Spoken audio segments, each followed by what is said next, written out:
What does it mean to be happy? Cause it looks like we all don't know. Glass half full or empty. Man, we just putting on the show. Try to look to the heavens to tell us things that we beg to know. Like what did this all mean? There's no tomorrow.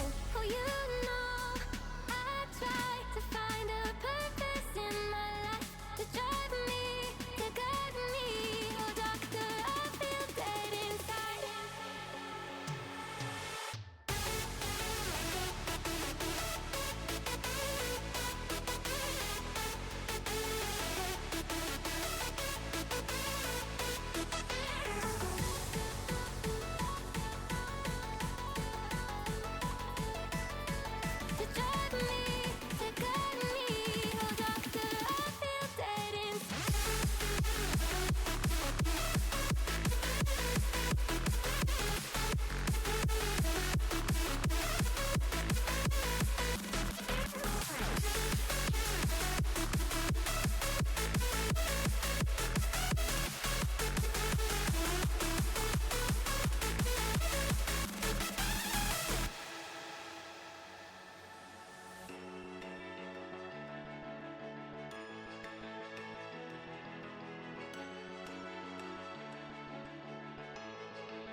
I'm taking it slow, but I just want more. I'm taking it slow, just go with the flow. I'm taking it slow, but I just want more. I'm taking it slow, just go with the flow. I'm taking it slow, my knees on the floor. I'm begging for more. It's you I adore. You took me to see Versailles in the middle of July. I'm falling to the deep end, giving into my feelings, afraid to go on this ride. I'm scared to crash inside. This time I might be speeding. I'm taking it slow, but I just want more. I'm taking it slow, just go with the flow. I'm taking it slow, but I just want more. I'm taking it slow, just go with the flow. I'm taking it slow, my knees on the floor. I'm begging for more. It's you I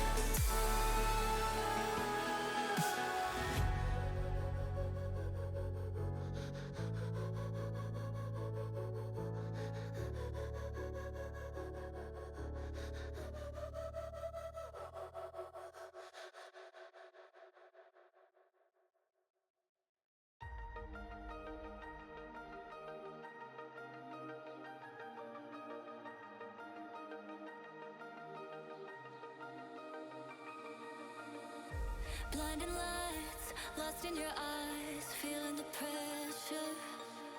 You and I, spending the night, chasing forever. For you, oh no, I'd be your one and only. Don't let me go, don't leave me lonely.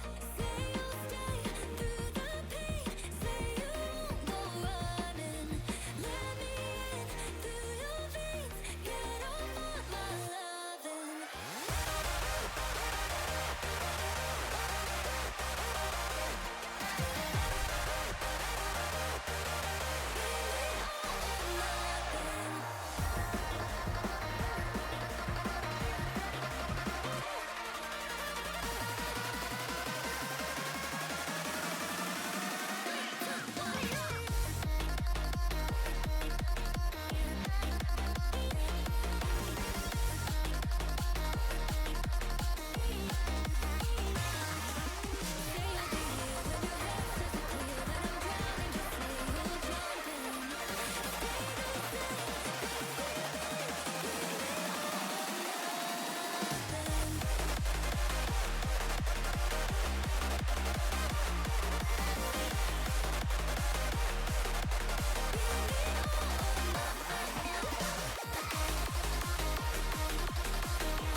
Welcome back to Blue Water Masters League. We are deep into the final stretch of the season, and tonight, Summit Esports faces off against Lesser's DooDooGarbage. I'm not making that name up, that's real. The stakes are high, momentum matters, and every fight counts from here on out. I'm your host for the evening, Korak, joined by Cherry J on color and the Last Remnant on production. Let's dive right in, my friends. We head into the draft, seeing what these two teams do have in store for us. A little bit interesting. We look towards Lesser's DooDooGarbage, seeing the Syndra and Orianna band away. We know Neversaw is a phenomenal potential player to see on those two control mages, so getting them off the table certainly does give us a little bit of a head scratch in terms of what we will be seeing later on, but we do get that Scion locked in immediately for the Lesser's DooDooGarbage roster. So seeing how that real frontliners can be able to play into this first game within a best-of-5 series, we will just have to wait and see. Starting off with Scion, always a really solid choice. I think Scion's one of the quintessential blind picks for a lot of different reasons. Super great to pick up, even if you get crushed, it's really great. And the responses here for Summit Esports are going to be Karma and, of course, Wukong. That does sort of project that we're going maybe a bit more in the poke lane. Not that Karma can't do a couple other things, but typically when you have Karma, you should probably be expecting this massive harassment. So whoever, Lesser Doodoos grabs, it's going to have to be someone who could sustain and deal with that. Next answer is going to be Jarvan. So Jarvan into Wukong. Very, very meta. Very, very classic Cherry. Evil Lobster, certainly a playmaker with on the role of the Jarvan 4, able to isolate targets extremely well using the Cataclysm. How they're going to try and approach this, we will wait and see, but it does seem as if Neversaw potentially going to be picking up the Aurora for our first game of the night. And I really like this. One of the nice things about Aurora is Aurora has this very solid damage. It's not quite like Hui. Hui's damage is much wider when it comes to using this ability. That ability, the range being much better on Hui. But Aurora is still very, very solid choice for a lot of different reasons. And I think with the Cataclysm, the combination between the Jarvan and, of course, that gives them literally a wall to play around, which is exactly what that kind of mage likes to do. And we're getting a Shen, I believe, in top lane. Okay, I feel like we've gone back in time, Jerry. Yeah, the Shen over on Summit Esports. I've seen him run it a couple times. Certainly not a bad pickup from them. The Karma Wukong, sorry. Certainly some mainstays, some staple pickups for the Summit Esports roster. They do see consistently from them running these. You likely are going to be seeing that Karma within that support position, not through the mid lane. We will see who does inevitably pick that up, however. And yeah, we'll see what they do end up following up with. We do get to see the Sivir ban coming on out. So both teams looking to take that ADC pool and pinch it right on out.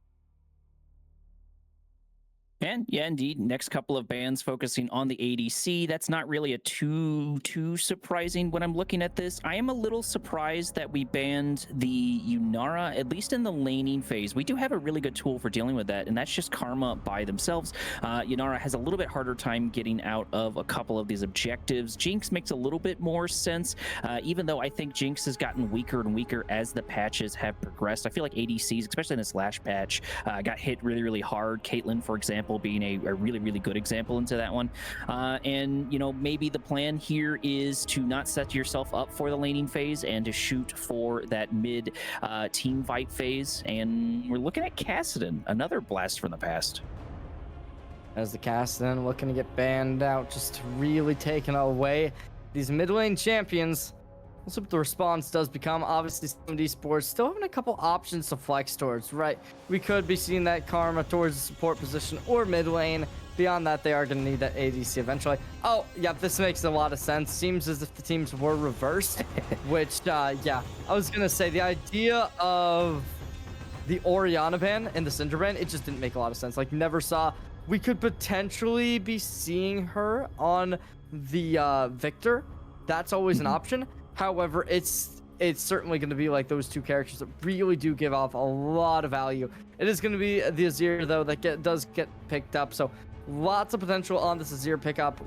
Definitely going to be looking to build out that Nashor's Tooth early on. Certainly a good idea when commencing this build-up, but we'll see what they do end up going for. This does put Summit in an interesting spot. They're going to have to give up someone for sure.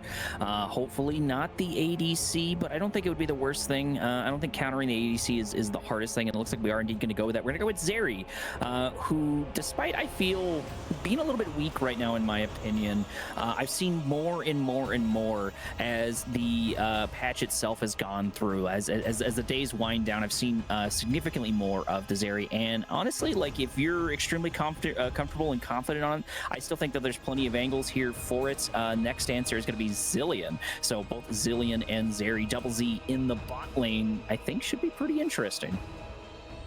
Yeah, it's a little bit potent when it comes to being able to apply pressure, but then when you get towards that mid to late game, right, that's when the Zeri is certainly going to be a little bit more capable, as you get that potential to be able to find those 5-man ultis. And on the Zilean side of things, just being able to get that resurrection off in team fights, it certainly does help when it comes down to those kind of overextended, long drawn out fights. So I'm looking forward to seeing how they are going to be able to play this into the bot lane, whether or not they're going to go for lane swaps to be able to halt the momentum, or how they go about it. But we are just going to have to kind of consider how that goes about it and get into the game.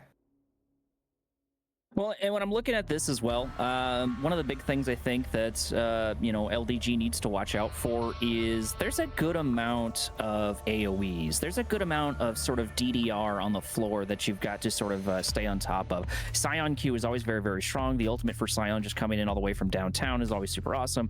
Cataclysm, very obvious there.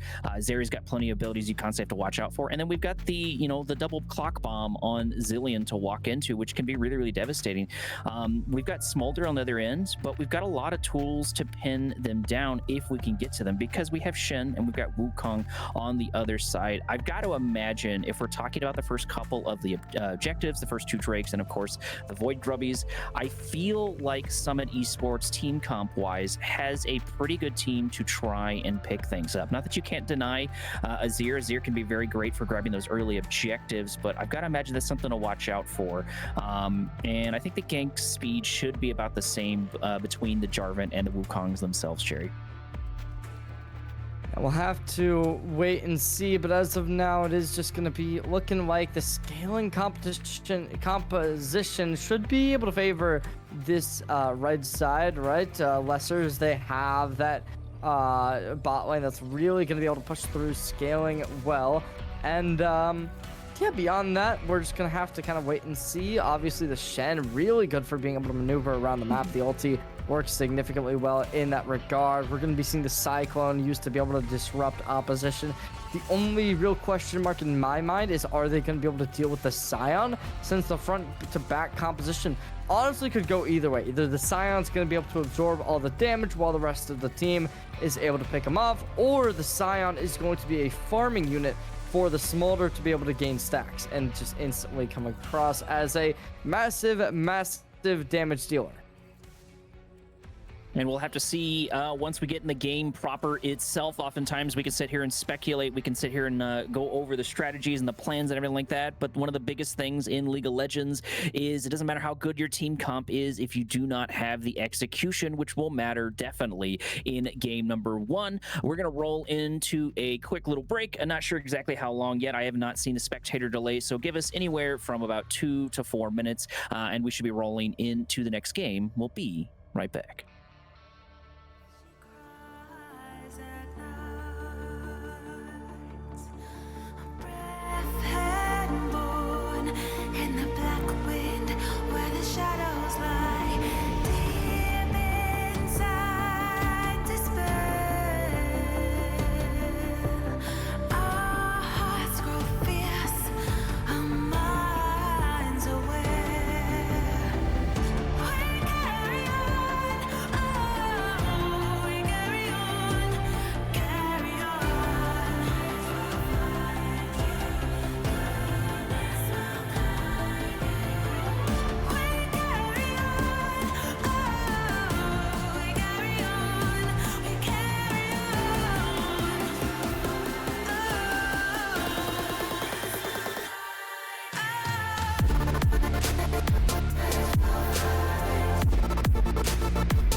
'cause I'm aware with you is better than all alone.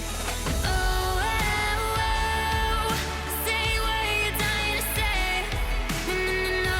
Oh, oh, tonight we're stars, but we'll fade away. Go on and light me up. Oh, go on and light me up while we're golden. Come on and light me up. Oh, come on and light me up before we come down. Stars will always come down.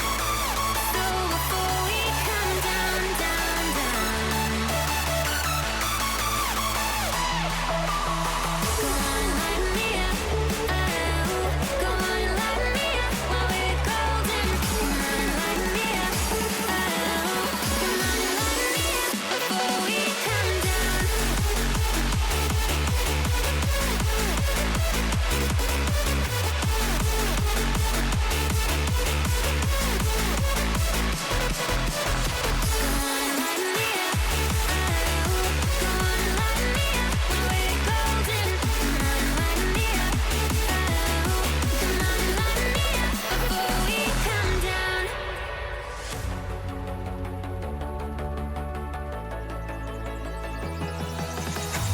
Show me where all your secrets lie and where your wild things go. Time ain't ever been on our side, so between now and till we go home. Oh, oh, oh, say what you're dying to say. No, no, no, no. Oh, oh, tonight we're stars, but we'll fade away. Oh, go on and light me up. Oh, go on and light me up while we're golden. Come on and light me up. Oh, come on and light me up before we come down. Stars will always come down. So before we come down, down, down. Stars will always come down. Go on and light me up. Oh, go on and light me up while we're golden. Come on and light me up. Oh, come on and light me up before we come down. Go on and light me up. Oh, go on and light me up while we're golden. Come on and light me up. Oh, come on and light me up before we come down.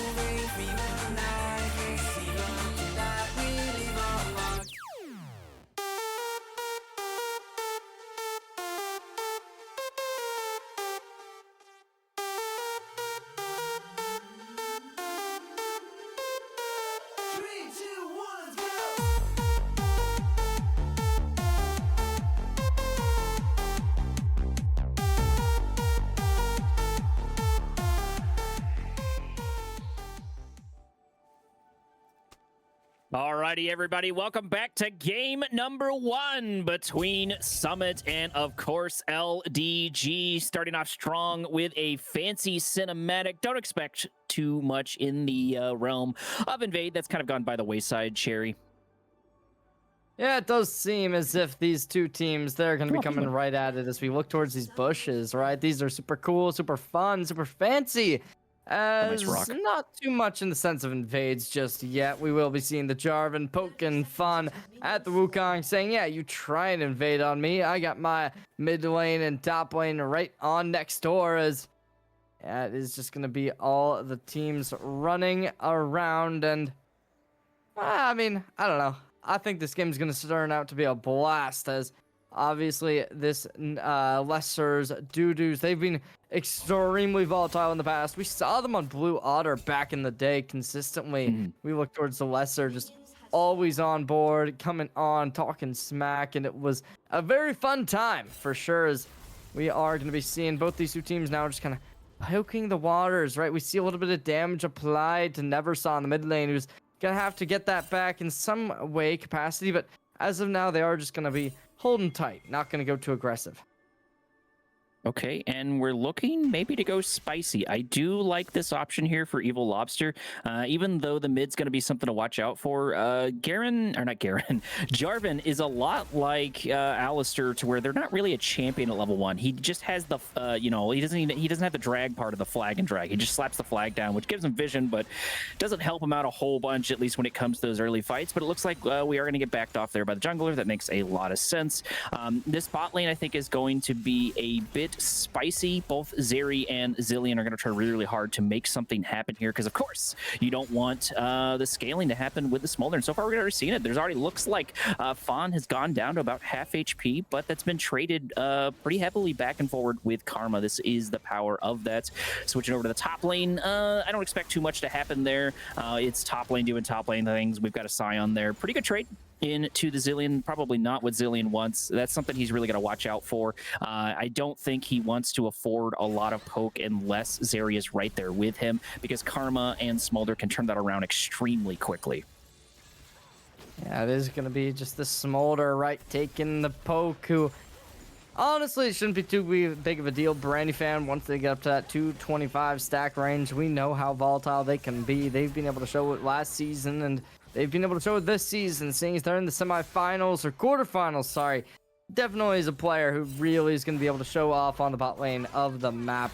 What I do look to kind of take a bit of a gander towards right is going to be the Alaskan Cadillac, as I believe that's a newer addition to the roster, right? I don't think we've seen them too often with this Lester's DooDoo roster. On the other side, not too many changes from the last time I've been over here.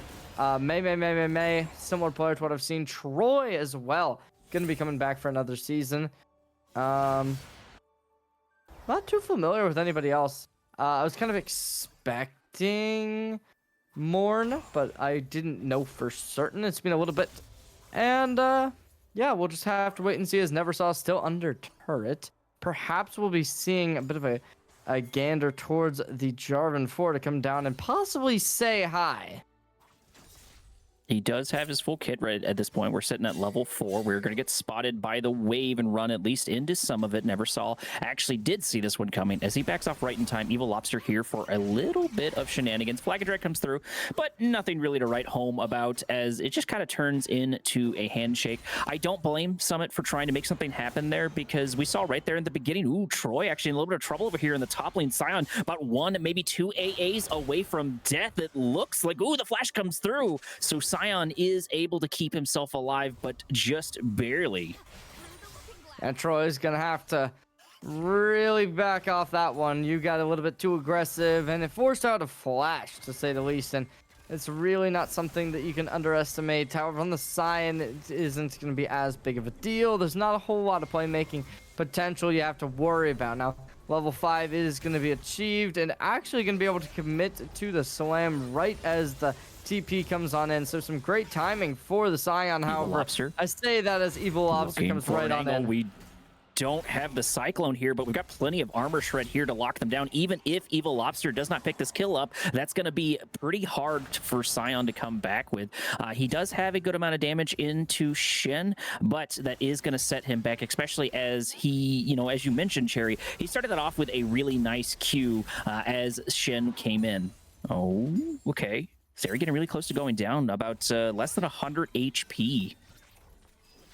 Does seem as if the respect will be. They're not going to try and invest a flash for Brandy fan, as instead they're just going to back off, let the game go and take its course, and perhaps going to be able to get some decent damage off on these minions, as we are going to be seeing the possibilities. And yep, the Q is just going to keep on stacking for them, as Brandy fan is just looking to keep this game going their way, and now they are going to inevitably go for the back. Not too much differences between the two teams. Obviously, it is going to be looking like that Triforce is about a third of the way done for the Wukong up towards the top side. Not totally sure what the Jarvan's building into. The Tunneler makes me to believe that there is going to be some lethality in the mix. But we are just going to still kind of gander around.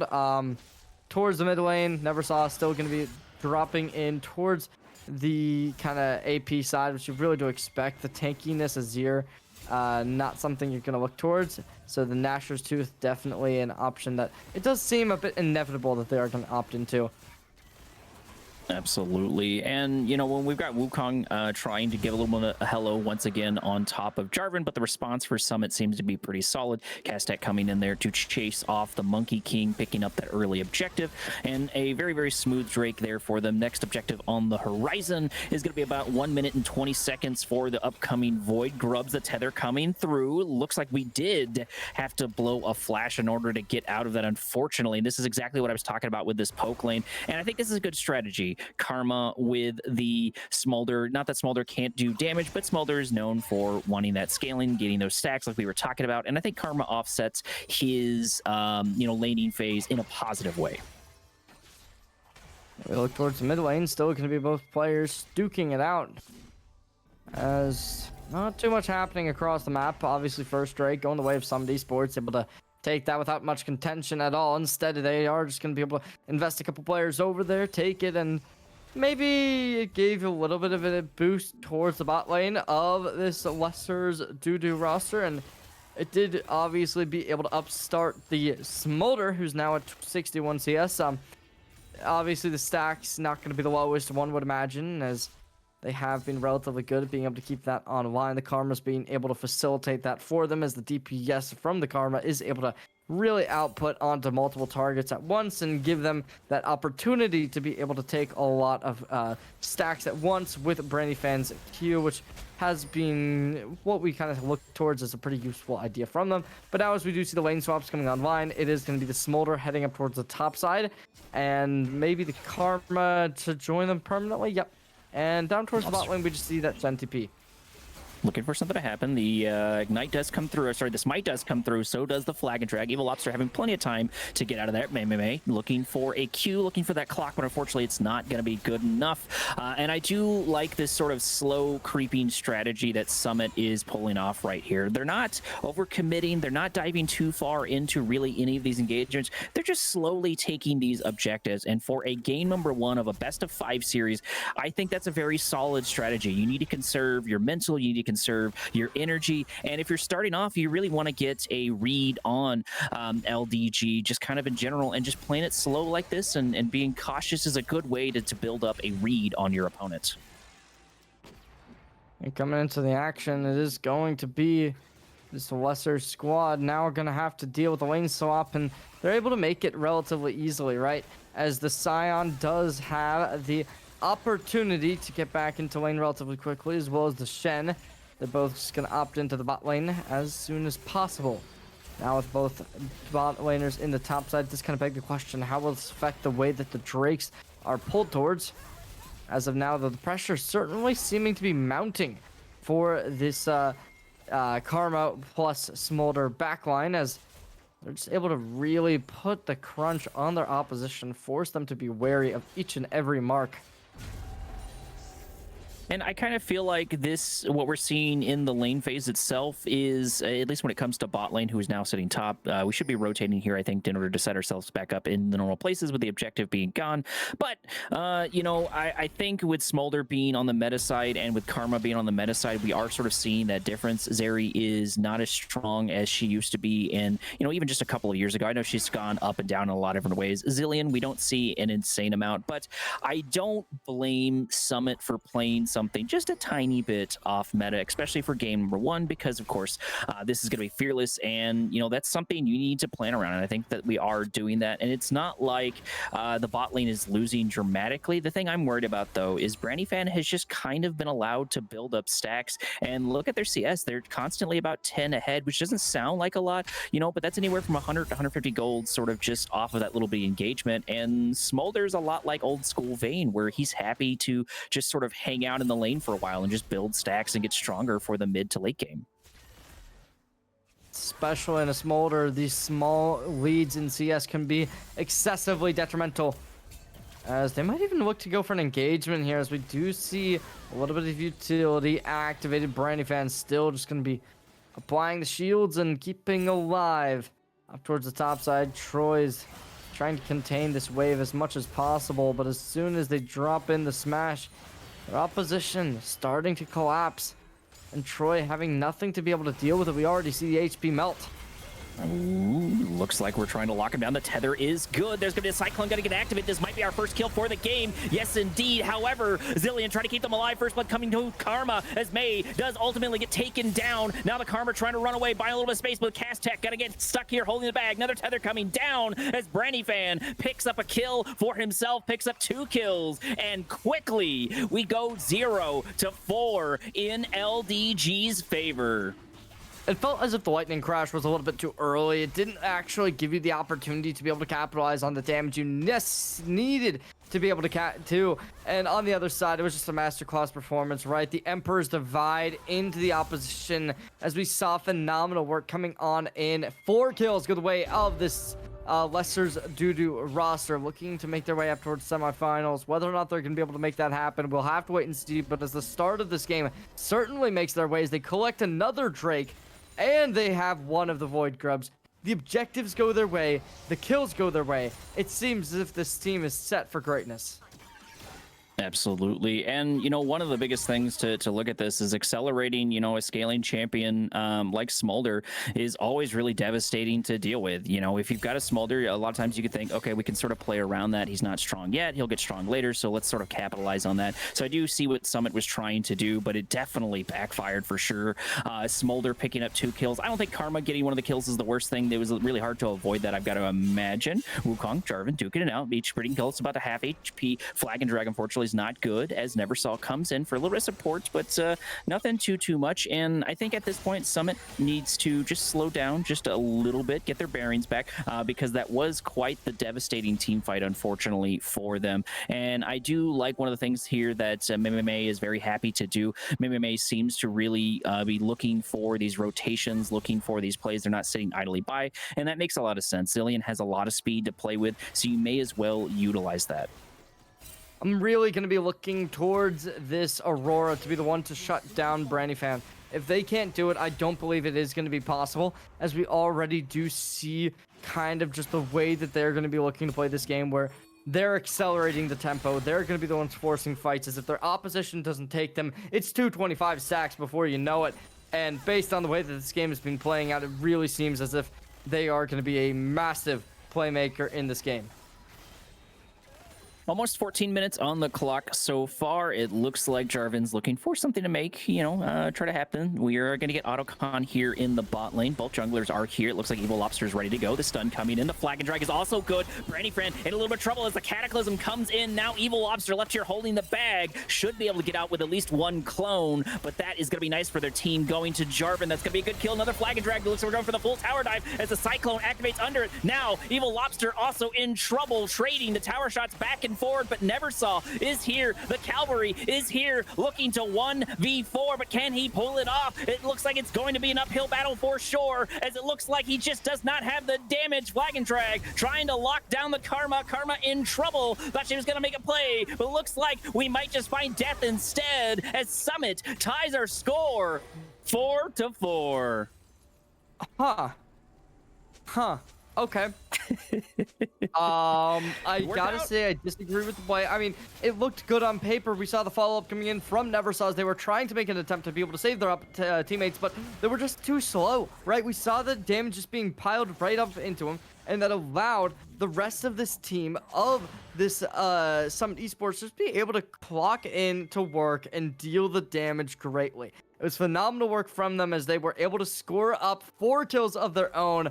That's now 26k gold in the bank, and it seems as if a tower might actually be an exchange, as it is going to be Brandyfan uncontested in the bot lane, as it's the Scion on the opposite side to start heading down to match them. That's not great, right? You don't want your Smolder being matched with, or you don't want your Scion being matched with a Smolder, as that's going to allow the Smolder to just be able to farm on him, but it does seem as if there's other points in mind, looking to go for top turret, or not top turret, sorry, going for this Herald, as both teams starting to collapse on in.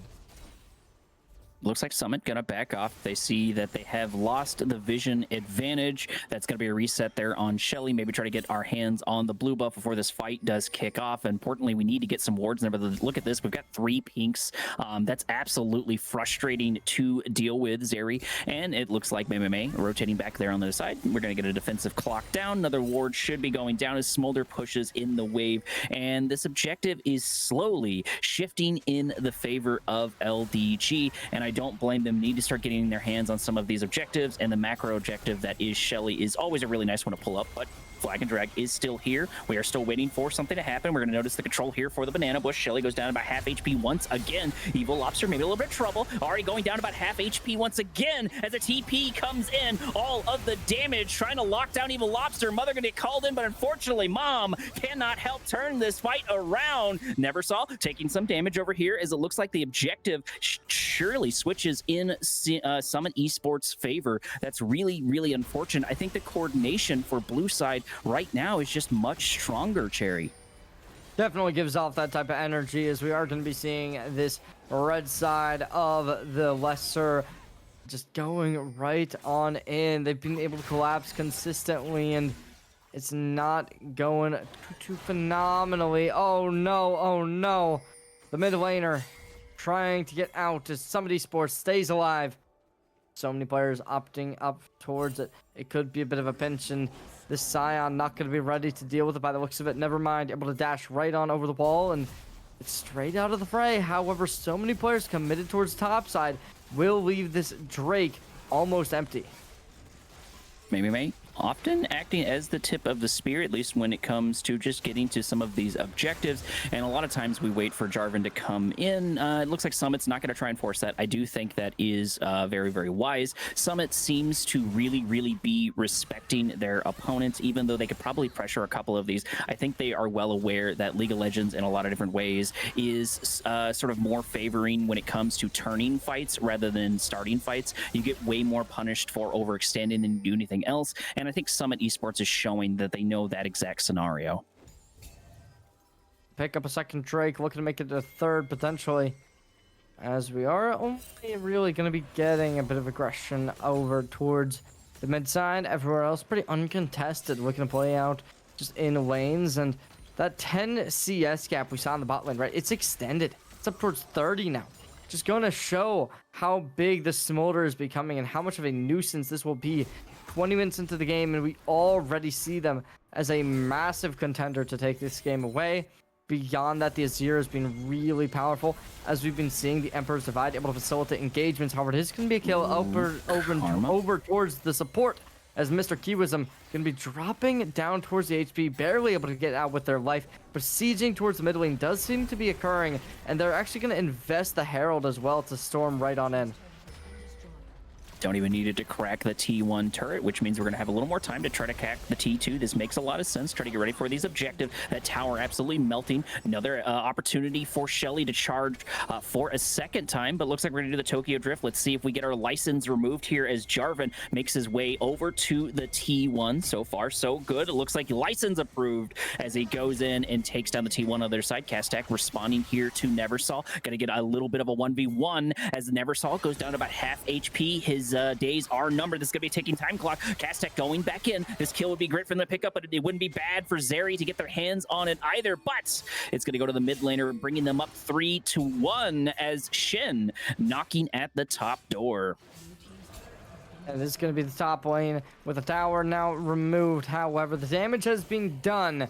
3 turrets destroyed with the price of 1 Herald, as now it is the Otacon alive, seeming as if both teams might actually look to invest onto it, as everyone's starting to mob down on in. Herald is no longer up, as that's going to give a little bit of pressure relief over towards the lesser Doodoos, but Castak Cyclone dealing damage. Cyclone coming in. Castak does manage to stay alive. Otacon is here. This is going to be in smite range, but they're going to get called in. Unfortunately, Jarvan does manage to pick it up. Wukong having a hard time going back in there, and now going for Predator Prey, going to get taken down by the Zeri. Tether coming in, but it's just not going to be enough as we go back in. However, Smolder able to pick up 1, looking for the second kill, is indeed going to grab it. We got the Otacon, but we gave the Smolder 2 kills. That's what happens, right? We put Brandy Fan on a second item, give him the IE, gives them a bit of a damage boost, and the investment onto the Smolder is paying out dividends, as this consistency from them superb, and this is going to allow this roster known as the lesser Doodoos to be able to commit to so much aggression. How much they're going to be able to get beyond this, we will just have to wait and see. However, right now it is just looking so good as the Emperor's Divide comes on out, connects another kill straight off the board.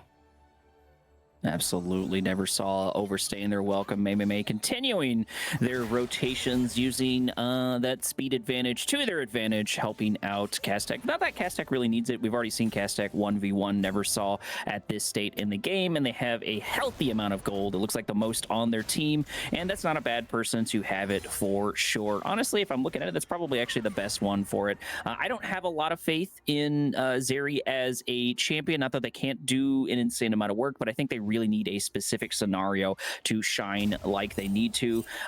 Getting the kills on Aurora does make a lot of sense. She's still very, very powerful for sure. Speaking of Zeri, looks like we might try to start some sort of engagement now. We are going to back off, and we're kind of entering a little bit of an awkward state. We've got 40 seconds on the clock for the next upcoming Drake, and I think that is really going to set the tempo for the rest of the game. If LDG can get their hands on it, even though they're down, you know, going for a Drake in-game, going for a Soul in-game may not be the worst thing, because even if you don't necessarily get the Soul right off the bat, you can pressure Summit into making a mistake. Speaking of making a mistake, Kasek stepping a little bit too close into a Cyclone TP coming in. Do we have the time to take it on? Yes, indeed. That's going to be one down so far. TP coming in. We cannot cancel. Troy looking for an angle, looking for the hammer and anvil. One clock comes down. Fortunately, the second one is not good. The tether is going to be wasted, as it looks like this is going to be a full 4v3. Looking for the damage, but it's absolute spaghetti. Brandy Fan coming in, calling in Mother, looking for the damage, trying to lock him down. Redemption doing a good chunk of damage as Zeri picks the kill. Here we go. Locking down the Wukong. Here we go. Locking down the other side. Zeri picking up a triple kill. Looking for more. She's not dead just quite yet. Grabbing another one. That is going to be a quadra already in game number 1.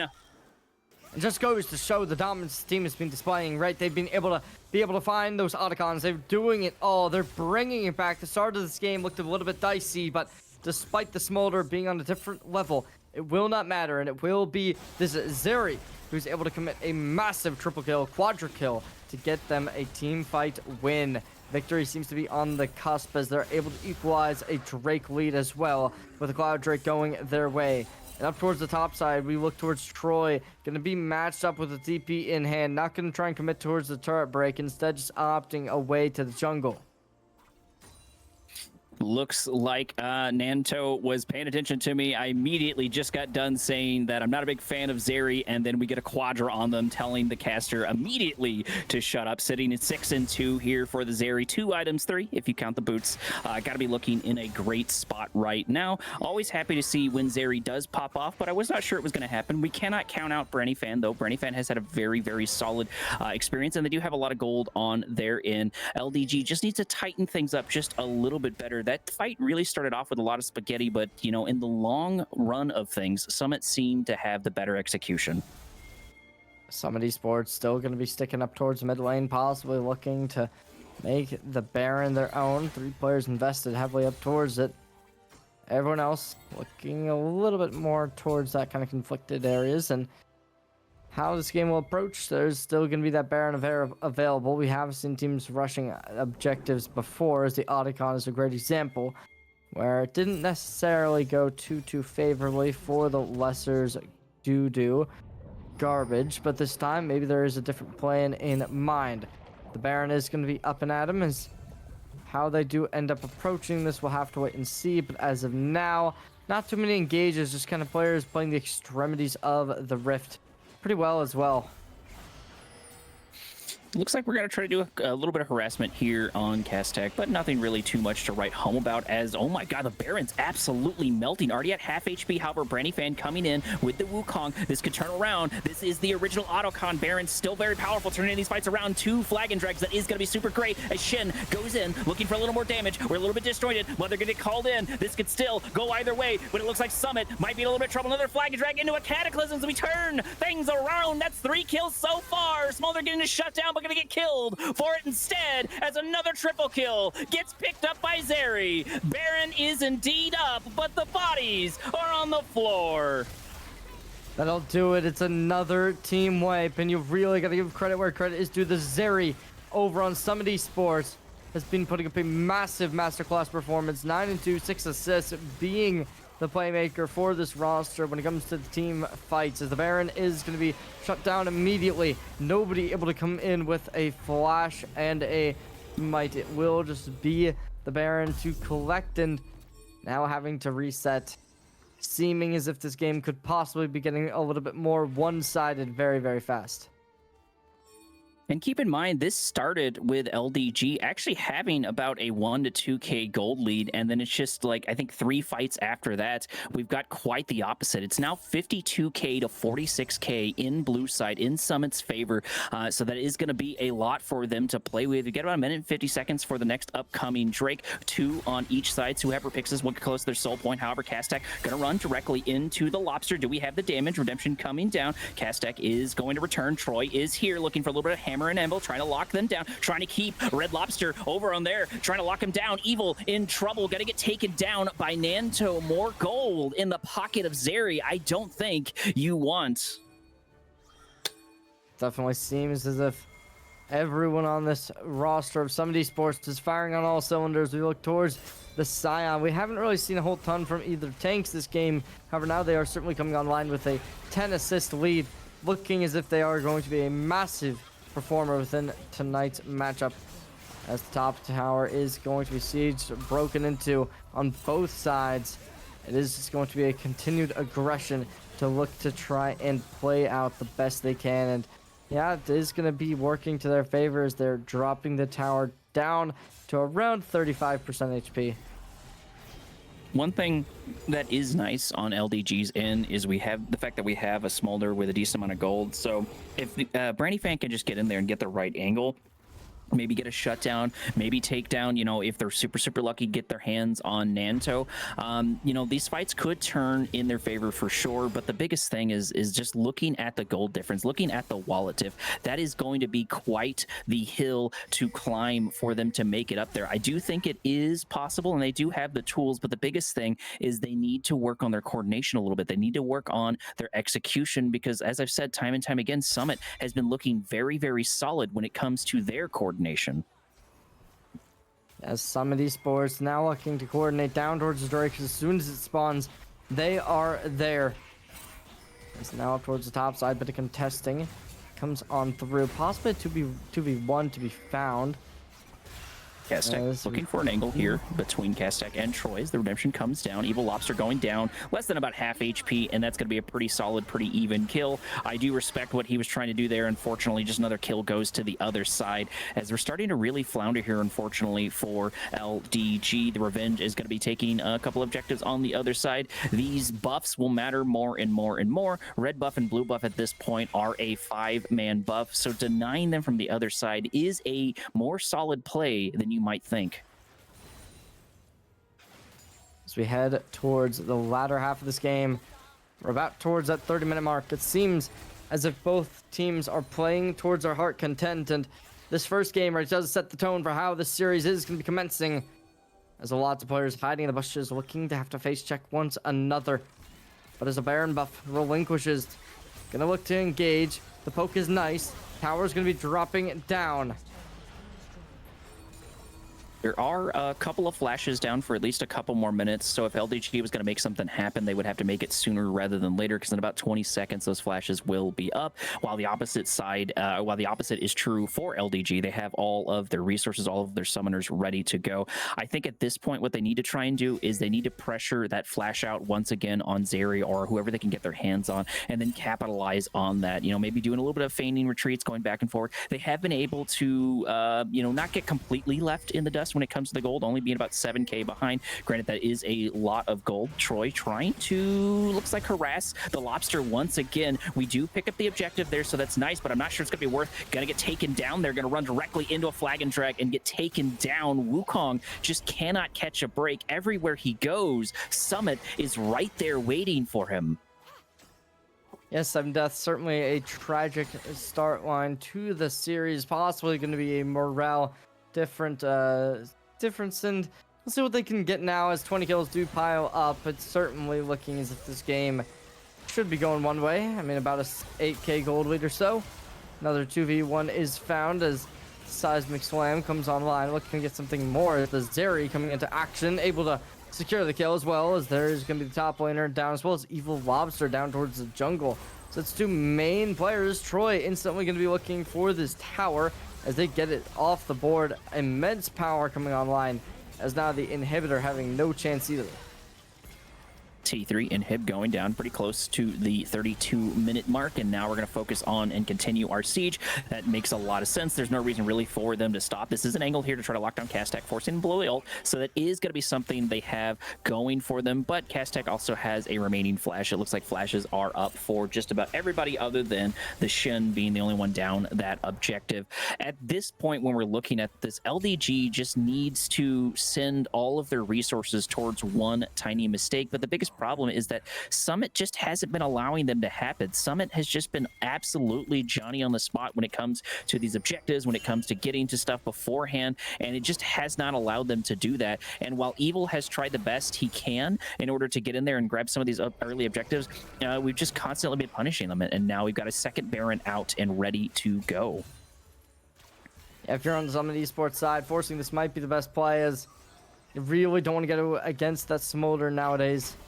344 CS, definitely not a player who will be easy to work around. But as we look towards this, 3 Drakes have been found. They're on Soul Point. 1 minute till that's up. Could possibly just diverge away.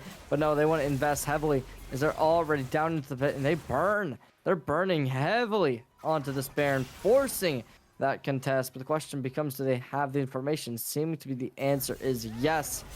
As now it is just going to be a bit of a fight as the Seismic Slam comes on in. Connection from the Between Worlds. There's the kill, and there's the Baron. Evil Lobster does try to go in for the steal, and honestly at this point you've got to try something because it's just absolutely staggering. We're sitting at 68k to almost 57k, so getting really close to a full 10k difference in gold at 33 minutes is very devastating.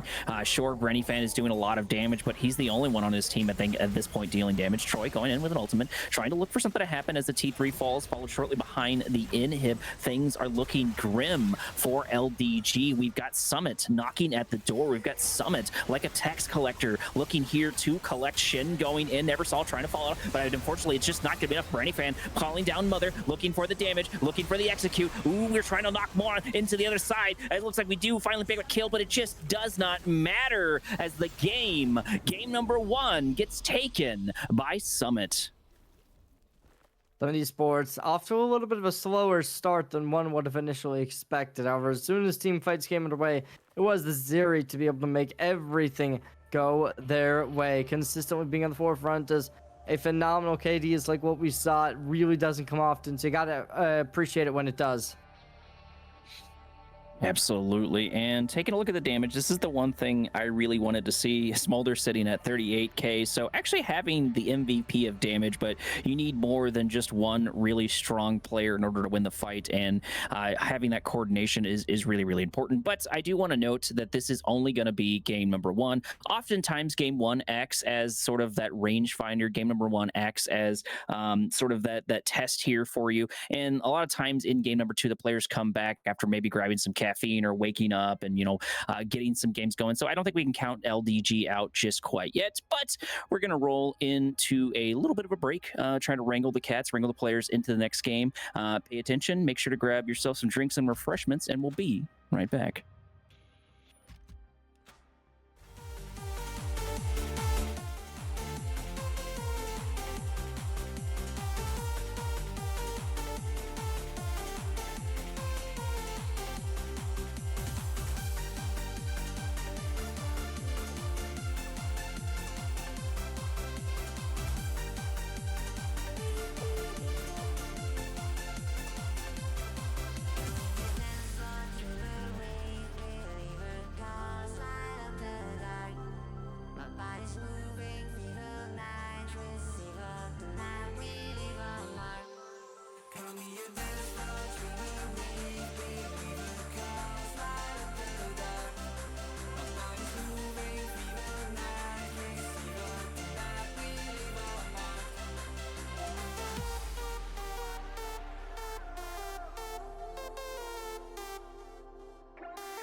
Alrighty, everybody, welcome back to game number 2 between LDG and Summit. We did, looks like go for a little bit of side swap here.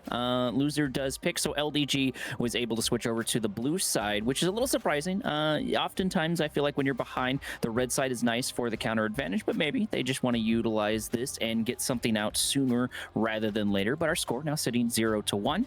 If you look to the left and right of Cherry and I, you can see the Fearless, because of course this will be Fearless going forward. And we're starting off strong with a Sivir, Jerry. We saw the Sivir banned in the second phase of last game. This time, instantly picking it up, seeming as if the DooDoo's lesser garbage might have a bit of a plan in mind, as obviously last game we saw the Smolder not really work out to the fruition that they were hoping for. Instead, that was just a dream. And in the limelight, we looked towards the a little bit of a rough spot, right? It, obviously, at the very start, it was looking amazing, but as the response comes out, it will be an interesting idea to go for the Trundle, right? A very flexible pick could be dropped into that top side. Jungle as well, maybe even flexing its support, but that's a little bit too crazy in my opinion for either of these teams to be rocking. You know, honestly, I don't think their Trundle would be the worst support that I've ever seen, especially recently. Even when I was doing the SIDO, you know, I got to see Nidalee, and I think I would take Trundle over Nidalee support or Dr. Mundo, who I also saw, which I absolutely don't like. But we're going to go from the Trundle, from the Troll, into Draven. I've seen him just a little bit more and more. He makes a lot of sense. I don't blame the pickup here for Sivir. It does not look like LDG. It doesn't look like Brandy Fan has a problem playing these scaling champions. In this case, Sivir, I would argue, is more of a hyper carry, sort of like the hyper carry at 4 items, even at this point in the patch. They're still very, very strong once they get all 4 of those items to go. And then we've got Swain and a Hover so far. Yeah, as we look towards the next bit of the draft, it is going to be Jax to get locked in. A bit of an interesting pick. You kind of mentioned the Sido combine earlier, and I just want to kind of bounce off that. I don't think anybody those game 3s was really trying to play a game 3. Everyone was kind of in that, oh my god, we're playing meta again, and I mean, yeah, that's always fun to see a little bit of special stuff coming out. So I do definitely see the potential in a Trundle support. However, that would be insane. And in the quarterfinals, especially round 2 of the quarterfinals, definitely an unlikely pairing of position to character. You'd more likely see that go towards that jungle topside, as the split pushing capabilities certainly do become very, very strong up there. And to bounce off of it, a Mel. That could be volatile. Obviously, Mel, one of the newer champions to League, and having a lot of changes to how they've been able to perform. I'm waiting to see what they do have, but it certainly could go either way and how that's going to be able to perform. I do like the Smolder with the Mel, and I've seen Mel in, not necessarily just the mid role. I've seen Mel make it down to bottom as support, bottom as ADC. This is more than likely going to be the mid laner, but it's not an impossibility. I've got to imagine that Draven probably wouldn't hate to have that Solar Snare in the bot lane for a stun, but we do have, of course, Sivir on the other side, so that might be a little bit of a tall order to ask for. I'd expect more of a engagement support. We still have Nautilus on the table. Draven loves to get his hands on a Nautilus. That's such a great pairing, very, very classic combination. Or the other option is we have Alistar. Sivir can't really do too much with Alistar's kit because the 1-2 combo comes in and she still gets hit. That's always a really, really solid strategy. I would like to see it here. I think Draven would really enjoy it, and I think it would also round out the Trundle. I am always a little worried when I see Trundle because Trundle kind of has an asterisk by them. Not that Trundle isn't very, very powerful or very meta. They absolutely are every single one of those things. But Trundle needs to get in range. Once he gets in pillar range, then it's a completely different story, and he's this absolute monster. But you can sort of kite him out, or you, at the very least, you can get some movement speed on or against him and just play with the fact that he sometimes struggles to get into some of those fights. And there it is. Yes, finally a response into Sivir. We're going to get the Alistar cherry. And the Alistar, an interesting option to try and match. I was kind of expecting the Melt possibly be in the support category. However, that does kind of force it into the mid lane. The Alistar to go with the Draven. Certainly an interesting pair. Maybe not the most kind of, meta. However, it definitely can play to its advantages. It's going to be significantly nice if you can catch on to the Sivir, be able to kind of neutralize them, throw them right into the lion's den. And as the Thresh does lock in, we're going to get a little bit of peel to deal with that Alistar Draven backline. So we'll see what they do end up coming up with for the last couple picks. Still needing either that top or jungle, as that Jax can flex towards either. You're likely seeing that up towards the top side. However, on the other side, it is kind of out in the open, right? What do they need? It's a pretty big question. We'll have to wait and see. Looks like we're going to pick up Ornn, and while I'm almost never not a fan of Ornn, I'm not sure I like it right here, because when we're looking at, Lesser's team, we've got the Sivir, right, who's going to get a little bit of scaling. We've got Swain, who doesn't do an insane amount of damage when it comes to the mid lane. He's still very, very deceptive, and at least when it comes to the form of damage, and can still absolutely chunk people, but it's not the same as sort of like, a Mel with that early damage, or Azir. There's plenty of other options. Orianna, Syndra, right, that have a lot of that early damage. Jax is pretty consistent across the game. Thresh is still Thresh. His kit's very, very awesome. I think he's a little bit against the meta in a lot of different ways, because the meta seems to be favoring a lot of these forward-moving supports, a lot of these forward-moving teams, but maybe this is what LDG need. That Lantern can keep Sivir alive, can help with a lot of the kiting along with the Flay, and then of course we got Call of the Forge God. But I feel like for the top laner, maybe we needed just a bit more damage. I guess we can go for a bunch of scaling, but then again, when we look at Summit over here, we've got a lot of tools. Trundle, I think, got a little bit better once Smolder popped into the equation, popped into the picture. He's going to have a lot of targets to go for. Draven, always really solid. One of the biggest things I'm going to watch out for when it comes just in general is just the E from Mel. Don't get me wrong, Rebuttal is very, very powerful, and it can knock out Call of the Forge God and do some shenanigans with Death Sentence. But that Solar Snare is absolutely devastating, especially if you've got an Ornn on the other side. So we rebuttal it, and then we Solar Snare, and your entire team is knocked up and then rooted again, and just so much damage comes in. But to round us out, though, Cherry, it looks like we're going to get a Kayle. It does have that finale to it. Both games now, we've been seeing this kind of scaling combination from both teams that they really look towards playing to the late game. As last time, we didn't really see that go too well for the lesser DooDoo roster. This time, we'll see what they can end up coming up with. The biggest question in my mind, right, is what's gonna change, right? It feels like a lot of this looks the same. There's gonna be that Ornn to try and hit that top lane hard, but against something that's going to be as scale heavy as this Kale, it's really rough to be able to play well, and I think that that's going to give some esports a massive advantage coming into this matchup, right? Ornn, it semi-scales well, but it's really just that kind of character that, yeah, you don't do worse, and that's kind of the advantages of playing the Ornn. Mm-hmm. And we do have an answer, though. I haven't seen Kale make too much of a return, at least in competitive, so I'm really curious to see how this one shapes up. But we won't know until we get into the game proper itself. With that being said, we're done with our yapping, and we're going to roll into a tiny little bit of break as the spec delay ticks down. Don't go anywhere, because we'll be right back.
You've been it from the start, inside my corner, yeah.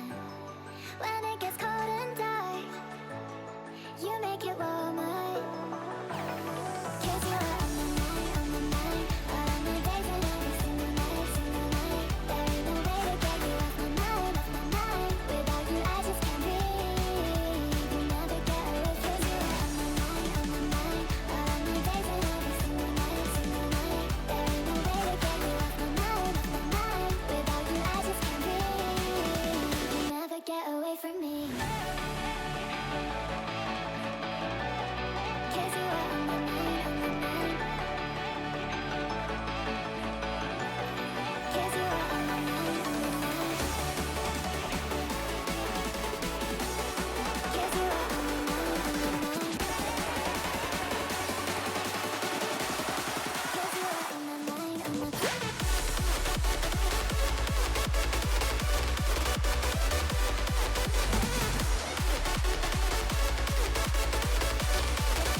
broken dreamer is your mind.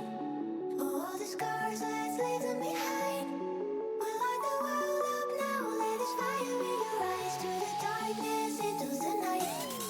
Oh, broken dreamer is your mind. For all the scars, let's leave them behind. We'll light the world up now, let us fire in your eyes. Through the darkness into the night.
Put your fucking hands up.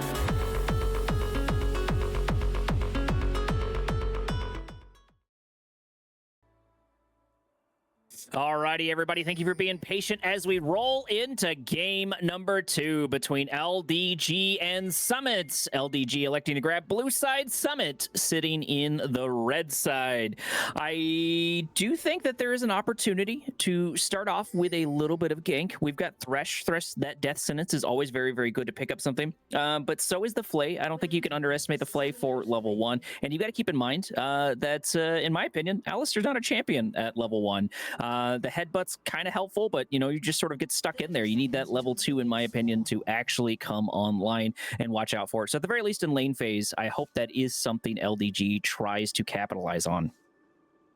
See what they can get work done. But as of now, we are just going to be kind of looking around. Never saw what? Yeah, you see it? It took me a second too. I wasn't sure. I got stun locked. This is a Sivir mid lane. Okay, that's an option for sure. You can pick that. It's not against the rules. I feel like it should be. I know ADCs make a comeback to mid, but typically that's in solo queue and not in 5v5 competitive. I feel like maybe if you're going to go mid, Varus might have been a better option than Sivir. I don't know what the plan is for a Sivir mid lane. And the thing I'm really worried about too is, we've got Sion in the bot lane. What's Sion going to do? The response, it looks like it's going to be Draven meeting directly into Sivir, which is not what Sivir wants. We've got a very, very early game champ into a very, very late game champ. So Neversol's really going to struggle here into Nanto. Here's what I'm going to say about this match. Right, you got a lot of teams within the Masters division of the BOL. And a lot of those teams have some really talented mid laners. However, if there's one mid laner who I trust above all else to get work done on this champion, it's definitely Neversaw. Easily, in my opinion, the most talented mid laner in the division that we're currently standing in. Oh my god, why can I not think? The Masters division. I think that she has proven herself consistently, and I think that's something that we're going to be looking towards today. Look at the damage, though. Wow. Okay. Branny fan having a really nice follow-up here. It started off with a great death sentence directly into a Flay, and Swain was able to pick it up and shotgun, so Alistar's already taken down to less than half HP. He will be able to heal a little bit over time. He's got, of course, 2 pots, but that's a nice little bitty start here for this one. I do think Sivir's going to struggle a little bit, but they're doing a bit better than I expected, and it sounds like Cherry has a lot of faith in this specific mid lane. We did pick up TP, so we can back up sooner rather than later, while Draven decided to grab the barrier instead, so that is something we can utilize. Evil Lobster looking for something to happen, looking for a gank, but the response is going to be emitted as all of bot lane comes to mid lane. Okay. Nanto gonna run directly into the Jax, which is not what you want. The stun coming in with a death sentence, and that is gonna be first blood going over to the Jax. Evil Lobster with stellar positioning. keeping the kind of counterattack just ready and locked for when the Draven walks straight on into the mid lane. And it worked really well for them, right? It was allowing them to be able to get that kill by connecting the hook from the Thresh and just being able to do all of that. It just shows the synergy this team does possess, and that's something that we're going to be looking forward to throughout the series. And certainly in game number 2, the ADC pools have been very much fleshed out. And yeah, we'll see how that does play this game out. One of the big things I'm worried about is the Kayle, but it seems like, at least today, I'm getting caster cursed left and right every time I make a prediction where it's like, oh, I'm worried about this, I'm worried about that. It suddenly starts to work out, like the Zeri getting absolutely just fed, off their heart's content, whatsoever. Really, really struggling on that. It looks like Neversaw is finally going to return to the mid lane. This is a good time for them to make their way back up there. We do have Castac, though. Castac does have their TP, so we should be back here in a little bit of reset, but this will give Sivir a little more time to get just a bit more CS, as we're sitting about 30 CS to the 24 on Castac when they should be back here any moment, though. Head up towards the top side. We are going to be seeing a bit of a 1v1 commencing. Not much happening right now. It's just going to be both teams playing their hearts out to their content. And yeah, I mean, who knows how this is going to be able to play out from here, but it definitely seems as if both teams certainly are going to have that possessive mentality of, yep, we got to play for the objectives. We're going to look to scale even further than our opposition, and you're especially going to be seeing that towards the bot lane. The Swain going to be really nice and dandy once they get a couple minutes in. I mean, maybe there is going to be a couple bit of damage from the Trundle if they can get close enough, but assuming they buy Rylai's, they're going to be able to keep distance repetitively throughout the matchup, and it should be something that is going to be able to go their way. And right about now, we've got about the 5-minute mark, 5 minutes and 30 seconds. So the first objective is up. It looks like we're going to start with a mountain starting off as Draven makes his way back to the mid lane, trying to maybe offset some of that damage that happened to him earlier, maybe get some of his pride back. It is nice for Evil to pick that up, and I think Evil needs that morale boost. Speaking of morale boost, Call of Forge God going to come in, looking for an angle here on Troy. Evil Lobster going to come in with the help of the Forge God, and this should be a dead Kayle. Looks like the point is going to go over to the Ornn. Not a bad idea to start diversifying the gold. Doing the work as a second kill comes online. Seeming as if we're going to have some flashbacks of last game where obviously 4 kills initially going the way of this Lester's DooDooGarbage went to be able to keep them in the lead for at least a little bit, but unfortunately for them, as soon as that counterattack came on through from the bot lane, it just instantly dismounted the lead. May coming in with a headbutt, gonna get at least one knock up. Nanto trying to find the damage, flash over the wall as we do get a stun there on the Swain. Swain gonna get taken down. Summit, not to be underestimated as the pillar comes in, trying to look for an angle here on the Thresh, but unfortunately the damage is just not gonna be enough as Evil Lobster comes in, but this does set Summit up for the first Drake. It's certainly working for their favor, right? That's 2 kills. Gonna be achieved, only 1 to trade, but as the Drake comes in, Summit Esports might actually be able to find that 1-for-1 and give success for it, as we do see the Smite utilized. That could give potential, but only the Thresh on the other side. Not gonna get anything done from this opposition, and yeah, it'll just give them a little bit of leeway. And how this game is going to be able to improve from here, it is about an equalization for both teams. However, Evil Lobster hiding in the wake, going to be able to find connection onto Troy as they have that counterattack. Not going to invest it, however, just backing straight up into the jungle. We do manage to stay alive, so that is going to be decent for them. I don't think Evil Lobster had enough time to spool up that stun, unfortunately for them. Kayle now hits level 6, though, and if they could just buy themselves a bit more time here in this laning phase, of course, Kayle will still get really, really scary, even though she's not particularly insanely meta. At the end of the day, she is still Kayle, which means once we hit a couple of those items, we really, really start to just absolutely pop off. We do get a full rotation back to the mid lane, so it looks like we're trying to prep here for the Void Grubs. That makes sense. Death Sentence coming in, doing a little bit of harassment here on the cow before the fight starts. These little bitty pokes are going to matter for this objective. Evil Lobster going to run into the Trundle here soon, but the positioning seems to be a bit better on Summit. We need to respond here sooner rather than later. Jack's going around. Hopefully we see this invade coming in, as it looks like the Draven's going to try to start this objective, get his hands on the Void Grubs, and I don't blame them, but this can get spicy really, really quickly. Yeah, we look towards this DooDoo squad, right? Just kind of controlling extremities, but they might even be conceding that as we look towards the Thresh just sitting lane. And yep, they're going to be allowing Summit Esports to just kind of take everything they possibly could have asked for. The 3 Void Grubs going their way, that'll be able to proc the Grubbies when attacking towers. And you might just think, okay, yeah, that's a little bit of an advantage, but it shouldn't be too big of an issue. The reason this is such an issue is going to be because that Trundle, right? When you're able to split push consistently, that's going to be an issue for your opposition that makes them have to force a contestation onto you, right? They have to at least send one person to match you in lane. If not, that's at least one tower gone for them each and every time. Now, on the other hand, this side of the side of Leicester's DooDoo's, like, they could have gone for the contest. They're up a little bit of gold, 800 to be exact. However, I don't believe they had the HP, or something was wrong. I don't know what it was, but they definitely had an issue with the idea of contesting, and I'm a little bit kind of starstruck by that. I think that a contest could have easily gone their way, and the fact that they didn't opt in for any just kind of shows the hesitation that this team might be going through.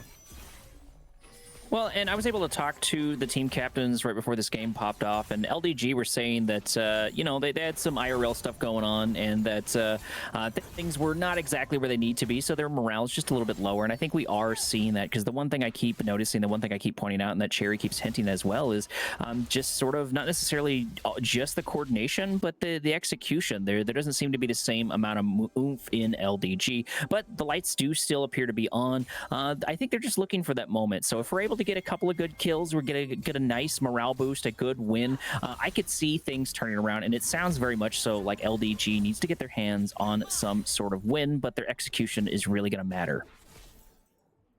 Currently, it is just gonna be a bit of a demonstration of lackluster strength that needs to be channeled, and it is, as you said, right, that mentality plays a very big part in the game of League of Legends, right? If you don't have an IGL who's able to give that kind of communication to the rest of the team, say what the options are going to be, how they want to go about it, it certainly is going to become a detriment to the rest of the roster. Now, they're going to be the hinting damage dealer, right? They're the ones that are trying to facilitate this engagement by allowing their opposition to think, okay, this is a free kill, while that Trundle lies in wait. But as the Trundle backs up, so close to go down, just need one more AA. We do force out the ultimate as Call of Fortune God comes in, but it looks like we don't need it. Feats of Warfare actually getting claimed by LDG. That is going to be a nice one in their tool house, and I do like this. Evil Lobster's noticing that Kale is very, very weak side right now, so you may as well play into it and picking up more and more kills. And it's not like at this point, Brenny Fan and of course the Thresh have been doing really, really well together. May keeps walking up, and they keep popping down Death Sentence and just absolutely bullying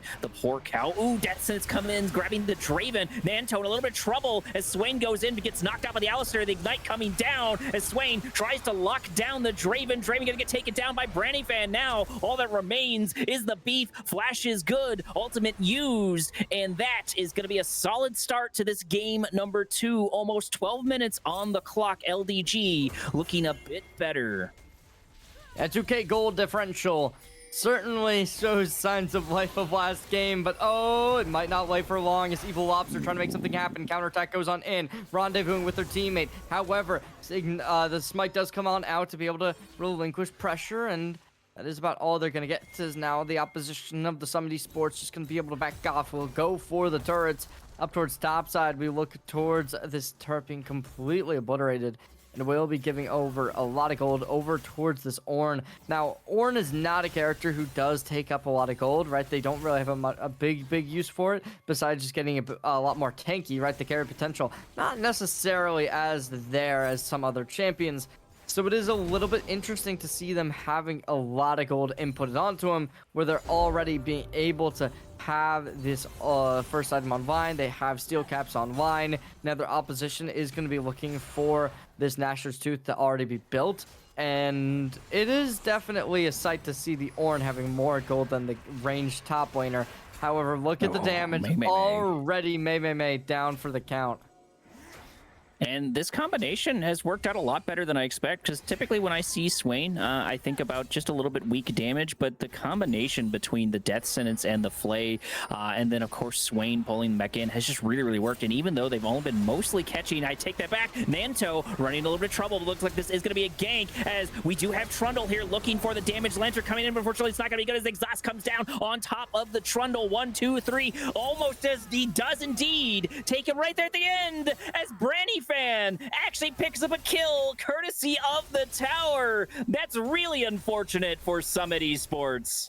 It just goes to show the dominance that Summit Esports has been being able to prove time and time again. The consistency from this roster has been phenomenal, and now it is just going to be a question of will they be able to keep it up. Obviously, losing your mid lane, your jungler, it is a bit of a detriment that you need to be able to move back from, but being able to force a death out of the opposition Swain, right? It's something that's going to be able to hinder the gold lead that they were trying to build up, and that could possibly be what's needed to be able to pull this game back into your favor as a nice way to just kind of being able to shut down the Swain. It's a necessity, right? Obviously, the Ornn gets stacked, the Jax get stacked. That's an issue. However, those are issues that are manageable. If the Sivir and Swain can become overloaded, it becomes a real problem that is excessively difficult to stop, that most players won't be able to. And one of the things I think we have to watch out for, too, is despite all of these shenanigans going back and forward, bot lane doing well, of course, Evil doing really well, Ornn doing perfectly fine. These objectives mostly going to Summit, but the big thing I want to note here is, once again, we've got a Sivir, right? Sivir is constantly a ticking time bomb, something to look forward to in conjunction with Ornn. Ornn does scale. Once he hits that level 13, he started able to upgrade a couple of items, and then 14, and it just goes on further and further and further from there. It's not that we don't have something to look forward to here with Troy, but you know, we're pretty far down, and one of the biggest things is it might be too little too late for this Kale to come online. We need to make something happen sooner rather than later. Evil Lobster are going to get caught out, but so is the Ornn. Gotta have to go a little bit of a jump here to safety if we can keep ourselves alive. Call of Fortune gonna hit 3 so far. That's gonna be a double knockup. Look at all of this damage coming through. Kale already forced to blow their ultimate. The cavalry is here. Never saw once this damage, never saw once these kills. If we could just get in range on the hunt, gonna get activated, but just nothing gonna come from it. That's really frustrating, but we did survive the 4-man gank. Certainly does go to show, right? Despite utilizing so much time, it is still going to be all for naught. Turrets destroyed in the top side, as it does seem as if this game really going to come down to will Summit Esports be able to leverage these objective leads to be able to commit to a victory in some aspect. As of now, the Herald's up, seeming as if this Lester's DooDoo roster should be able to keep that in their stay and not allow any contention, but it does seem contention will be the name of the game, as there is the the Alistar walking up. 5k HP is all that's left. Nobody looks for the contest. Instead, opting straight on in, finds the Rift Herald. Rift Herald going down, getting close to that 17-minute mark. Score looking at 6-2, and it's 30k to 25k. So about a 4k difference in LDG's favor, looking much better in this game. And their whole team is performing just, I feel like this is a night and day difference from game 1 to game 2, because not only are they getting kills, they're everywhere on the map. They're grabbing these towers. They're grabbing, you know, at least they're starting to contest some of these objectives, and they did lose a couple of early ones on to Summit, but look, they've been able to get all the towers down, while the same cannot be said for, you know, Summit. Summit hasn't cracked any one of these T1s, and we've got a bunch of abilities down. You know, we had Flashes just finally come back up, but Trundle does not have one ready to go, so there's a position to play for. Evil Lobster maybe going to run into a bit of trouble. Going to face check the bush. This is not what he needs. This can turn things around as the TP comes in. Evil Lobster going down about half HP. The Flash coming in. The Exhaust doing the exact same pillar, stopping them get out, but Evil going over to the other side, looking for the damage. Call of Fortune going to come in, looking for the knockups. Where are you going to get it? As Draven's able to get a shutdown, but unfortunately going to get taken down for his trouble, as Castek has to run away. Castek has to get away from this Swain, and that turns into a little bit of a 1-for-2 trade in the favor of LDG. Yeah, you lose out your Draven. You really can't be letting that happen. It's tragedy striking once more. as it's going to be the Ornn going aggressive, trying to make something happen, conceding the fight at a certain point, but the Drake now going to be going over. Lesser not going to give any signs to try and make the contest. Instead, this Drake will instantly be aggressed on, and yeah, not much you can do about that. You just saw what happens as if you even try and call out the Jacks, right, all by their lonesome, the rest of the team starts swarming you. And despite having a strong 6 seconds alone in a duel of fate, that Jack still survives, still stays healthy. And it's really something that's got to put a bit of a damper on the mindset of some of these sports. And it was a really good play to try to go for it. I don't see any reason for them not to play for it, but it just didn't happen with the gold difference. Troy into trouble here. We're going to pop the ultimate here as Evil Lobster goes into the bush. There's an angle to take him down, but the gold difference is just too staggering. Kale going to go down. May looking for an angle. Evil Lobster does have a bit of reinforcements in the form of Sivir and does manage to get out relatively scot-free. This Kale Troy not looking super great. You know, we've got 0 and 3 here on them. You know, Draven, I guess one of the positive sides, was able to pick up a shutdown, so that's nice. The funny thing I feel on the other side is that Never Saw is 0-0 and 2 with the 100 gold bounty, which is still absolutely ridiculous, but a lot of it has to do with the CS and taking out plenty of these towers. And we do have 2 items complete. We've got Yuntal and Infinity Edge, so that Sivir is still getting accelerated. Yeah, the Sivir definitely does seem to be a real playmaker this game, as despite not having the most amount of kills, the most amount of flashiness, they're still showing their gold dominance, that if this game does go to a longer, prolonged state, they will be able to show that they are here for a reason. They are a player who will not be counted. Oh, but as I say that, Never Saw might actually be in a bit of trouble. The spell shield does get utilized, and despite having 3 players walking up on him, there won't be anything going their way. We do manage to stay on top of it, and this is kind of the thing I was talking about in draft. You know, Trundle, once they get in that pillar range, they do very well with just picking up and taking down anyone. But just like we saw with Sivir right there, Sivir was just a little bit out of that range. The spell shield providing a little bit more time. Flash, you know, on the hunt, able to do a whole bunch there for them and keep themselves alive. And most importantly, you know, the thing that LDG did is they said, hey, there's 2 or 3 top. Autocon is up. Let's go ahead and take it. That's going to be a good gold advantage in our favor, and I think it's paying off. 9-3 so far, 38 to 33k. But the thing you've got to remember though too is the famous thing that Captain Flowers likes to say over and over is the fact that Autocon is worth about 1.5 to about 2k, somewhere around there, depending on the flowers itself, and that's not reflected in the gold chart. So LDG has quite the lead in gold. They just need to maintain their composure. They just need to not get caught out and continue to play like this, and things are shaping up for them. Straight on in. It is going to be looking very good, as the tower seems to be falling, right? It's a 4v2 in the mid lane, potentially. However, the poke just seems to be so good, right? They don't want to try and challenge under turret. That might be a good idea. That might be a bad idea. We won't get to know, as it's just going to be everyone backing out, looking to play a little bit safer. And that, I feel like when you're in a situation like this, you can't be playing safe. You gotta try and make some risk and get some reward. Because as of now, this game's not going to go your way. You're down 5,000 gold. And the objectives they once had are starting to be lackluster, right? They were up 2-0 on the Drakes, but now that's 2-1. I do think maybe the thing they're looking out for is Nanto, which is a good chunk of their damage and a good chunk of their gold.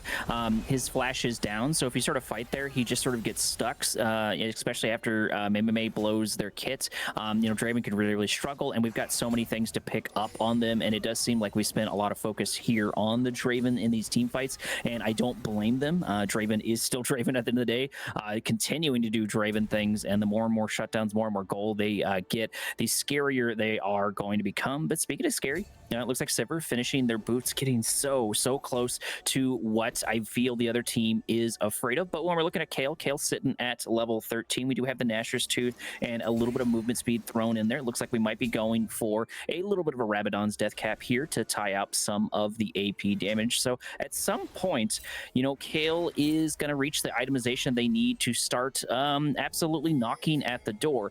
But the big thing is like, what advantages are LDG going to get in that meantime? That's the question as of now, though. It does seem as if the Baron is going to be the next tool in the toolbox. Everyone's starting to walk up on this Trundle and Kale, respectively.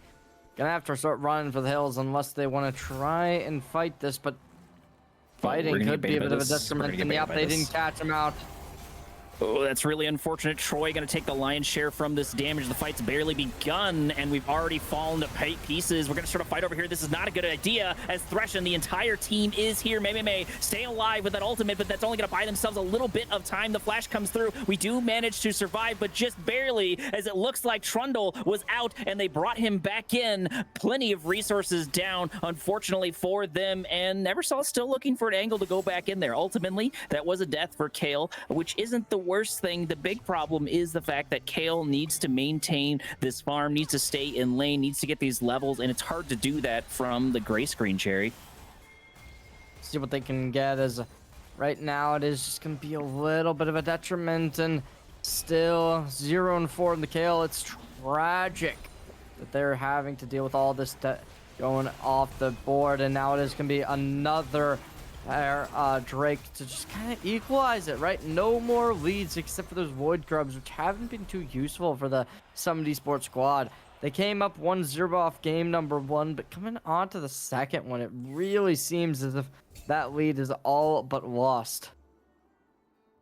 Absolutely. And, you know, I've seen this time and time again where that game 1 not only acts as this rangefinder, but, you know, is just kind of the transition between players waking up and coming online. LDG, I definitely can say, has come online for game number 2, but they're going to have to maintain this. They're going to have to maintain their stamina. This is a best of 5, and the it's really going to test even these master level players, because you're going to have so many champions no longer available for your pool, you know, because it's what, 10 per game, so 50 champions no longer available, plus the 5 bans is really going to push you to your limit team comp wise and just comfortability wise if we make it all the way to that 5th one.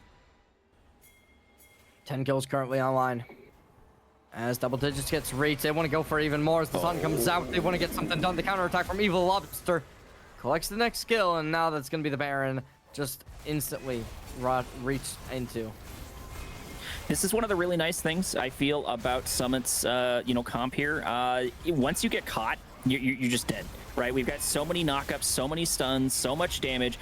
We've got Thresh with the death sentence with the Flay, followed up by Swain. And you saw it right there. Trundle just immediately stepped one toe out of line, and the entire team went down on it and capitalized on it. And now they've got their hands on a Baron without a whole bunch of a real response here for Summit Esports. Sure, Kale is still back here farming, but they are only level 14. They're 2 levels behind the Ornn, which is not what you need, because those levels are so important on Kale. Apparently it is just going to be both teams going straight back into the fray. The Baron got collected. Not going to have anything to really try and fight for, as the objectives are still down by a very wide margin, right? They're not going to be up for a pretty long time.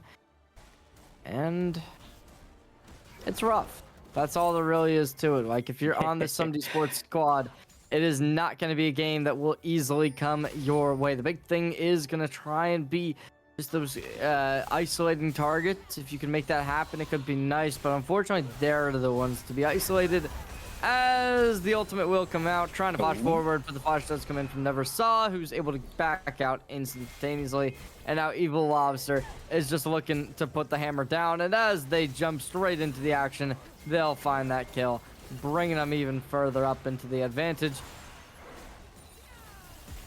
We are looking for another fight. Once again, this is 3 here in order to grab. There's going to be a powerful tool down there as the death sentence comes in, locking down the jungler. Going to get taken down. Evil Lobster picking up a kill, and now the rest of Summit is on the table. Castek going to get taken down, leaving only 2 remaining. Draven left here holding the bag. We're looking for an ace. We're looking to kill after kill, picking up the team wipe. Double kill even on the Ornn. Ornn sitting at 5-0. Jack 6-1. Really devastating. What a night and day difference between game number 1 and game 2, Cherry.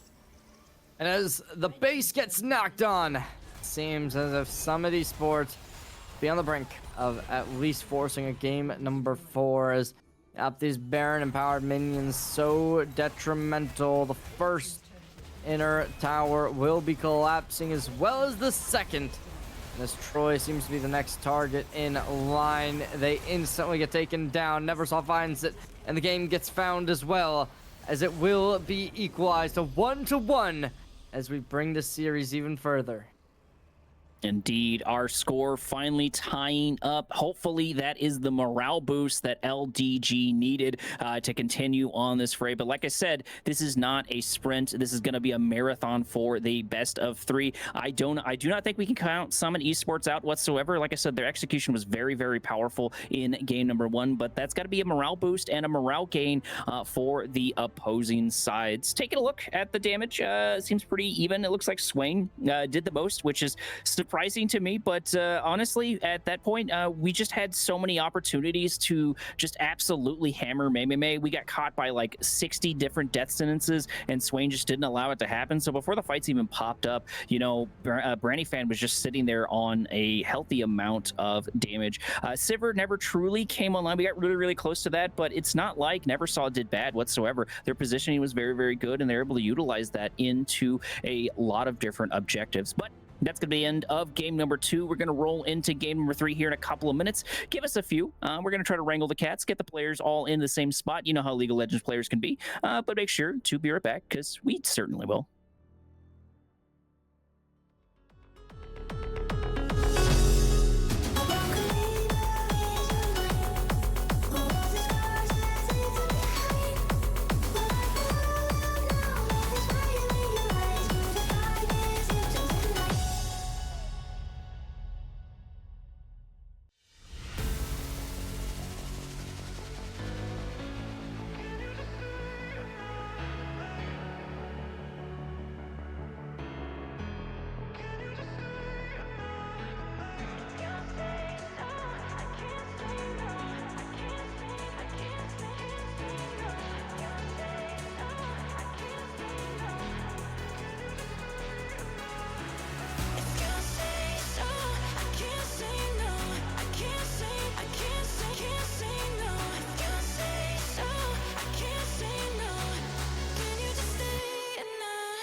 Alrighty, everybody, welcome back to game number 3 between LDG and Summit Esports. What a nice turnaround for LDG, finally coming online. But now, game number 3, we're going to roll into a full 20 bans and, of course, the additional 10 on top of that. So it's going to be 30 in total here for this. So that's going to be a lot to watch out for as these pools get smaller and smaller, Cherry.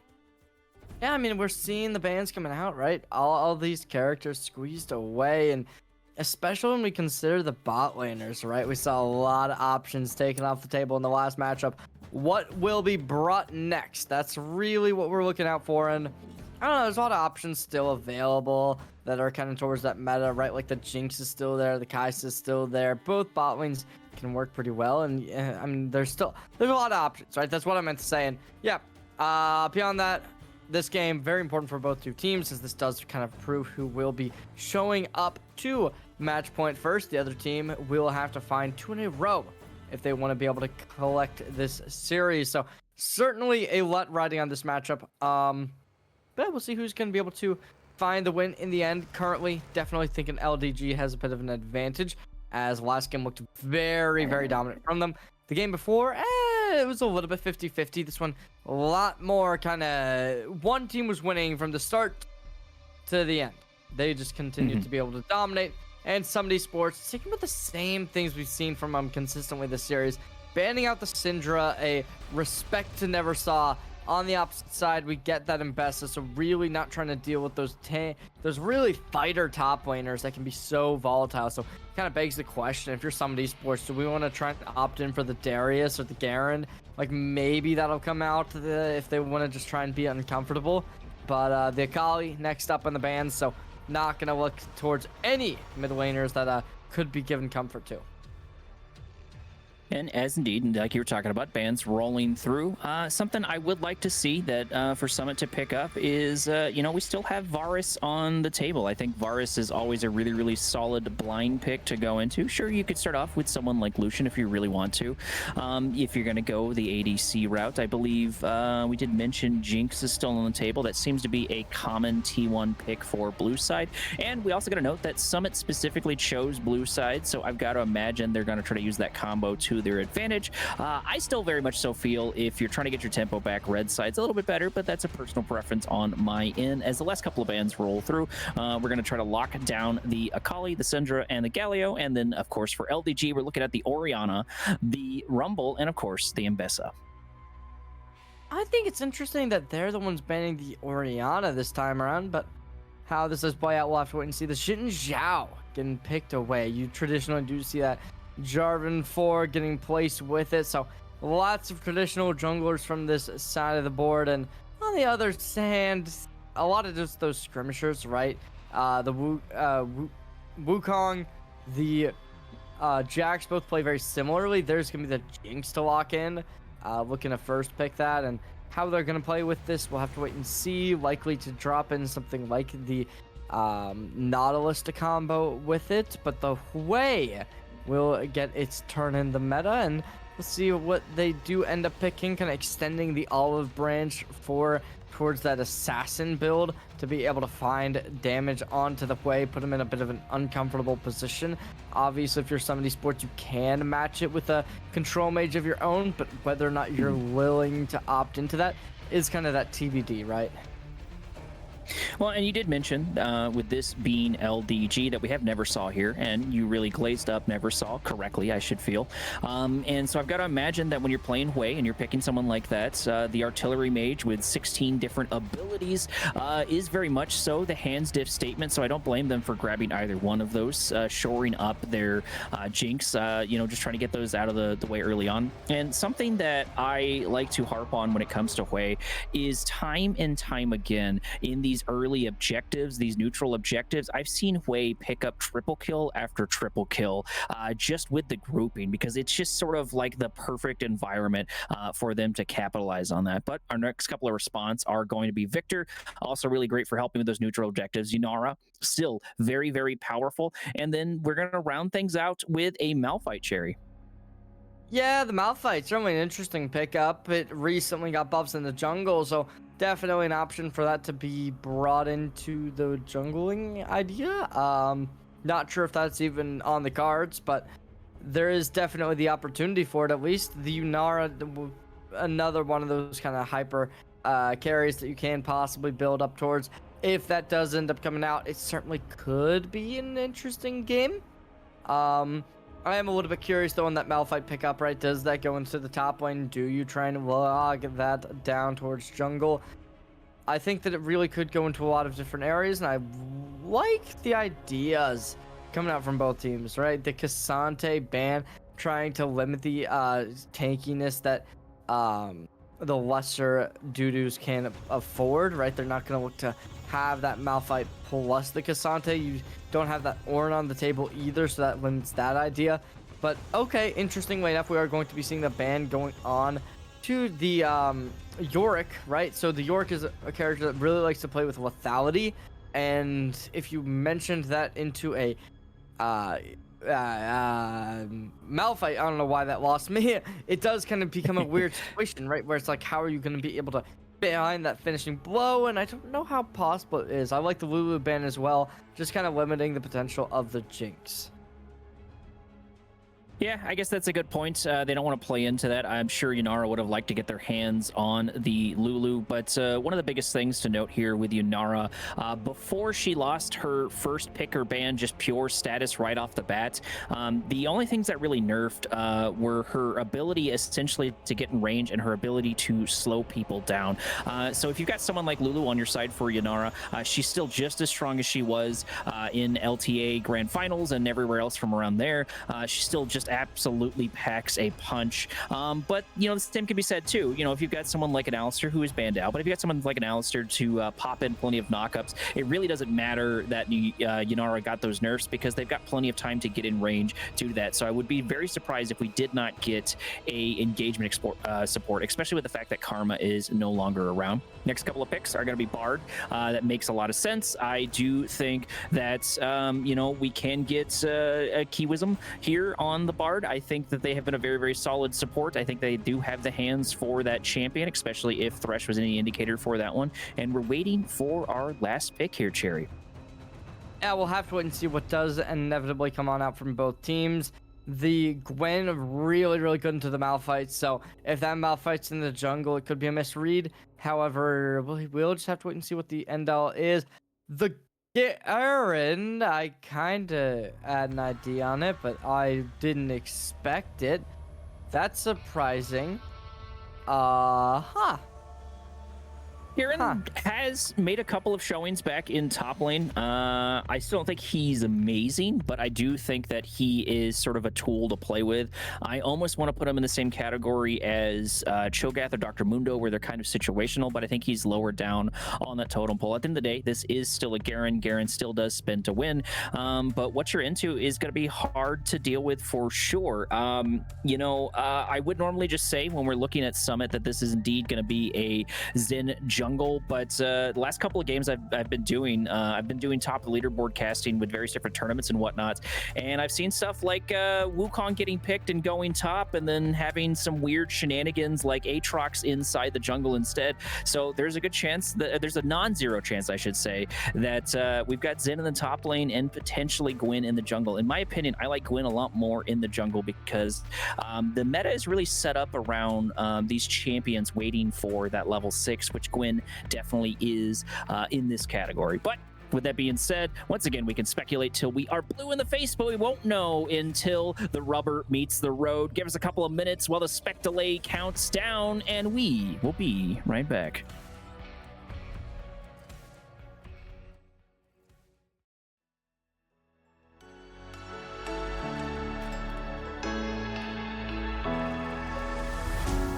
What does it mean to be happy? 'Cause it looks like we all don't know. Glass half full or empty. Man, we just putting on the show. Try to look to the heavens to tell us things that we beg to know. Like what did this all mean? There's no tomorrow. Oh, you know, I try to find a purpose in my life to drive me, to guide me. Oh, doctor, I feel dead inside.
Head down the highway side, cold wind, but it feels right. With you, I'm heavy breathing. Feels like I'm lucid dreaming. I'm not usually the type to rush into the night. This time I can't be speeding. I'm taking it slow, but I just want more. I'm taking it slow, just go with the flow. I'm taking it slow, but I just want more. I'm taking it slow, just go with the flow. I'm taking it slow, my knees on the floor. I'm begging for more. It's you I adore. You took me to see Versailles in the middle of July. I'll fall into the deep end, giving into my feelings. Afraid to go on this ride. I'm scared to crash inside. This time I might be speeding. I'm taking it slow, but I just want more. I'm taking it slow, just go with the flow. I'm taking it slow, but I just want more. I'm taking it slow, just go with the flow. I'm taking it slow, my knees on the floor. I'm begging for more. It's you I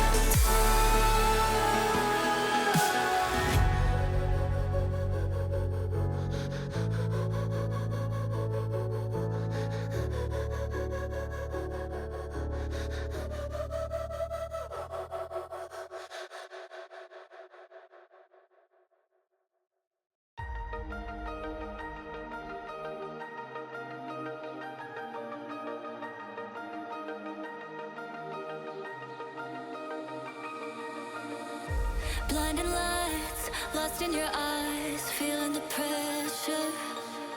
You and I, spending the night, chasing forever. For you, oh no, I'd be your one and only. Don't let me go, don't leave me lonely. Say you'll stay through the pain, say you won't go running. Let me in through your veins, get off of my loving.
Alrighty, everyone, here we go. Rolling out the carpet for game number 3. Our score tied up 1-1. Summit sitting in the blue, LDG in the red, and we finally get to see where everyone's going. It looks like it is indeed going to be the Malphite and Zen in the jungle. Adorable Lizard. Yeah, I mean, I like it. I think the Garen is still an interesting pick, right? You traditionally see the Garen into something like the Cassante, but with the Cassante band, it left, I guess, the Garen was something that they kind of wanted to try and opt into. Maybe see if they could pull their cards into it. I'm not totally familiar with the Gwen into Garen matchup. However, I would have initially assumed it would be bad because you traditionally do see Gwen's liking to pull up with the Ignite, as that does kind of help their case when securing kills. This time we actually didn't see the Ignite from the Gwen, but it does work well into a Garen, so that is kind of a little bit of a question mark in my mind. There is still a window, I think, for, Garen to get in there and deal some damage and get some sort of advantages, because Gwen needs some time to come online. They need that itemization. They need a couple of stacks on their items as well to get going and to truly flick on the switch. Not that they can't do a decent amount of damage early on, but I feel like if Garen's going to make something happen, it's going to be then, or maybe in the laning phase, rolling into the mid phase or the mid to late game-ish area. Maybe Garen will rotate a bit more, but the problem will be is I'm really worried about mid to late game Gwen. I feel like Gwen's going to have a much bigger impact than Garen, maybe, unless Garen's able to chase people down and absolutely obliterate them. But the problem with that is, we've got a Victor on the other side. It's going to be hard to go into, and Yunara really likes when people sort of fight into her, because those AoEs are so much easier to hit when you're just making a singular path towards someone, which gives Yunara a lot of opportunities to kite and just continue deal that damage. So towards the start of this matchup, I am definitely looking towards the bot lane as one of the more volatile places that this could be attracted to, and especially that Yunara and Jinx, right? Those are two heavy carry characters who have that potential within them. Obviously, we've been seeing significant gaps within the CS, especially towards that bot lane and mid lane, where like they allow that gap to just kind of keep widening, and nobody really does anything to halt it. So this time we'll see whether or not that does continue with the trajectory that this series has been heading in. Obviously, though, I mean, yeah, these two teams, they've been able to show dominance, right? It's been both of them throughout the season able to prove why they are here and how they are currently standing up within the rest of the rosters that they do currently face up against. And yeah, I mean, we definitely have kind of seen each player in this lobby having that option, right? They've been able to give themselves that kind of notorance of, yep, I am one of, if not the best player for my role within this league. And whether or not they're going to be able to conclude with a victory, you'd hope so, right? Both these two teams, they've been able to prove a lot so far within the season, and I just want to see them ended on a high note. Absolutely. Looks like we're going to get the W in on Mei as we get out with a pretty easily E, and of course the Q for a little bit of healing as well, giving Nanto just a bit more time to deal some damage. We are going to get spotted out on the Zen, but we're just mostly here to pick up the crabs, so nothing really to write home about. And I wanted to highlight on Mei while we're sort of got the focus. I don't think I like the Rakan here. I'm happy to be proven wrong, but in my opinion, when you play Rakan, you're sort of looking to just absorb massive amounts of hooks and just kind of walk away scot-free. I feel like, at least in the lane phase, this combination is really going to struggle. We've got a lot of poke, and Brandyfan seems to be very, very happy and very, very confident. They've had very consistent plays. Even in the first game, when their game got destroyed, their Smolder was still very, very solid. We saw the same thing on Swain. I doubt it's going to be any different on Jinx. So that's also something you're going to watch out for and play into. And, maybe the goal is to give Yunara that time to get in there with the W, and of course with the ultimate for Rakan, trying to buy themselves a little bit of time. The healing's going to be good, I believe, at least for the early phase. Oftentimes, if you want to tell the tempo of the bot lane itself when there's a Rakan, it's sort of dictated on how many Qs Rakan's able to get off, because it doesn't matter the poke. Rakan heals a surprising amount early on, Cherry. Oh, it is just going to be these two players going at it, as it's very heavy pressure coming on from the side of Summit Esports over towards the bot lane. They're able to push the wave in significantly. The damage Now up towards top. coming on Garen. The flash comes out. Troy gonna pick up an ignite now, and the fight begins underneath the tower as Garen does manage to pick up a kill. First blood going to the other side. Zen actually going down as well. That's 2 kills on the Garen. That's not what you need starting things off, but that's gonna be a happy Garen. Dropping the ignite, killing off Troy with it, giving them 2 to be able to get the price of 1. But the CS diff, look at that, 13 at 5 minutes 30 seconds. Really can't be letting this happen, as the gold is still going to be around equal for both these 2 top laners.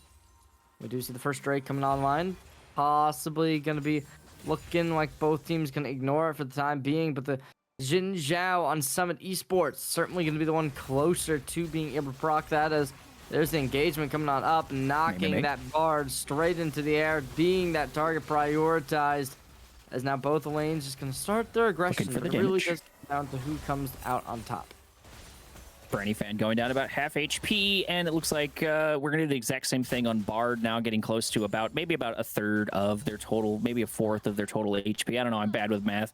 And the big thing is, like I was talking about, that Q, that tempo here on Mei is so important, able to pick up heal after heal, so they're able to take these engagements and really come out in top in a lot of different ways. We're sitting at about 6 minutes and 30 seconds, which means the first Drake's been up for about a minute. Ooh, the stun coming in. This is not what you need. Exhaust doing the exact same thing. Branny fan trying to capitalize on this opportunity. Gonna activate the barrier. Here comes the flash as the feats of warfare do and get claimed by LDG. Branny fan picking up a kill along with their Bard. That's a little unfortunate because that sets things up for them to grab maybe this early Drake. Early Drake getting settled in. Potentially is still nobody goes on in for it. Some Esports, the lead that looked like they might have been able to obtain, not going to be there anymore, as the bot lanes, despite being pushing on the tempo faster and faster, they will be falling pretty fast in the end, as 2 kills go their way. And up towards the top lane, we'll be seeing Troy facing a little bit more of a hefty matchup, as dealing the damage, but as they need to be able to secure the kill, that will not be a possibility for them just yet. Another rotate. Looks like we're setting things up for the Void Grubbies, as they've got about 30 seconds on the clock. Ooh, never saw the Rakan coming in looking for the damage, but can we kyle it down? We just need one more AA. It's not going to be good, as Lobster goes in, but unfortunately his target was going to be the Rakan, who gets out immediately. Tempered Fate coming in, provide a little space. We're trying to lock down Cast Tech 1, maybe 2 AAs away as the Q comes in. Lobster picking up a kill. Our score 1-5 at 8 minutes. That does show the dominance, right? As it's going to be both these 2 teams clashing head to head. And as the Void Grubs look to be taken, it is going to be just outside the pit, where they look to try and find that finishing blow. But as Troy up towards the top side, getting hindered by this opposition in the Bard, it is just going to be both players going up for the Void Grubs, able to connect all 3. So now that they have this, we saw this lead coming out last game, didn't seem to matter a whole ton too much. Troy pushes up once more, looking as if an engagement might be on the cards. Oh, the arena comes down. Branny fan happy to oblige. The zap, unfortunately, is going to miss, but this should be a nice and easy plate for Jinx Amill to pick up. Nice little infusion of 125 gold. Got to be super helpful. It looks like it's going to be Garen into 2. And something I want to note here, as I have a stroke, is Garen hasn't been able to capitalize on his number advantage. Even when he returned a lane into Troy, Gwen still really took him down. Ignite coming down on top of the ultimate, but I don't think that's going to kill, even though we get super close to doing so. And it looks like Yunara, it looks like Nanto trying to do the exact same thing, get their hands on an early plate, as Troy takes a bit of harassment and might get taken down by Evil Lobster looking for a gank. Towards the top side, we are going to be seeing both teams start coming on into the action.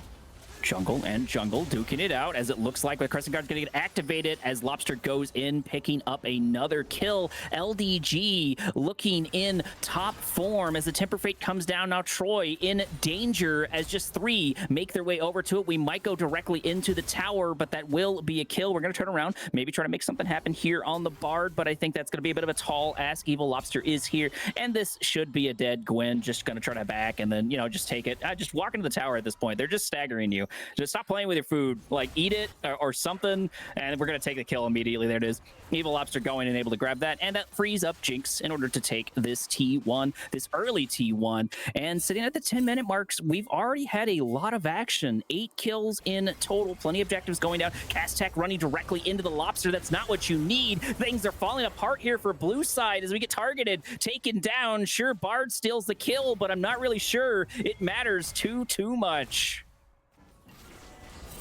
Still going to be a massive lead coming in, as the Summit Esports roster having a bit of a detriment going their way, needing to be able to recover from this. Certainly not the most impossible scenario in the world, but so far it's only been once at the very start of this series where we've been able to see teams really being able to recollect themselves and forcing the leads to reverse.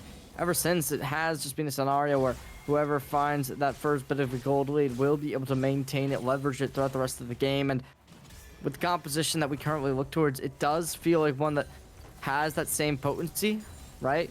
Where if you're going to win, you have to be able to outplay.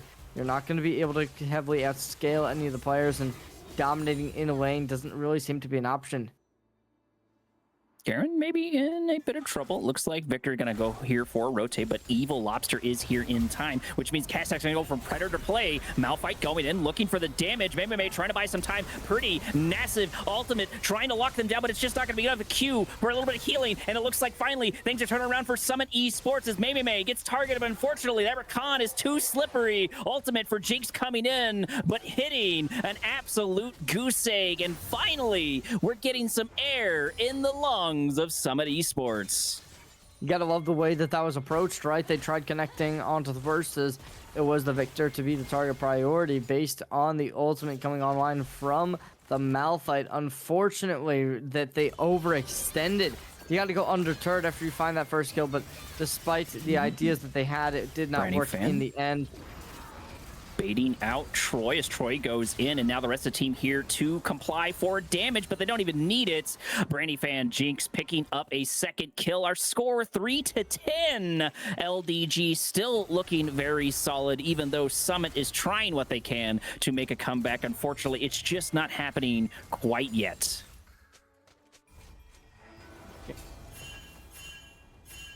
This game is going to be positioning. It is going to be 10 kills already obtained, and we will be seeing this moving forward. Not going to be the easiest for it, without a doubt. Still, though, just kind of look and wonder, right? These two teams, we do witness the bot lane starting to get maxed out once more. Lots of players opting to start crawling around down here, potentially meaning that it is going to be the Drake opted into from both. That could possibly lead to another team fight. Now, when we consider the way the team fights are going to be going, it is likely that the Lesser's DooDooGarbage is going to be looking to just kind of pull and brawl that, but how they're going to try and make that happen, we'll have to wait and see. For has it going in right about now. Oh, Zen's overstaying their welcome for sure, as that's plenty ultimates to lock them down right before the objective. Crescent Guard gonna get activated, Temper Fate coming in, but unfortunately it's not gonna be able to do too much for their team. Evil Lobster here trying to turn things around. Couple of kills here for Summit Esports trying to turn this around. This has turned into a 2v2, but unfortunately we just cannot stick the landing. Drake still gigantic question mark, but we do still have our jungler up on LDG as Garen knocking at the top door, playing with this Gwen. Yeah, turret's about to fall, but unfortunately not going to commit to it. There it is, goes down. However, the needlework seems to be enough. Flashing forward. There's the kill. Sometimes if you play with your food just a little bit too long, it does bite back. Gwyn certainly doing that. Drake should fall. If we get outsmited by Victor, I'm going to be very upset. Okay, it does not happen. Redemption coming in, trying to keep Castech alive. Never saw. Did see this one coming as we flash over the wall, trying to keep ourselves alive. Bard trying to buy a little bit of time, activating the plant, providing nice spacing here for Evil Lobster, but this is a good opportunity to lock him down. It looks like we're going to take the rocket to the face. Mei unintentionally stopping the ultimate, keeping his jungler alive. Never saw. Trying to turn it around, almost taking down the Zen, but look at our Malphite, 5-1 at 15 minutes. Keep up the pressure.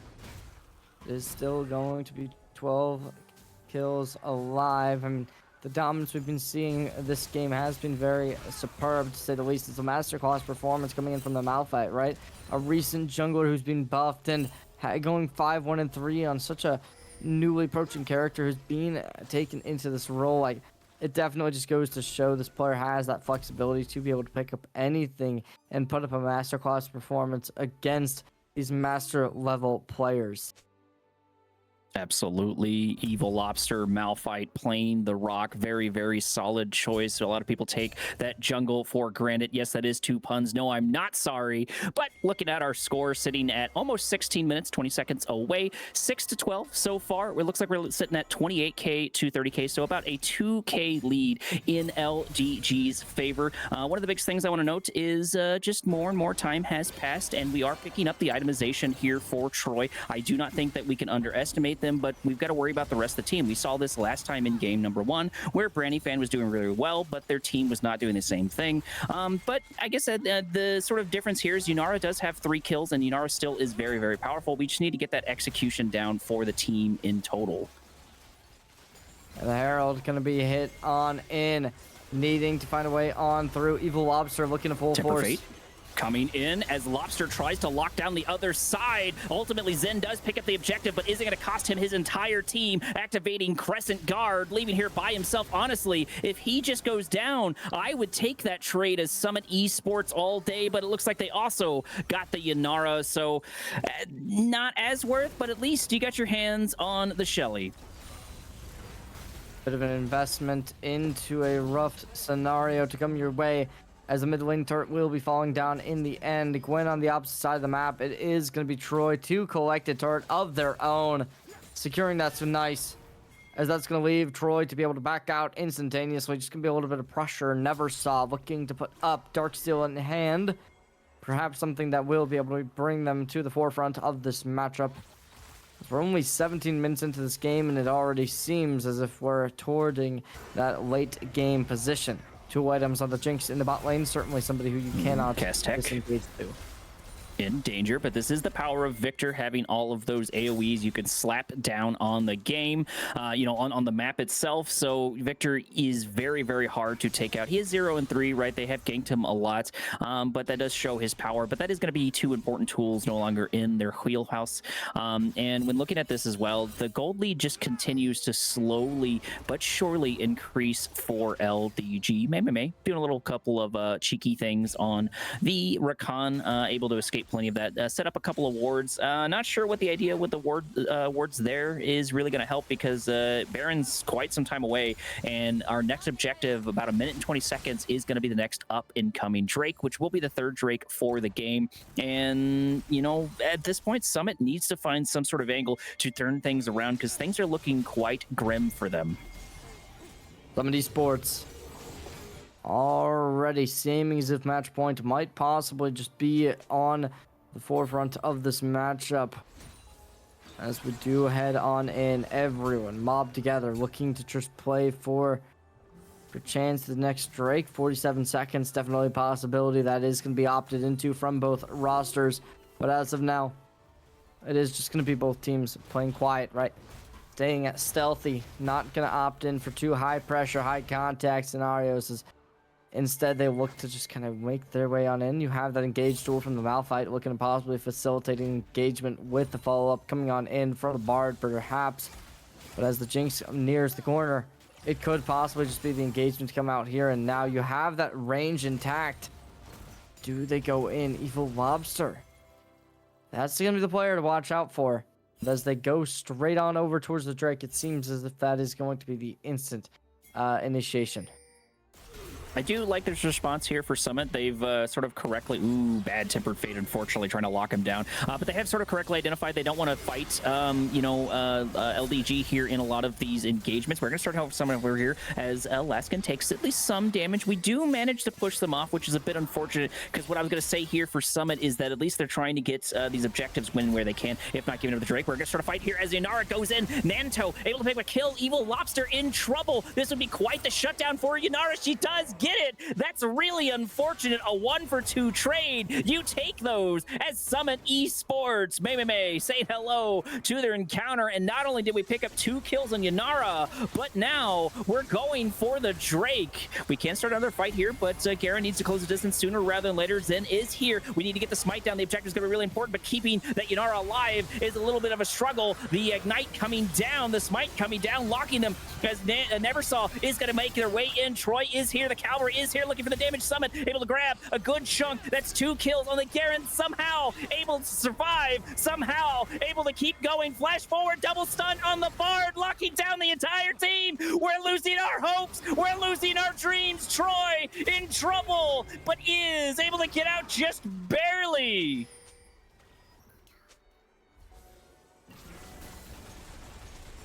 Absolutely Definitely phenomenal performance for LDG. Gonna turn that from a kill and an objective. Well, I guess they did lose the objective, but ultimately they turned that into a handful of kills for their side. And now they're gonna get Autocon. And honestly, if you're gonna trade, I feel like a trade for Drake for Autocon is an easy one, plus a couple of kills for sure, Cherry.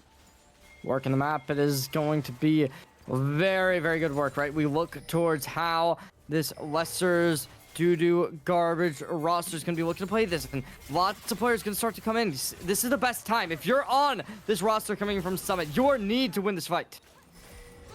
May looking for an angle, is going to find a W there on the Jinx part. Therefore, it looks like Evil Lobster coming in exactly when they don't need to. Temper Fate, unfortunately, hitting absolutely no one. Shelly going to get deployed for some reason as Nanto gets targeted 1 or 2 more shots. Portal to safety, but it's only going to buy them a couple of precious seconds. Ultimately, going to go down, but we're actually going to pop into the Shelly to keep ourselves alive. Can we escape? Neversaw trying to take him down, but it's just not going to be enough. Troy left here holding the bag. Jinx tossing down the ultimate. Victor buying a little more time, taking down the Bard, turning into a little bit of a sloppy 2-for-1, but in the favor of LDG nonetheless. Wow, that's an insane team fight to win. If you're the Bard, you don't get out of there. A phenomenal way to be able to place the magical journey right against the wall, and that gave you the option to get out of the engagement, out of the tricky situation, and now the re-engage does come out. Looking for another fight, and it's going to be a nice little bitty 1-3 punch, I guess, with 3 being there. Able to pick another kill and a tower falling down as well. LDG still very much so at the reins of this game. Oh, no, we're not going to step up into this, are we? Neversaw doesn't have a lot of mana, so maybe backing, I think, is the right choice, even though I know they really want to kill Cast Tech. I don't think they want to play with this. Resetting would be way, way more important. We're going to go for it as May continuing to do recon things. Happy to just hang out in the jungle. We have plenty of escapability even into someone like Bard, so not really surprised. But with that being said, Cherry, we're entering our first awkward stage. There's not a lot of objectives to really shoot for. Most of the T1 towers are down. I think mid being the only one remaining on LDG's end, so that could be an objective that we shoot for. And I think this floundering time, this sort of like when all these objectives round up for all the teams, I think it really shows what the mentality is, what the thought process is for each one, because those objectives are oftentimes sort of like arrows, say go here, do this, and it's Riot's way of dictating where people and players should be. And so, you know, we get to see what these teams are thinking about when those objectives aren't up. Certainly seeming as if both teams just looking to play for that CS, right? Not gonna try too much. Maybe the idea is gonna be Baron, as we do see a lot of players opting up towards topside jungle, but it's a lot of aggression coming in from the red side, looking to gain territories. It's the Malphite leading the charge. taking some damage, getting close to about half HP, but the Q for Mei is good. Unfortunately, that's going to be a third bad Temper Fate in a row. Mei going for the back line. This is a good angle here for Summit if they could just lock down the damage. That's going to be a dead Jinx now. We're trying to lock down the rock. That should be a kill here rather soon. Finally, a couple of hope here for Summit Esports, taking an easy 0-for-2 trade, showing that they're not out of this fight just quite yet. They're not out of the series just quite yet. And most importantly, showing why they are here. Oh no, never saw. Running into a bit of danger. This is going to be 3 coming in. This is going to be really unfortunate, but the TP is good, keeping themselves alive, but just barely. The back, thankfully, as now we will be seeing a lot of turrets have that inflicting damage, just tragedy striking them. As Summit Esports looking to get back into this match, despite what the kill feed says. It's a very, very close game. Only around a 2.5k difference.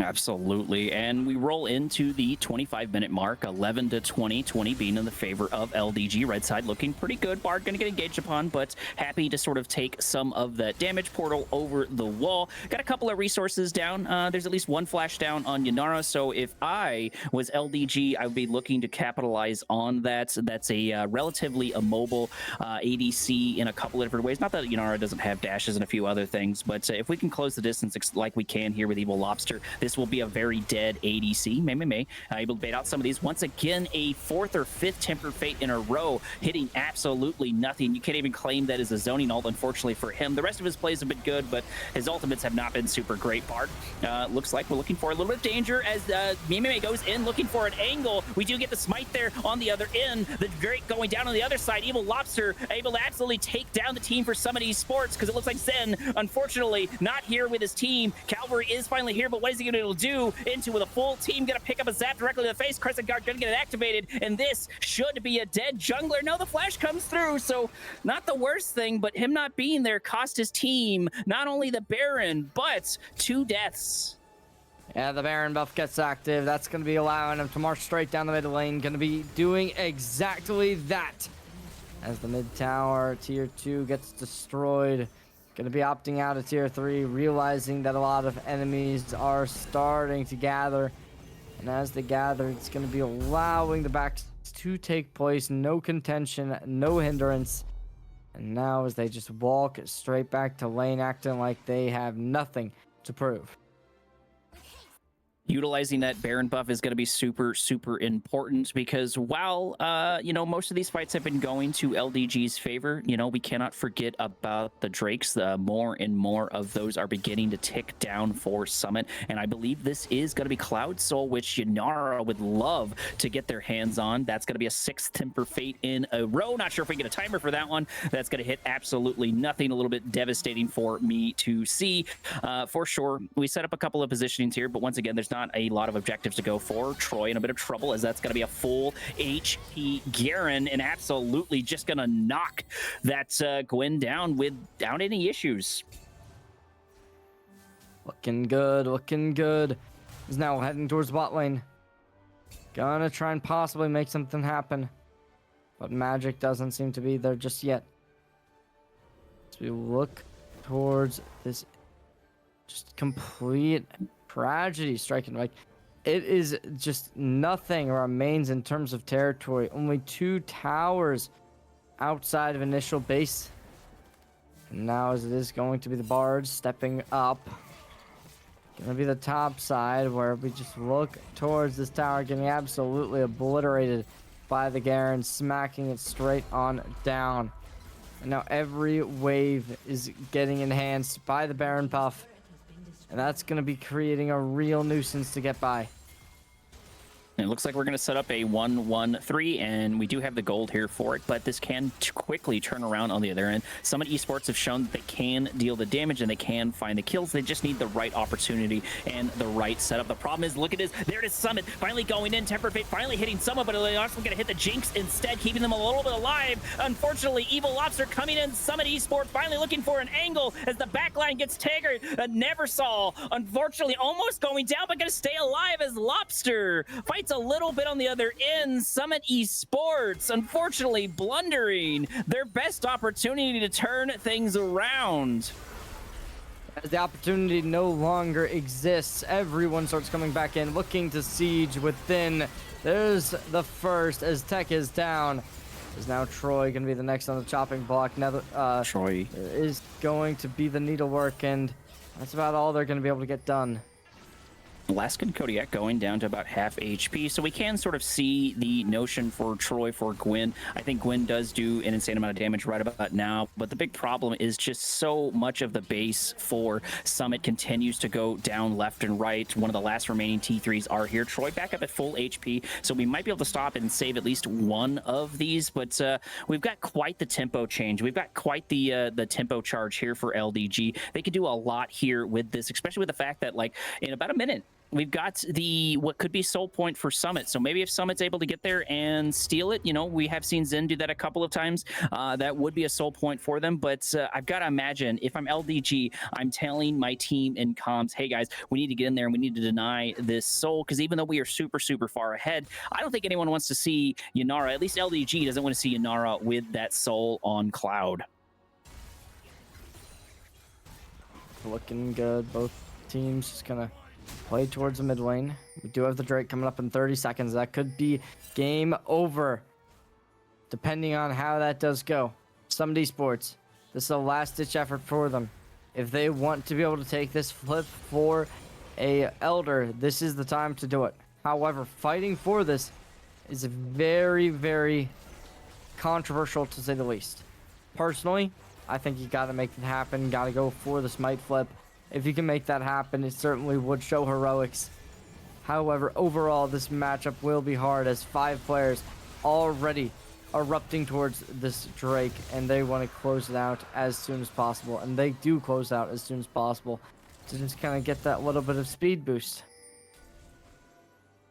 Look at the clock now. We're getting to the 31-minute mark, which means all of the gray screens are getting extremely long in the tooth. But look at the gold difference. We're sitting at 54K or 55K now to about 65K on the other end. So 10K difference in the favor of LDG. LDG definitely can lever that in a lot of different ways. They've got so many tools to play directly into this. They just need to maintain their momentum. They just need to maintain a lot of this. But the big thing is with Summit, if Summit can get 1 or 2 picks, that can delay the game by a massive amount. And so LDG needs to be more and more cautious as this game goes on, despite the fact that they have such a lead. If Summit Esports is able to sniff just a little bit of blood in the water and press all of their buttons and take out a couple of ones, it's going to be hard for LDG to come back, but it's going to depend on what they're going to do. We're going to start a fight here. May taking some damage. Looks like we're doing a little bit of hello. Unfortunately, that's going to be a nice little poke before the objective has popped up. The entire team for Summit is here. Temper Fate coming down, able to grab at least 1. That is the angle to go in. Unfortunately, the zone is going to pop there right there, keeping Nanto alive. May knocking up the back line, but it's not going to do too much as LDG out for blood. LDG out for game number 3, trying to wrap things up. That's going to be a double kill on the other side. Castac here, left turn holding the bag, going to fall to pieces. The ace picked up by Jinx, and game number 3 is going to fall to LDG. That'll do it, bringing this done and dusted. It is LDG bringing a game number 3 to a close, putting them on match point to get up to the semifinals.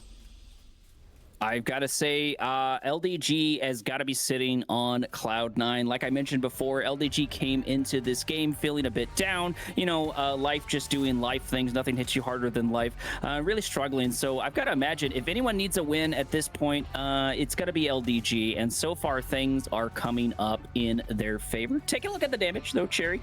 Not sure if anything surprised you. It looks like Yanara still continuing to do an absolute insane amount of damage, despite the fact that his team was very far behind. And it looks like the runners-up behind the Yanara are going to be the Jinx and the Hui. Not really surprising, but the damage across the board when we're taking a look at LDG's team is pretty even. You know, aside from the Bard, but you know, gee whiz on that one, Cherry. Yeah, I mean, you don't accept your Bard to be that big damage dealer. If they are, something's going wrong. But it really does, in my opinion, result in a massive, massive performance from Neversaw, having 0 deaths is a very hard feat. In a 32-minute game, that is not something that is very traditional. That's not something that happens too often. So for them to be able to make that happen, it definitely does deserve praise. Absolutely. But with that being said, we're going to roll into a little bit of break. Once again, got to herd those cats back into game number 4. Make sure to stick around, grab yourself some drinks and some refreshments, because we will be right back.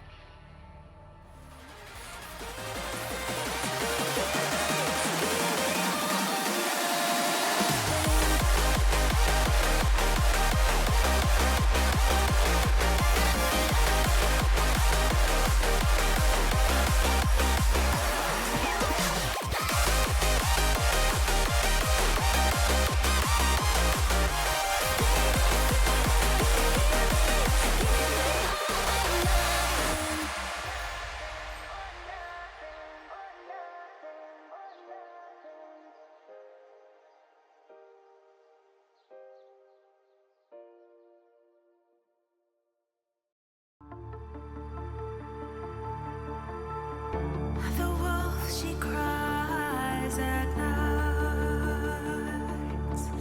A breath had born in the black wind where the shadows lie. Deep inside despair, our hearts grow fierce, our minds aware. We carry on.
It's always darkest before the dawn. It's always quiet before the storm. We are not afraid. We journey on the road to tomorrow that hope has made.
I'm here only because your stare won't ever let me go.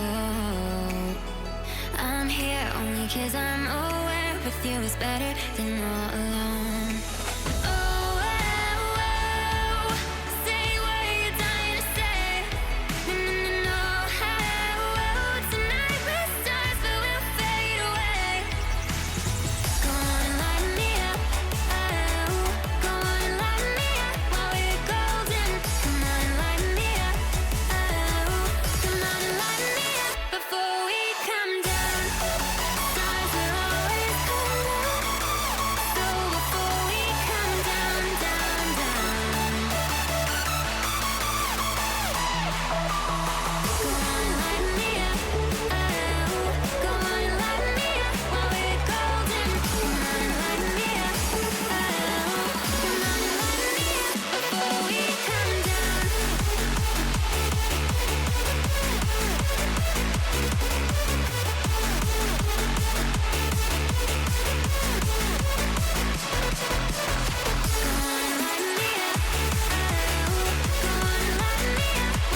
Alrighty, we had to get the cattle prod up, but we finally herded the cats into the kennel itself as we roll into game number 4. LDG starting off with a lead 2-1 so far as the bans come out, and now it looks like we're switching over to a Nico ban. I don't blame them. Nico's still very, very powerful. We're banning out Caitlyn.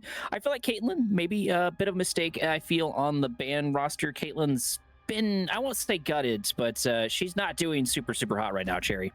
Yeah, 100%. The Caitlyn, not the strongest tool in the shelf, but we'll see what they do end up going for. Obviously, besides that, some more Banes around the table. You got to get rid of that best.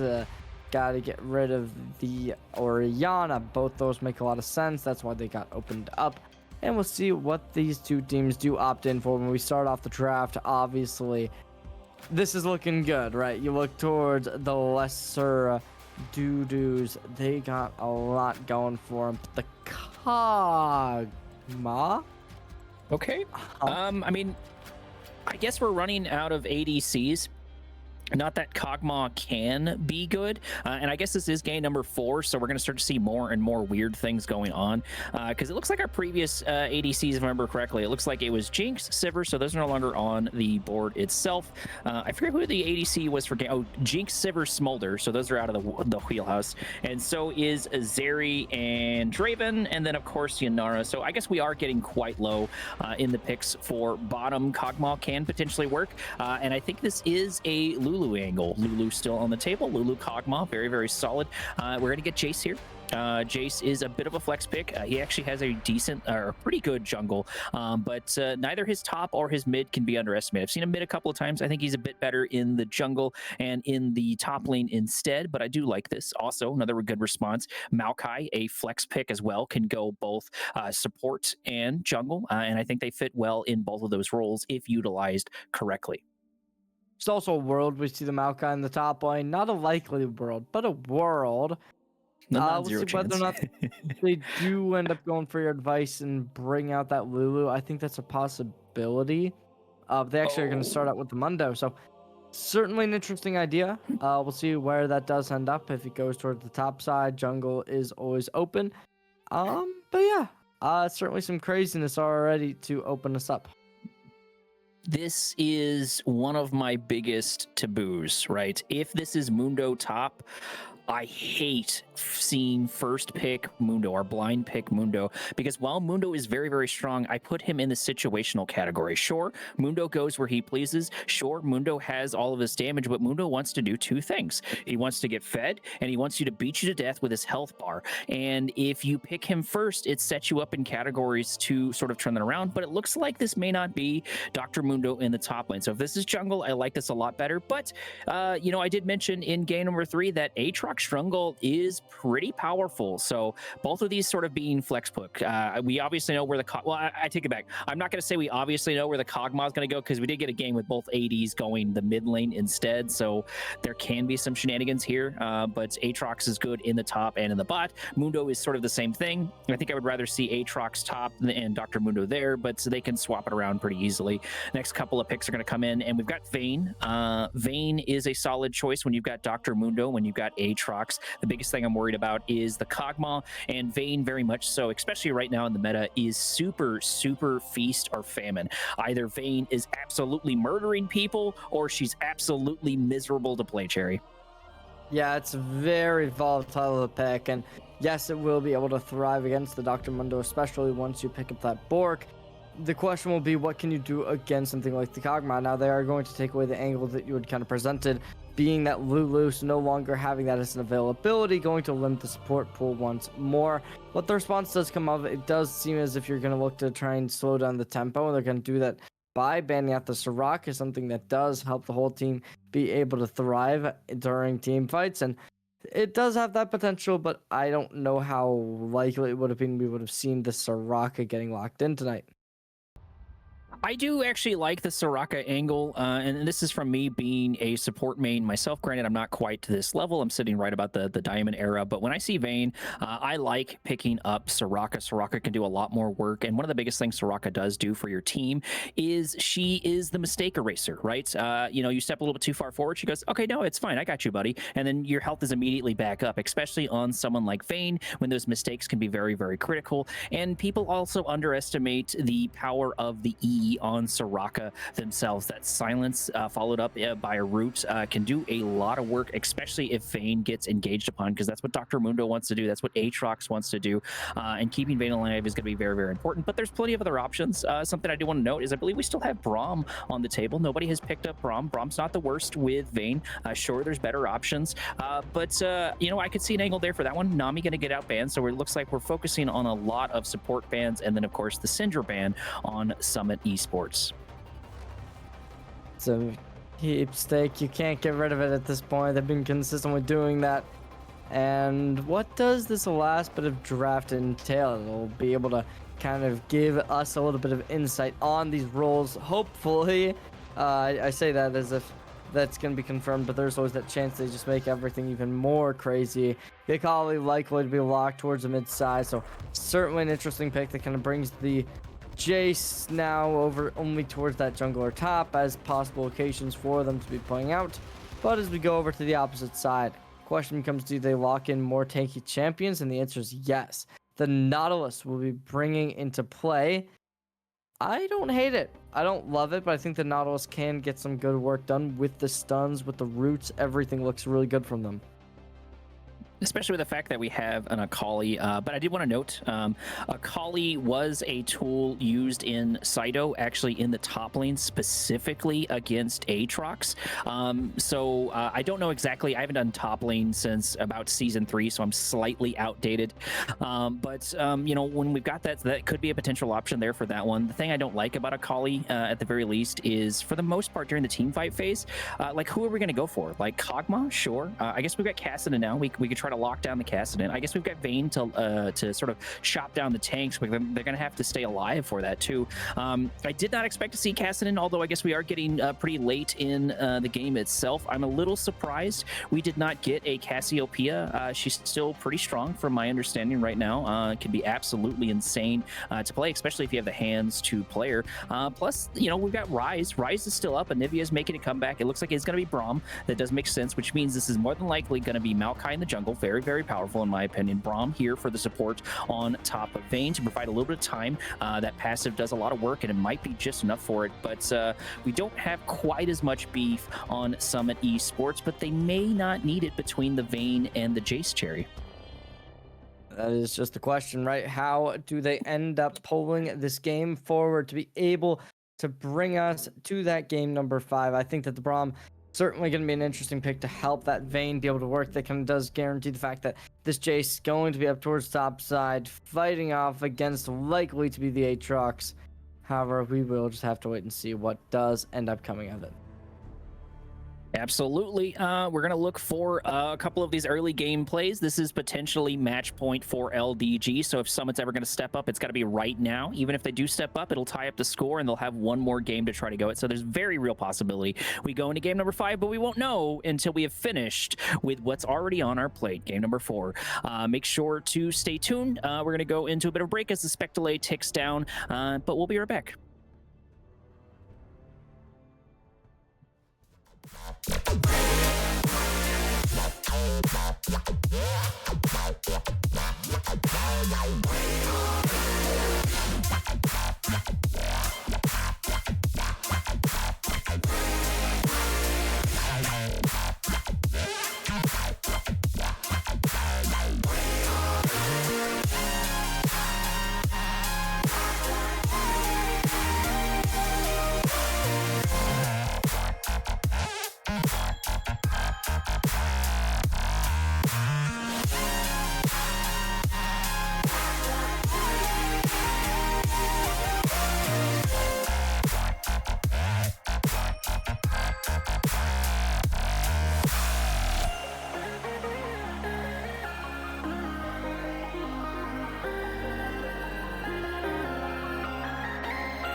Alrighty, at long last, we're finally rolling into game number 4 between LDG and Summit Esports. LDG now sitting on the blue side with a comfortable 2-1 lead with Summit in the red. Let's see what we get to zoom in on this time. Oh, it's a deer. There's a deer over there on a little island. Wow. I didn't know either the deer or the island existed, Cherry. I didn't either. But I gotta say, it's a nice discovery for what we'll be able to get to witness tonight. Match point. As Summit Esports looking to bring this back. We do see the Kassadin, right? This has been a character banned off quite a few times for us tonight, as now it is going to be finally picked out, and I don't know. We'll see. I couldn't get a good, bad, or anything of similar. Okay, Evil Lobster coming in with a little bit of a BM Troy, and of course the top laners wanting to hang out, but you gotta have Dr. Mundo coming in strictly for business. And maybe we're doing a little bit of rotation here. Akali going to the top lane. I did mention how I like Akali into Aatrox, and so does Saito, and they know much better than I do, so there could be an angle where Akali's able to pick up some kills here. Jace in mid lane isn't the worst thing. I think Jace can fare well into Kassadin, given the right scenario, especially because Jace has a lot of early game damage, but we cannot forget this is Neversaw on Kassadin, and Neversaw has a record of just kind of living through just about everything, and I can't imagine that's going to get worse on the Kassadin. So we look towards this matchup. Certainly is going to be favoring the team that will be able to scale the hardest, and by the looks of it, it really is going to come down to the vein to be able to stop this Dr. Mundo, stop this Aatrox, but in an opposite lane. Whether or not they're going to be able to do that swiftly, that will be a to-be-determining factor. I kind of question where the Akali will be coming into play. Obviously, the Kog'Maw is going to be the main target, but beyond that, right, there's so many tanky characters to try and throw your hand at the Kassadin. That's kind of the question, and I'm just excited for an answer to finally come out. I do like what we've got here with the Vayne and the Braum in the bot lane. Braum very much so wants to play into other melee supports. That Q is so powerful, but the thing I'm worried about is May not getting these Qs off like we need to with the harassment, because that's one of the big strengths of Braum into Nautilus. I think that's also going to dictate a lot of these team fights, but the other side of the two is as soon as Nanto steps literally a toe out of line, we're going to get picked up by hooks, and it's going to turn into root after root after root. And at level 6, Branny Fan's going to be able to absolutely nuke this Vayne if she stays still too long. Currently look towards this matchup kind of with open eyes, needing to see something new and improved. However, I don't know. I think either team can win this, and I'm just going to look forward to how that is going to come about. In terms of spells, nothing too crazy. We do see the Vayne going with the Flash plus Ghost. No teleport for them or the bot or the support, so it kind of does limit the mobility, unlike what the other LDG roster has going for them with the Flash teleport on the Kog'Maw, so that does give them a little bit more mobility. There's also going to be the teleport online for the Kassadin, so lots of options for this team to be able to coming fight. in once again, trying to lock down Troy. The Q is going to be good. I don't think we're able to kill this, but maybe they can prove me wrong if Aatrox could just close the distance a little bit. Yes, indeed, as the flash comes out, and I thought it was an ignite, but it was not an ignite coming down. Either way, Jace being down a very powerful tool into someone who very much so wants to get in his face is going to be very, very scary. Also having to make either the TP or the walk of shame. Evil Lobster going to run into a twisted advance on the Maokai, having to blow a flash, and also the passive as well. The tree showing his dominance inside the jungle. That makes a lot of sense. Thought Jace was going to go for a kill for Dr. Moon over the side, but electing to go against that, and Neversaw. Maybe a bit of trouble. You got to worry about the Maokai going in. We still have the flash and twisted advance. That's a very, very deadly combo. And something I want to note here is if you want to judge the quality of a Maokai, right, it's not just the flash, twisted advance Q, which is pretty standard. Ooh, Troy going in, looking for a kill here on top of the Aatrox, getting so close to going down. Just need one or two more shots, and it is good. First blood going to Summit Esports. First blood going to Troy. Troy's able to find the connection at the very end. The last second goes their way. Despite the turret shots, they stay composed and they stay ready for it to go into play. Dropping in the flash, dropping in the teleport. Gonna look to have both players on the top side pull that one out of the hat. As I mean, the goal differential not too big. Tear of the Goddess obviously gonna be online, but on the opposite side, bit of speed boost, a bit of armor to be bought up. So it's definitely not the least healthy scenario for this Aatrox to be in. Aatrox will indeed struggle, but the thing I do like is the fact that we went Dr. Mundo jungle. I respect that a whole bunch. Not that Aatrox, like I said, can't be very, very powerful, but I'm not a big fan of blind picking Dr. Mundo top for a lot of different reasons. And I think Dr. Mundo's jungle is not too bad whatsoever. We're seeing sort of the effectiveness. While he doesn't have the sort of close the gap that you might want from some of these ones, the Q is a good tool in order to play. MMA going to get their back, going to get their reset stopped. As we said, about 6 minutes on the clock, which means our first objective has been up for just about a minute. As the first objective comes on up, we haven't seen anybody really fight for it. Instead, it's been all lanes. Serrated Dirt gets bought up to start off the engagement up towards top side. Everywhere else, it is just standard. Traditionally. Starting to fight over here on Troy. Troy ultimately does make it out, sitting less than about half HP. Has to be very, very careful. It looks like Evil Lobster is going to continue their strategy. They're going to try to put the hurt on Troy as much as they can. That does make a lot of sense. I think Troy is one of maybe their older players, and they do seem to have a little bit of a vengeance trying to take him down, whether that's competitive or, you know, a good sportsmanship. I'm not sure. Either way, they do seem to be putting a lot of pressure on them, and we have seen that throughout all 4 of these games. That makes sense. It looks like Maokai is going to go in and be the first one to take this objective right about the 7-minute marks. And this is one of the strengths of Maokai. I was trying to mention this earlier, right before action kicked off, but I think you can judge the quality of a Maokai by how quickly they get to the objectives, because Maokai is one of these quintessential AP junglers. Not that he can't go tank. Tank is still very, very powerful, and it looks like that might be what he's going for. But he's one of those ones that does really, really well with prep time. Those saplings are absolutely insane. Just having a free ward, Aatrox and Troy duking it out. Troy doesn't have a lot of mana there, but you know, if Maokai's able to get in there, Nature's Grass trying to lock down at least the. Okay, we hit both of them, but that is going to be unfortunately a little bit of waste there. Not the biggest thing. That cooldown doesn't take forever, Cherry, to come back online. There's a bit of an angle through the smoke screen. You gotta imagine that if you are the Akali, engaging on that is going to be a bit of a desperate situation. The hook comes out instantly, retrieving. And this does just beg the question, right? Like, do you want to try and force a fight here? It seems as if that might be the case. Ooh, Twisted Advance should be a Q here on Evil Lobster as he gets absolutely isolated in this tri-bush. That is going to be a kill. So that's 0-2 for Summit, and Summit looking a lot better than they did previously. Hopefully, this is their comeback. We make it all the way back to game number 5, and I am seeing the angles for it. Speaking of angles, Troy closing the distance here on Aatrox. Aatrox really struggling into this Jace. He does ultimately make it out, but now he's got to back and make the walk of shame on his way back. He's about down 10 CS so far, but the thing we got to watch out for is, you know, once again, we've got another ticking time bomb, and that ticking time bomb is going to be the Kassadin flash over the wall there as Vayne looks for the kill. He does pick up the passive there, followed by Braum. We are trying to pick up this one. That's going to be the Feats of Warfare claimed, and somehow Nanto able to escape from the Cogmal and pick up a kill. What a clean getaway, Cherry. Both players up towards the top side having it to back. And now we just kind of take a little bit of gander. Right there is going to be the Dr. Mundo up towards the Void Grubs. Possibly going to try and make something work. The Braum, however, having the HP burned off, igniting them down into a rough spot, forcing out the back.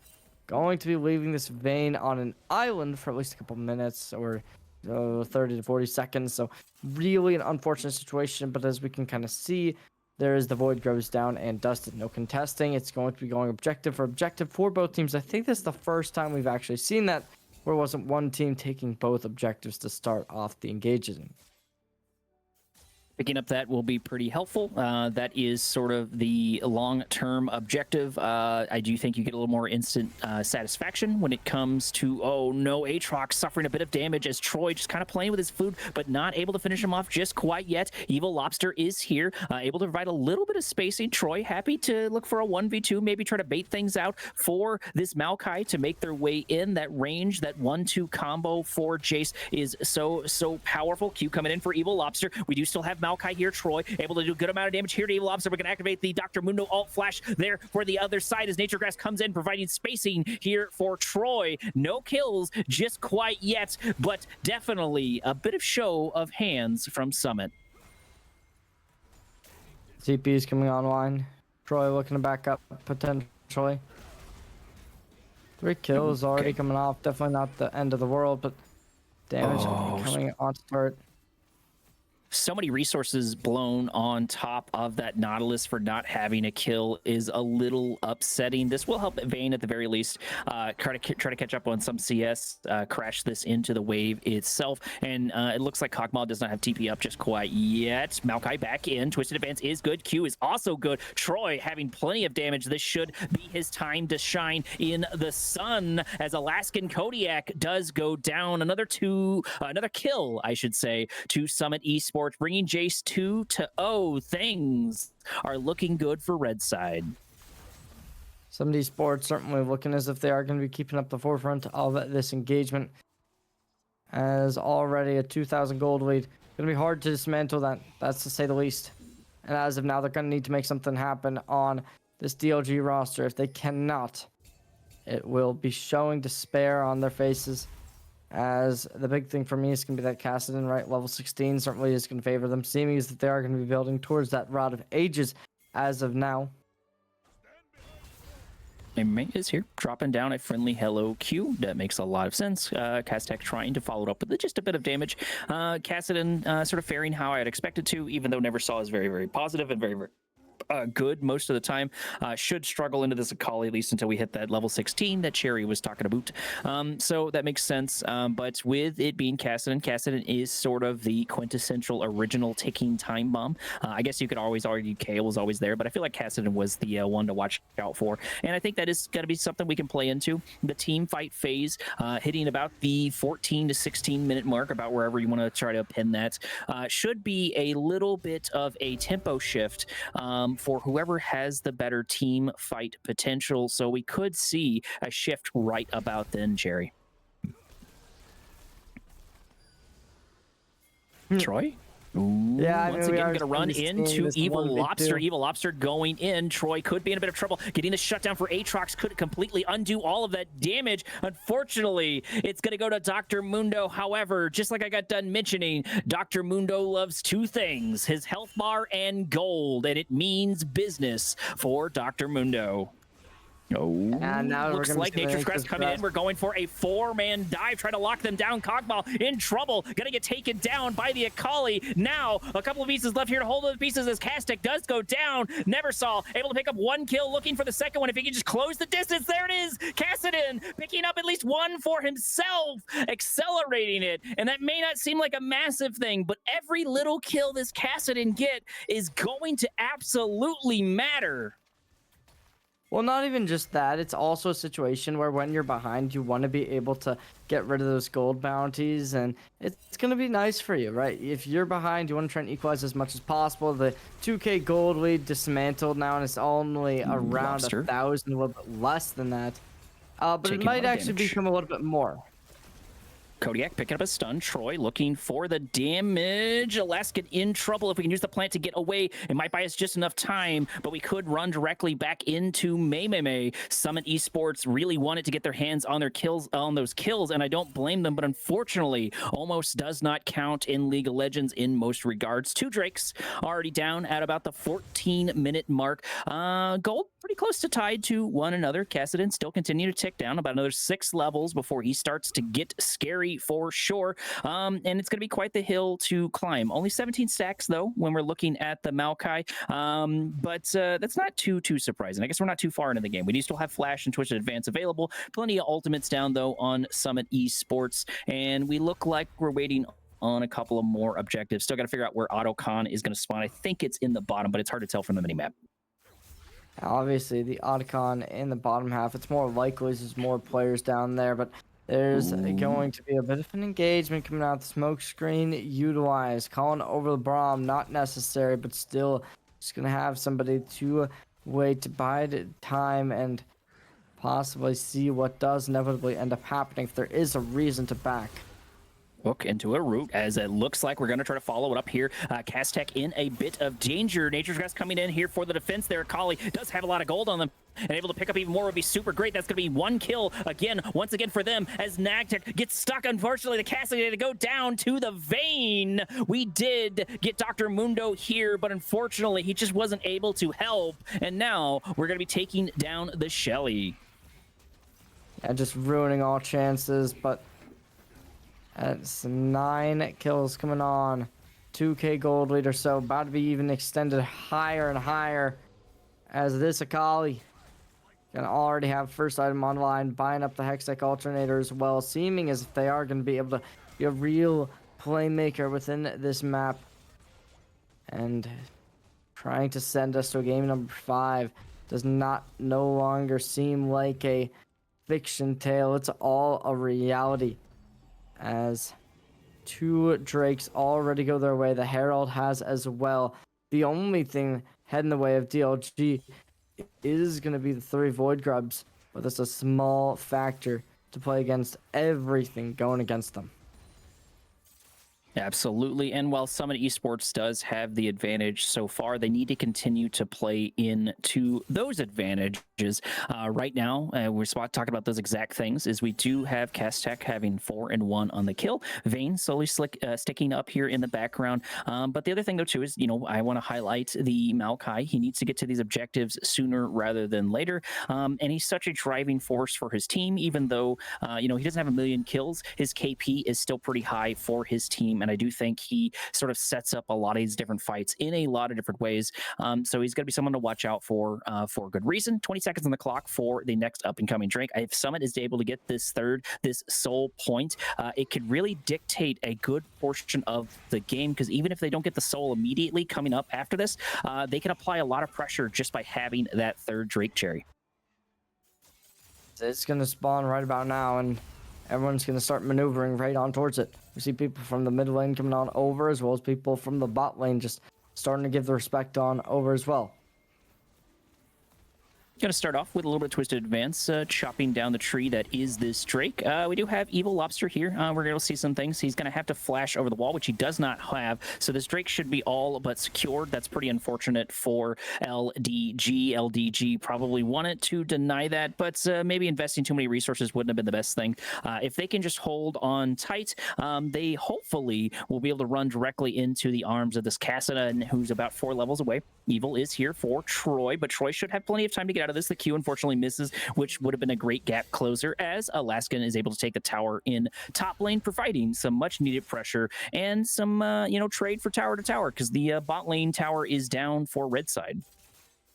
We do already see the Vayne buying up the guard or the Bork, so a first item looking to really put the punch on some of these tankier champions.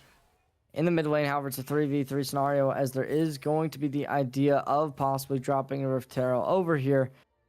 Does seem as if they are opting away for that. Instead, not looking to fight up towards mid. Holding on to that right before an objective is a very classic combination. Slapping down Shellys to force a response, as at the very least they might be able to get in 1 free charge. And if you're able to divert anybody from the team whatsoever, that can shape up to a nice objective for yourselves. But we don't have too much on the map, at least as far as right now. Almost 19 minutes on the clock. Plenty of flashes up on each side. It looks like all of the ultimates are ready to go. Only thing being down, it looks like, is the TP on Troy. Take a look at the gold. There's also not a massive difference there either way. So even though I believe Summit has the advantage, especially with those 3 Drakes, it's still very, very possible for LDG to turn around, especially once that Cassidon comes online. It's possible without a doubt. However, the likelihood of that possibility being 100% very, very low. They have to be able to play as a team. That's something that we haven't consistently been able to see from them, right? That's something that we've been seeing glimpses and visions, but unfortunately, when it comes to being able to compete as a team, meshing together has been a big issue for this roster. Absolutely good point to bring up. TP coming in. Maokai is here. Nature's Guy's going to get activated, but can we close the distance as Nanto looks for the damage? Redemption coming down, unfortunately, turning it into a bit of a nothing burger, and that's a little unfortunate because that's a powerful tool no longer available for Summit. That Nature's Grass does a lot of work, but you cannot count them out. They are in a healthy spot, and the positioning is not looking good here for LDG. Even if this fight starts, it looks like Neversol is not even here, not responding whatsoever. This is a complete 4v5. Kog'Maw having a flash away, trying to keep themselves alive. TP coming in. Neversol is finally here, but it's going to cost them a member of their team. We go in. Nanto taking some damage. Vayne get a little bit too close as Brahm's doing the exact same thing. Going to flash backwards to keep ourselves alive, and somehow LDG is pushing back the 5-stack of Summit away from the objective. What is going on? Definitely seems rough if you are on this LDG roster, despite going up 2-1. Seems as if match point for both of you is just going to be on the cards. There's the Herald coming online, looking to send this right through mid. There it is. Shelly going to crash in. That makes a lot of sense. No one going for autocon just quite yet, but the Shelly getting deployed might indicate that Summit is looking forward to grab that SantaCon if they can get their hands on it. It does have an appropriate beard and thing, so I think that is going to be the appropriate name for that. Troy going to start it, but I think they're just testing the waters, seeing if there's going to be any response so far, and there's not going to be a big response, but autocon is often that objective that mind controls teams into absolutely running it down, so I don't blame Summit for sort of playing this close to their chest, especially with the fact that in about 1 minute and 20 seconds, we're going to have Soul Point on the line ready to go. So that's going to be something to watch out for. So whoever wins this next team fight is going to pick up not only 1, but 2 objectives. So we head on in. It is going to be looking as if these 3 Drakes are really going to be a big detrimental factor if you are on this LDG roster. Absolutely. Now, sitting at about 22 minutes, 3-10 so far. Gold still in the favor of the other end. Neither side wanting to start the autocon just quite yet. This may not be a bad time for LDG to try for it, but the response can be very, very quick. We've got plenty of flashes up. The primary ones being down on Troy, so if we're able to get Troy on the angle, we're going to start a fight over here as May goes in. Evil Lobster having a flash over the wall, picking up the passive there by Braum. Nanto going in, but this could spell their doom if they get a little bit too close to the sun. Unfortunately, Troy walking into the Kog'Maw, got to pick up a kill. Oh, we do not escape to safety. This is really unfortunate for LDG. I just mentioned this objective is online, and it's going to be hard to stop this. Maybe we can get an Ignite down, or sorry, a Smite down, but that's going to be a tall ask. Alaskan Kodiak going for what advantages he can as he's knocking on the top door. Troy here for the response, and this is kind of devastating for LDG, Cherry. They go down. The gold is starting to disassemble.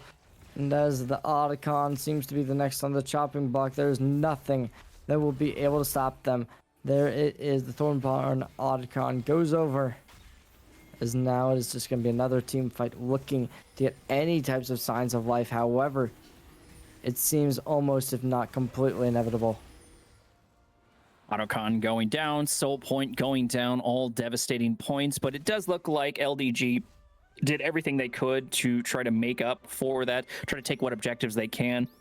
And Neversaw is hitting level 16 here soon. I've got to imagine we're probably about halfway mark for our EXP, so getting so close to that. But at this point, is the advantage for Summit going to be too high for them to start at Troy? Maybe in a little bit of trouble. It looks like we're going to look for the route there. We are indeed going to find it, but TP coming in, they're going to lose their number advantage sooner rather than later. May coming in with a TP of his own. Redemption coming down there for Troy, as we're now beginning to chop down the Nautilus. Going to get taken down. Nature's Grass coming in, but it's Plant to the safety. However, that is going to be a dead support. Yeah, it definitely seems as if a game 5 is just right along the corner. As over towards mid lane. Branny Fram. There's another kill. It's Branny Fam unwavering, just trying to back off, and nothing comes of it. You know, even though we're getting super close to this level 16, Cherry, this is going to be hard to go into. Nanto is definitely online, sitting at 5-1. Akali sitting at 4-1. There's so many bounties on the other side, and even though there's not a massive difference in gold, there is still a slight difference in gold. Neversaw going to run into a bit of trouble. Not sure he wants to start this fight. Dr. Mundo kind of floundering when it comes to some of these games. It looks like the tree has just been a little bit ahead in a couple of these objectives. I'm a little surprised that this T1 in top lane has not gone down, but it looks like we have been able to jealousy grab it as Akali goes in and takes down the Aatrox. Absolutely devastating. I told you I saw it in Sito, but Akali has plenty of angles, especially when she's fed, to take down an Aatrox. The soul goes over. It is going to be the Chemtech, and Baron seems to be the next on the chopping block as Somebody Sports looking to bring this down and dusted as they already get straight on into the action. Castex saying hello. Nasher getting really, really close to about half HP, and I don't think we can respond whatsoever. Neversaw is not even going to try. He's going to head to the bot lane. You may as well keep pushing it at this point. You know that they're taking the objective. It looks like he's going to take my advice and go for it. He does hit level 16. TP coming in order to stop him, so that does make a lot of sense. Getting that T2 would have been really, really nice to get their hands on it for sure. They really need to get a bit more gold out and going because they're about 4K behind right now. At about the 26-minute mark, that's going to start stacking up extremely quickly, especially the fact like Nanto just has been absolutely undefeated in fight after fight. Not that Castex hasn't been doing amazing, they absolutely have, but your answer to chopping down this beef, your answer to chopping down a lot of this team is Vayne, and that person is very, very fed.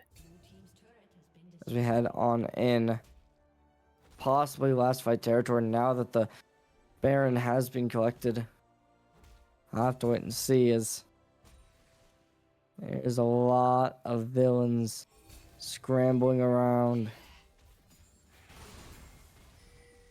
Absolutely. And, you know, LDG really needs to get their hands on this win, although I guess they do still have another opportunity, so maybe they can serve their energy. This is going to be quite the steep hill for them to climb. And, you know, I think we had a lot of the answers that they needed for Summit Esports, having the Vayne looking for an angle here, taking down the Kassadin. Kassadin had a hope, but it immediately got dashed. Kog'Maw coming in, locking down the Akali. It's going to be a shutdown, unfortunately going to the Nautilus. That's not what they need. Vayne left here to absolutely take out member after member. Triple kill coming in. Nature's Grasp hitting absolutely no one. It is going to pin Brandyfan underneath the tower. That's a little unfortunate as we go for our Quadra on top of Nanto. Nanto picking up an unofficial Quadra in the bot lane, and game number 4 might already be over.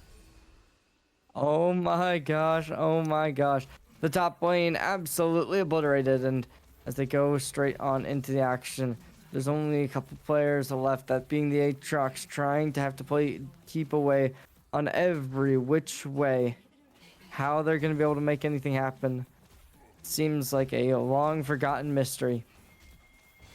Absolutely, as T3 after Tree 3 falls down. However, we're looking to make a play here. TP coming in. At this point, you may as well drop down all your buttons, please. Knock down the Nanto, but the flash comes in just in time with the Condemn. Now, we're just able to kite out and deal so much damage. We're trying everything we can to get to this Vayne, but it's absolutely impossible. Double pull picked up there by Troy as Dr. Mundo gets taken down by Nanto, leaving only 2 here for the defense, and we have a Baron to knock at the door. I'm not sure how LDG is going to turn this around. Seems impossible, but yeah, that is going to be game 4 done and dusted. We're going on Silver Scrapes. Game 5 is right around the corner. Absolutely, as the Nexus falls down and our score ties up 2-2, which means we are going to game number 4, baby. Summit Esports finally having that drip feed of caffeine hit their brains, coming online, tying us up to this game number 5. Excited to see this damage. I gotta imagine Vayne has absolutely done an insane amount. Let's see if I am correct. 31k, that's actually kind of low. I expected it to be a bit higher. Troy doing the exact same thing. Just about 1k under. That also makes sense. Troy had a lot of free range, so about 60k just in damage with just 2 members. Cherry, definitely does seem as if the masterclass performance definitely came around for some of these sports as they were able to find the equalization, bring it 2-2, and now as game 3 is right under ahead. Who knows who's going to come out on top? It really could be either team. We've seen just consistent dominance from both. Make sure to stay tuned. We're going to roll into a little bit of break, throw out the ad break as well, so we don't get any ads during the game itself. We can't turn them off. It's Twitch, Twitch doing Twitch things. That does tie up our score, like I said, 2-2 LDG into Summit Esports. Don't go anywhere, because game number 5 is right around the corner.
Alrighty, everybody, at long last, we've finally rolled into the draft for game number 5, and look to Cherry and Eyes left and right. Look at all of those fearless picks no longer available. That is absolutely staggering, and we're going to throw another 10 on top of that. Absolutely insane. These players are going to be pushed to the very ends of their place. Quick item of housekeeping, though. Not only is our score tied up 2-2, as you might expect in a best of 5 5 series, but Summit has decided to go blue side. Or sorry, I guess more specifically, LDG has decided to go red side, while Summit has been put over on blue side, Jerry.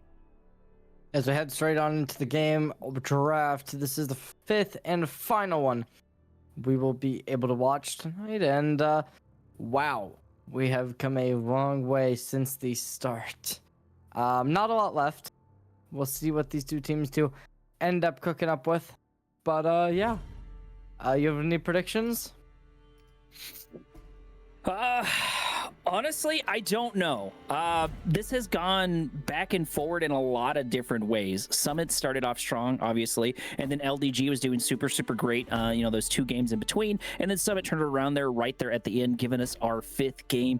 And I think it's what it's going to boil down to is just if Summit is able to coordinate, if Summit is able to get back in the groove that they have been, because when they are in their groove, they're very, very hard to stop for a lot of different reasons. Granted, the draft has mattered a lot, and I do think Summit's draft was just a little bit better having that Vayne, because Vayne got exactly what they wanted, which was they played into a bunch of tanks. That's kind of like the ideal scenario for Vayne. And then you've got Braum there for the defense. You got Maokai going in. It just paired so well, and well, I believe LDG did a good job, but they just weren't able to hold on long enough for Cassidy to come online, and when they did, the goal difference was just too much. So I guess what I'm saying in the long run of things, Cherry, is it can still go either way.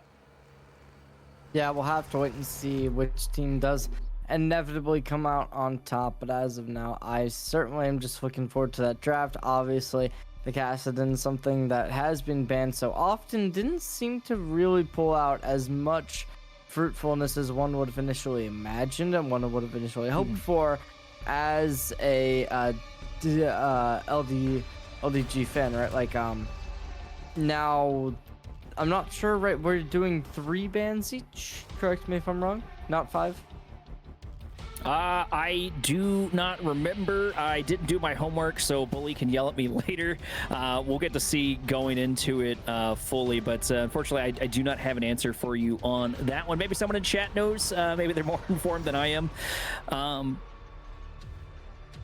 I missed what...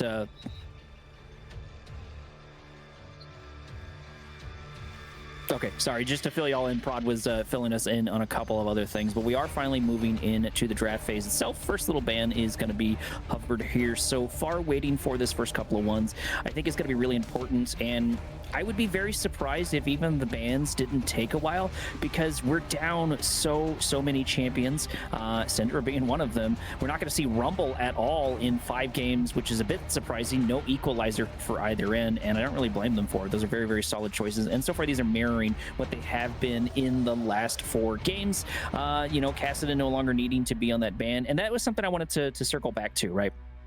We saw when Summit picked up Kale. Kale was sort of coming online, but it took 7 to 10 business days, and your package had already been delivered at that point. And I think we saw the exact same thing with Cassidy. So there is surely a negative to some of these scaling champions, which does make a lot of sense. And it looks like so far, Cherry, our bans are right exactly where they should, or right exactly where they have been. And Bessa, the Rumble, the Caitlyn, and the Syndra so far, Cherry. Yeah, you had kind of mentioned in the last draft that, the Caitlyn certainly a pick that has been getting a little bit less priority within the ranked queues, at least because of how the champion got a little bit of that nerf that made her not as viable. However, it does seem as if Summit Esports still has some different opinions regarding how that champion works. Same thing as last game, however, does come out completely as the Galio will be banned out. Final ban is going to be on the Oriana. As one would imagine, we've seen it consistently tonight getting banned. And there's the Talia to start us off. Talia, a very strong statement, very strong control mage already out for Summit Esports. Makes a lot of sense. There's no reason to hold anything back at this point. This is going to be the decider to see who's going to go on to the grand finals itself next week, next Monday. So going to be something to watch out for. I do like this. Morgana has been making a return back to the mid lane, and Morgana is sort of the original anti-mage right up there with Galio. And it does seem like Summit is worried about anti-mages. Granted, Morgana can go in the jungle, and she is still very, very powerful. But I personally like Morgana a lot more in mid to serve that anti-mage role and to just sort of be a counterbalance here in order to stop that, especially because that Blackfire shield I think is going to do a lot to mitigate a lot of the shenanigans that Talia is able to pop off there. Next response is going to be MF. I think MF is a very good, very quintessential blind pick ADC. MF does really, really well, and immediately as soon as I think it's MF, we go to Varus. But Varus does pretty much the same thing. Varus is not one note. He can play sort of back and sort of forward. He's got a couple of builds he can play with, and he's also another really, really solid blind pick ADC, Cherry. Yeah, we're kind of discussing it, right? It could also be possible to move that into the mid lane. Not a likely scenario, however, not the most unlikely. We've seen some craziness coming out tonight. It would not be the most surprising thing to see this in a different lane. There's the Pantheon, likely to the jungle. It will go. Maybe you try and lock it in the support pick. We've got a couple different options here. I do like Pantheon with Talia, right? We're sort of projecting that we want to have this global set of ultimates. I guess Talia is not completely global, but pretty freaking close to it. Pantheon being the exact same thing. And Talia can also set up Pantheon. A lot of people don't think that Pantheon needs a little bit of setup, but if he's able to get, like, if you're able to start off with a knock-up and maybe closing someone down or a stun or something like that, that's a perfect time for Pantheon to come in with that grand starfall and lock people down. The other response, though, is going to be Tristana. I love Tristana. Tristana is a flex pick, more than likely going the bot lane, but we can swap that up if we have a couple of troubles. And the other response is going to be the Amumu, the sad mummy coming in for game number 5. That does make a lot of sense. Amumu is a little bit lower on the priority for the meta. I would argue that he's not really in the meta, especially once you get out of the Emerald range, but still very, very solid champion overall. And I think it can pair well into this. It looks like we're going for a lot of CC between the Morgana, between the Change of Corruptions on Varus, and then of course Curse the Sad Mummy going in. Next couple of bans coming out, and so far it's a very predictable track banning out the Yorick, Cherry. Yeah, I mean, I like the idea behind this Amumu. I think you can make something happen. What I am a little bit concerned about, though, is going to be that Tristana, right? Like, how is that going to be able to play into the matchup, especially against the poke range that you do get as the Varus, right? You're going to be able to play from range. As soon as the Tristana tries closing that gap, it's under turret you go, able to back out completely. And that's something that this Tristana is going to have a big, difficult time dealing with. There's going to be the Gnar ban out, final ban coming in from this LDG roster. And on the other side, they still want to keep banning out those top lane pinch picks as their Renekton goes away. What is the final ban? They could try and go for the Cassante once more. We saw that banned earlier tonight without the Garen as a counter. It does become a little bit of a stronger pick to try and possibly go in for the Cassante, but it is actually going to be set to be banned out. Set going down. I don't know how I feel about him. I feel like he's a bit weaker than normally he might be, but granted, you know, like I said, we are a million bans in, so it's not the worst thing. It looks like you hit the nail right on the head, Cherry. It is going to be the Cassante. I did like the ban for Renekton. I think Renekton is such a great tool to pick into blind. Renekton very good at just sort of not losing lanes in a lot of different ways, so if you think that you're going to do bad, he's a good option. But Cassante, very, very solid. That pick now no longer being a thing to worry about. Cassante, in my opinion, in a lot of ways, is sort of the Silas of top lane, just with a bit more beef, just as scary in my opinion. Sure, he doesn't steal ultimates, but he doesn't really need to with his own ultimate.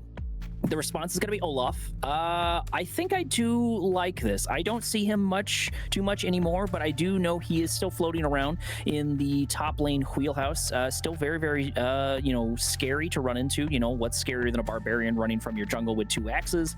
You know, I think that's a good follow-up. But into someone who is very, very meta like Cassante, I wonder if the Olaf is going to struggle, at least in the laning phase. You'd imagine the answer is going to be yes, but the only thing is that, no. Okay. Summit Esports, you have officially lost all of my points. Yumi is not a champion. This is not the time for you to do your taxes. I know some people think she's strong, but man, I don't hate on any champion more than I hate on the Yumi. But we are going to lock in the Yumi. It's their game, you know, even if you win. I don't think you actually win, but that is going to be the lock-in for the Yumi. I'd like to see how this Yumi Tristana bot lane is going to approach, right? Like, how is that even going to work? I don't suppose that the idea is just to be full aggressive all the time. But I think with the way that you have this Yumi set up within the composition, you kind of do have to be full aggressive all the time. Oh, and you know, the lock-in we saw right here with the Lulu, Lulu is still available on the table. Lulu goes really hard with Summit's team, with Olaf, with Pantheon, maybe less so with Taliyah, but still helpful with Taliyah. You know, with Tristana, Lulu would have played so well into that. And the opposite side of this though too is Tristana goes in, Lulu polymorphs, Varus kills. Right? That's pretty much all they have to do. And if they really want to add insult to injury on top of that, Lulu grabs exhaust. So even if you make it outside of that, even if you make it outside of the poly, sure, Yumi's going to try to keep you alive, but like, I feel like you're really going to struggle. I'm very worried about the bot lane here for Summit Esports. And, you know, memes and jokes aside for Yumi itself, I just, especially into someone like Lulu, we're going to have to see some phenomenal plays or some phenomenal carries from either one of these sides. But with that being said, we have our full roster here. We have everything that is picked, and we have nothing left to do but to roll out the carpet for the game number 5. Give us a few minutes. We'll be right back as we wait for that spec delay to tick right down.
What does it mean to be happy? Cause it looks like we all don't know. Glass half full or empty. Man, we just putting on a show. Try to look to the heavens to tell us things that we beg to know. Like what did this all mean? There's no tomorrow. Oh, you know I try to find a purpose in my life to drive me, to guide me. Oh, doctor, I feel dead inside.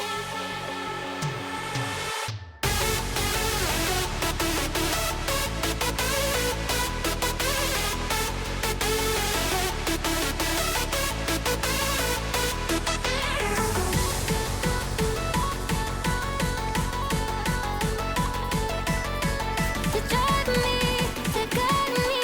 Oh, doctor, I feel dead inside.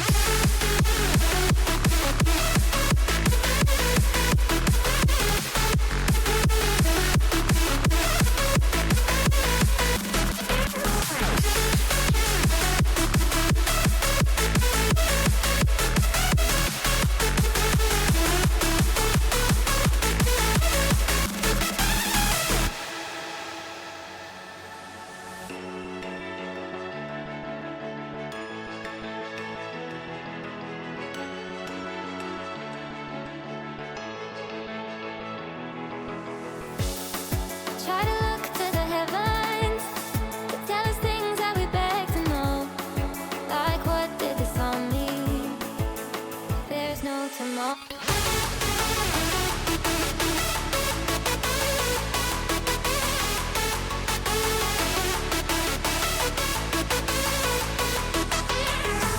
Oh, you know I try to find a purpose in my life to drive me, to guide me. Oh, doctor, I feel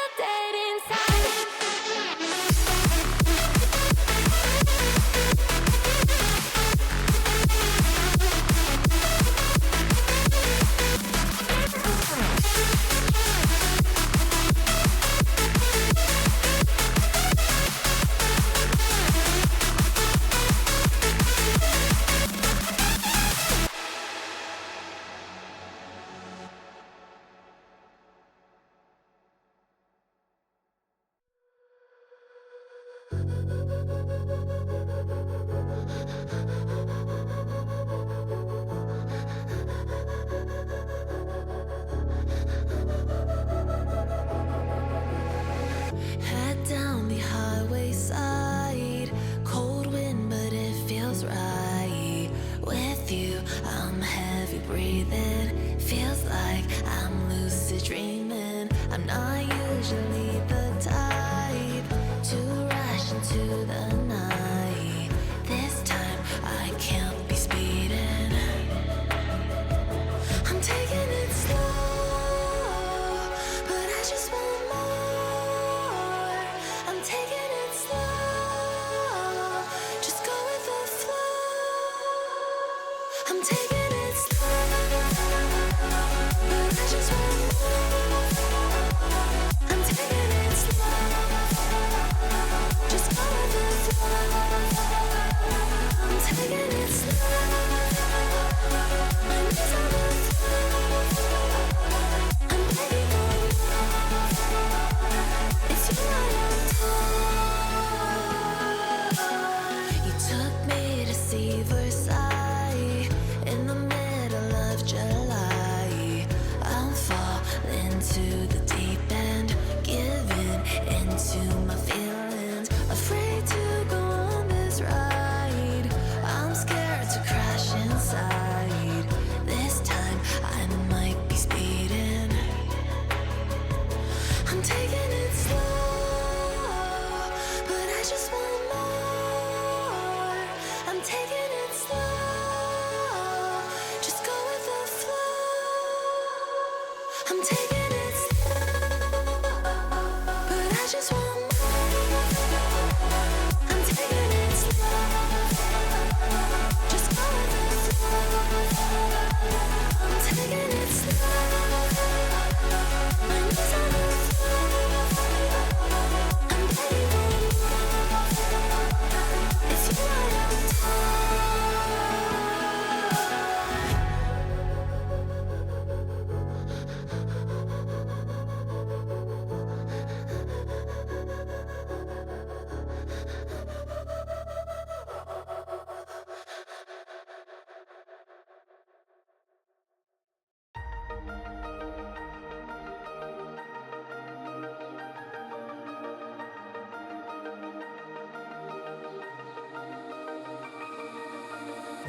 blinding lights, lost in your eyes, feeling the pressure. You and I, spending the night, chasing forever. For you, oh no, I'd be your one and only. Don't let me go, don't leave me lonely. Say you'll stay through the pain, say you won't go running. Let me in through your veins, get off on my loving.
Alrighty, Summoners, welcome back for the last time to game number 5 between Summit Esports and, of course, LDG. The cinematic rolls in and the players set themselves up. I forgot we have Yuumi, but here we go, looking for a 5-man stack and maybe some spice in the bot lane, Cherry. Yeah, I low-key forgot about the Yuumi too. It's certainly an interesting idea. I don't want to say it's the worst thing ever because there's like always the idea behind like, okay, yep, they're gonna zoomies on top of a rocket jump. That way, then the synergy's okay, and then you can slow your opponent down with your Q. Get polymorphed. But there's not a lot. There's not a lot, I don't think. I mean, the Yuumi's an interesting pick for sure. Maybe you'll get something, but it's not looking like it's going to be the best option. It's definitely not impossible. I don't see it coming, and I'm definitely rooting for its downfall. I normally try to stay pretty neutral, but that neutrality ends with Yuumi. Whether or not it's picked, whether or not it's good, I don't care. Just not a fan. I am a Yuumi hater. I want all hot tubs cold, and I want Yuumi in those cold hot tubs. But either way, starting off, we've got Varus, we've got Lulu, so this could be quite the harassment for the other side too, because I think people forget how powerful Lulu's hate can be in the bot lane between the E, Q, and of course the AA. That can be quite the insane amount of damage. And if you pair that with Varus poke, even the Yuumi heal is going to struggle in the bot lane. The poke damage coming out fine. It is going to be absurd, but as we kind of consider, what really is going to be annoying to me is going to be the jungle mid combination of the DLG roster, because why on earth do we have a Morgana plus an Amumu? The stuns on this roster are going to be out of this world. And that's a really good point, Sherry. I'm glad you brought that up, because Amumu goes in. We've got double bandage, which is still absolutely wild to me that Amumu has double bandage, but I'm a very old player. But we got double bandage on the Amumu to close the distance, or wrap, I guess I should say. And then we've got Curse of the Sad Mummy to lock them down. And then all Morgana needs to do, all Neversaw needs to do, is flash in the center of it, pop their own ultimate, and then as soon as Sad Mummy's up, you've got another CC. Plus, we've got Polymorph. We've got all this damage coming in. We got Cassante saying, no, you're now over here on this side of the map, and I'm going to absolutely eat your lunch. I am really worried about the team comp for Summit, but they have proved me wrong a couple of times. I do like the roster here. I do like the champions much better for LDG, and it's not just the fact that we have Yuumi on the other side. As we head straight on in, Summit Esports gonna try and get something done within that bot lane, as we can kind of see that there is that Pantheon roaming straight on downwards. However, I'm not sure whether or not they have in fact been spotted yet. Would make a lot of sense that they have been, as they are starting to back up. And I mean, when you kind of consider these compositions, we are going to be strictly looking towards that movement capability. And despite having obviously the Amumu, who's relatively good when it comes to their speed as a smaller character, what I really do look towards is going to be that Weaver's Wall, as well as the Grand Starfall, to be able to facilitate these engagements, be able to force out opposition to being able to kind of maneuver around the map. That's certainly going to be something that I see as a big playmaking potential that should be able to support the Summit Esports squad when it comes to being able to control objectives, right? Like the Grand Starfall is a significantly powerful ability when it comes to being able to just drop right on in and Tristana in, trying to find the damage here to try to lock down the Lulu. Unfortunately, it's not going to be good. We're able to trade back and forth. The heal comes in for the Yuumi, a couple of Qs, so we can see the damage, we can see the potential. It looks like the Nanto has come up on top, and something I do want to admit here is the fact that I think Nanto is a very, very solid player. They've been doing quite well.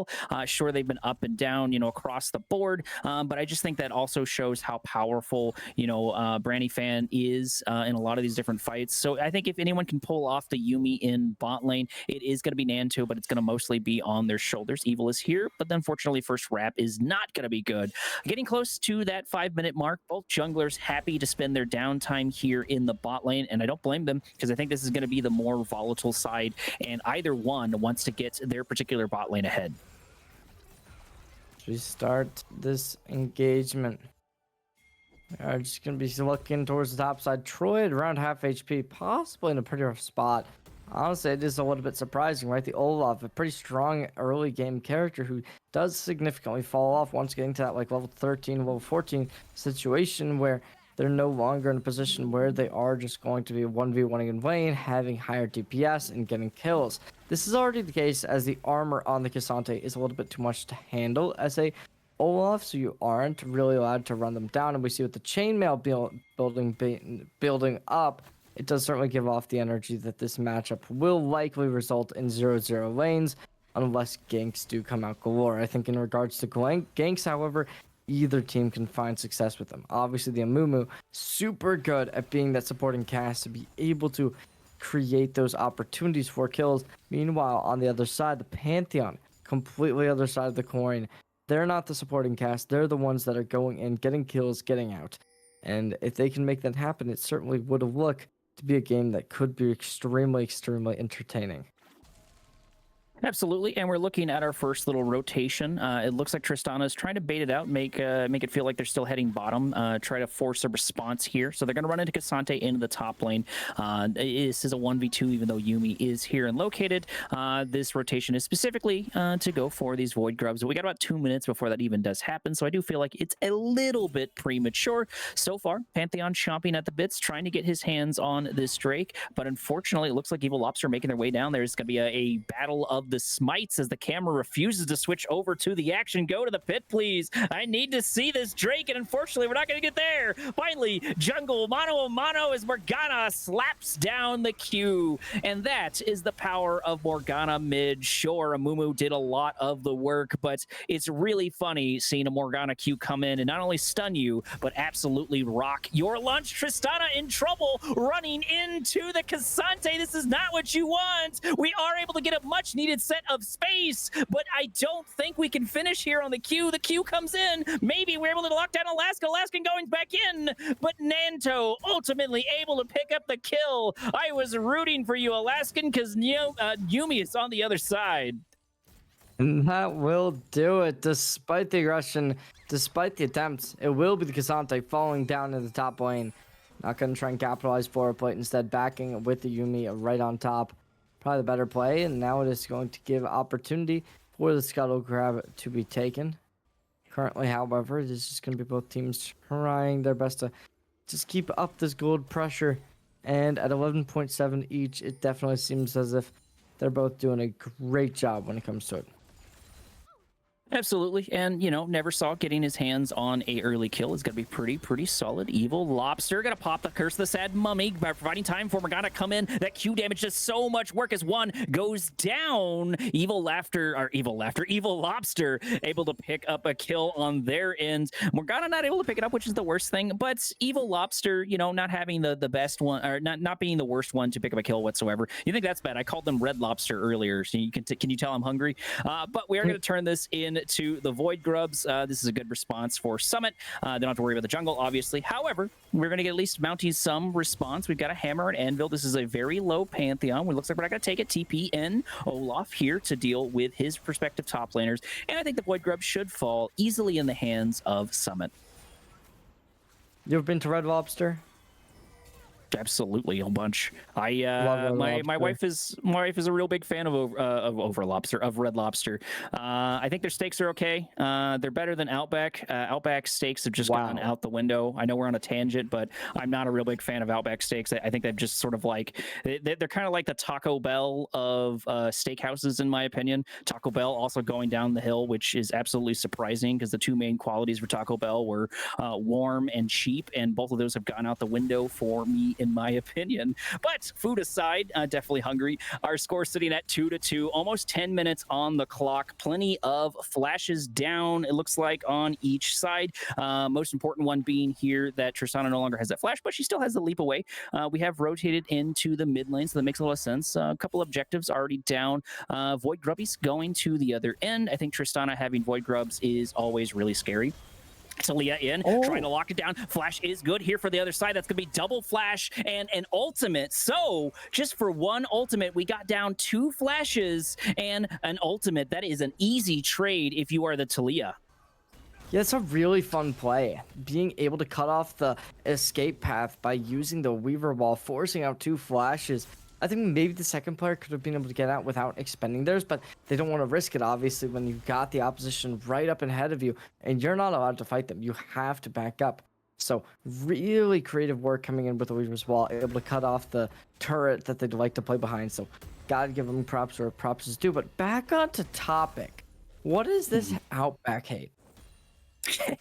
Their stakes have just gone out the window. I think they're very low grade stakes, you know, and maybe this is because, like, so I'm not really big into Reddit whatsoever unless I'm looking for something like really niche or specific to find. But I did join a steak subreddit, and I've sort of become a steak snob in a couple different ways. I'm not sure the best at cooking steaks, but I've gotten to the point to where I can safely cook a significantly better steak than Outback. So it's like, why am I even going? Why am I going to pay $34 for a steak that I asked for medium and you've given me medium well? I just haven't had a lot of good luck. You know, maybe I'm in Texas, maybe the Outbacks in Texas suck. We do have like saltgrass and a couple other things, but I've been extremely unimpressed with Outback, Cherry. So what do you think about Texas Roadhouse? Is that like better for you, or?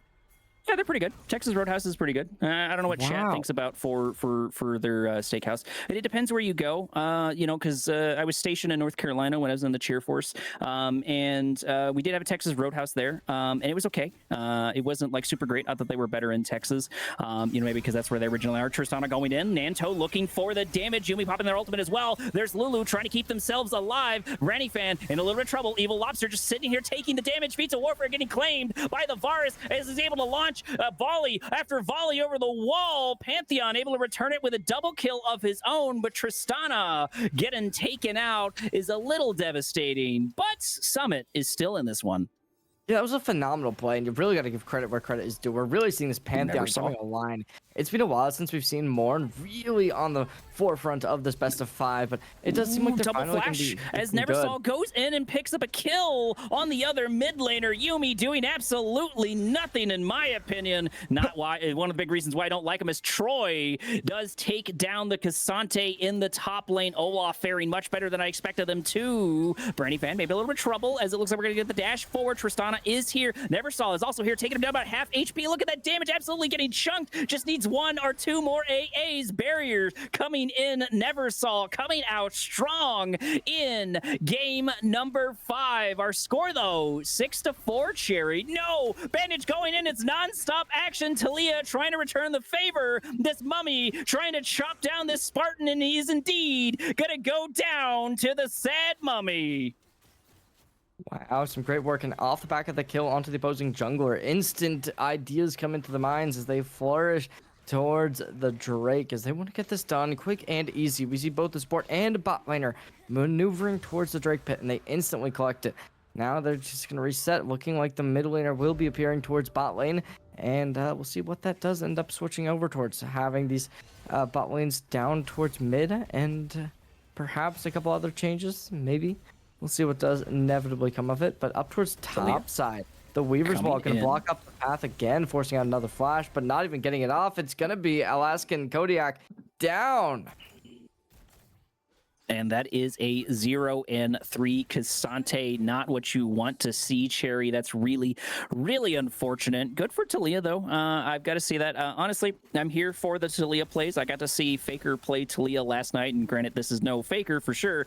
It has made me a big fan of Talia once again. I was already in her wheelhouse anyways. Like, I always already liked her, but man, Faker was absolutely solid on it. I know that's like shocker of the year, you know, best player in the world, really good at this champion. You know, gee whiz. A couple more plates. Looks like Troy's trying to chop down the tree that is this top tower. Unfortunately, don't get the last one. That kind of bites in the butt, but you know, I don't think he really needs it. About 124 to 93 on the CS plus 1 kill on Olaf. Troy looking in top form here into Kodiak, especially with the combination here with the ganks. No gank this time though. There is still an angle for Kodiak to make something happen, but this Olaf is really in top form. Most of our gold though looks like it is going to be on the Pantheon.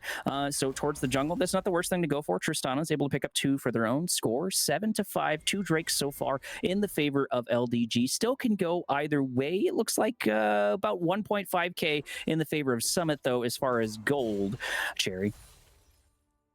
Going straight on in. It is just going to be the Vision Wars. It's neutralizing some of the information over towards the Herald Pit that will be spawning with the Baron in a couple minutes.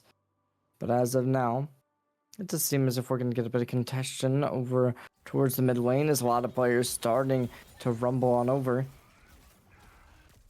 We're going to rotate here to the mid lane. It looks like we're going to try and shoot for the Shelly. That makes sense. Summit's in a good spot to grab it. The positioning is not here, especially because the Amumu is already down below there. So this should be a free Shelly for Summit. Nice, another little macro objective. And maybe that's the play here, is to go for these macro plays, start cracking open some of these towers. Tristana really needs to try to close the distance, clear these waves, and start going for tower after tower. That's such a powerful tool for them to use. But as I saw in LTA Grand Finals, those Void Grubs don't matter if you can never reach the tower, but it is going to be constant pressure. However, 3 for the response here for Tristana. We will have 1 leap away, Chains of Destruction. Not going to be able to close them down. There's going to be 1 leap, and a wrap comes out. Unfortunately, it's not going to be good. Tristana able to escape scot-free. Shelly deployed in the northern section of the map, looking to chomp down at least 1 T1, but unfortunately not going to get the T2, Cherry. Yeah, tier 2 is just going to be acknowledged, and that's about all they're going to get, as a lot of players opting in towards the top side of the mid river. Could potentially be a fight for the tier 1 turrets on either side, but as Olaf this Ragnarok attack, never saw, trying to lock him down. The CC is not going to be good into Olaf, which is why the pick makes sense. Talia coming in, trying to cut off the escape, but it looks like it's just not going to happen. Evil Lobster out, looking for an angle to go back in. The Cassante is good. The grab is also good. Curse of the Sad Mummy on 3, rocking the team. Lulu here for the polymorph and the damage. Tristana having a hard time doing anything. Yumi absolutely useless, just like she should be, as that's a couple of kills for LDG. and you really got to give it up for the Curse of the Sad Mummy. A triple connection, absolutely dominating the battlefield, and it just goes to show their prevalence over this matchup. And beyond that, even without connecting the ulti coming in from the Varus, right? They missed the Chains of Corruption. Despite that, they're still able to show dominance. It really just goes to show how this team's kind of just cohesion works so well when it comes to target priority. Absolutely. And, you know, I wanted to talk about, just highlight the Olaf just a little bit. You know, we did talk about right before that fight kicked off, and that Curse of the Sad Mummy off, absolutely, just like you said, was so good on 3. Almost resulted in a healthy amount of kills. They did get 2 ultimately at the end. But I really like Olaf just saying, oh, you've got all this CC? Well, I don't care. I'm just going to play an Angry Barbarian and just run you down. And he ran someone who was very, very powerful. Neversol is very, very strong, not just on this champion, but in general. So for Troy to be able to pick that up makes a lot of sense and is super great. And it could show how these team fights are going to boil down. We haven't really got a good chance to see a solid 5v5 from either side. And I think that's going to be really telling on how the rest of the game goes as soon as we get one of those. Every side seems to be positioning, trying to get their hands on these objectives instead, playing it safe. Don't blame them. This is game number 5, and both really, really want to move on to the grand finals, Sherry. And we'll have to wait and see what does inevitably come up off of after this, as Drake does seem to be getting contested.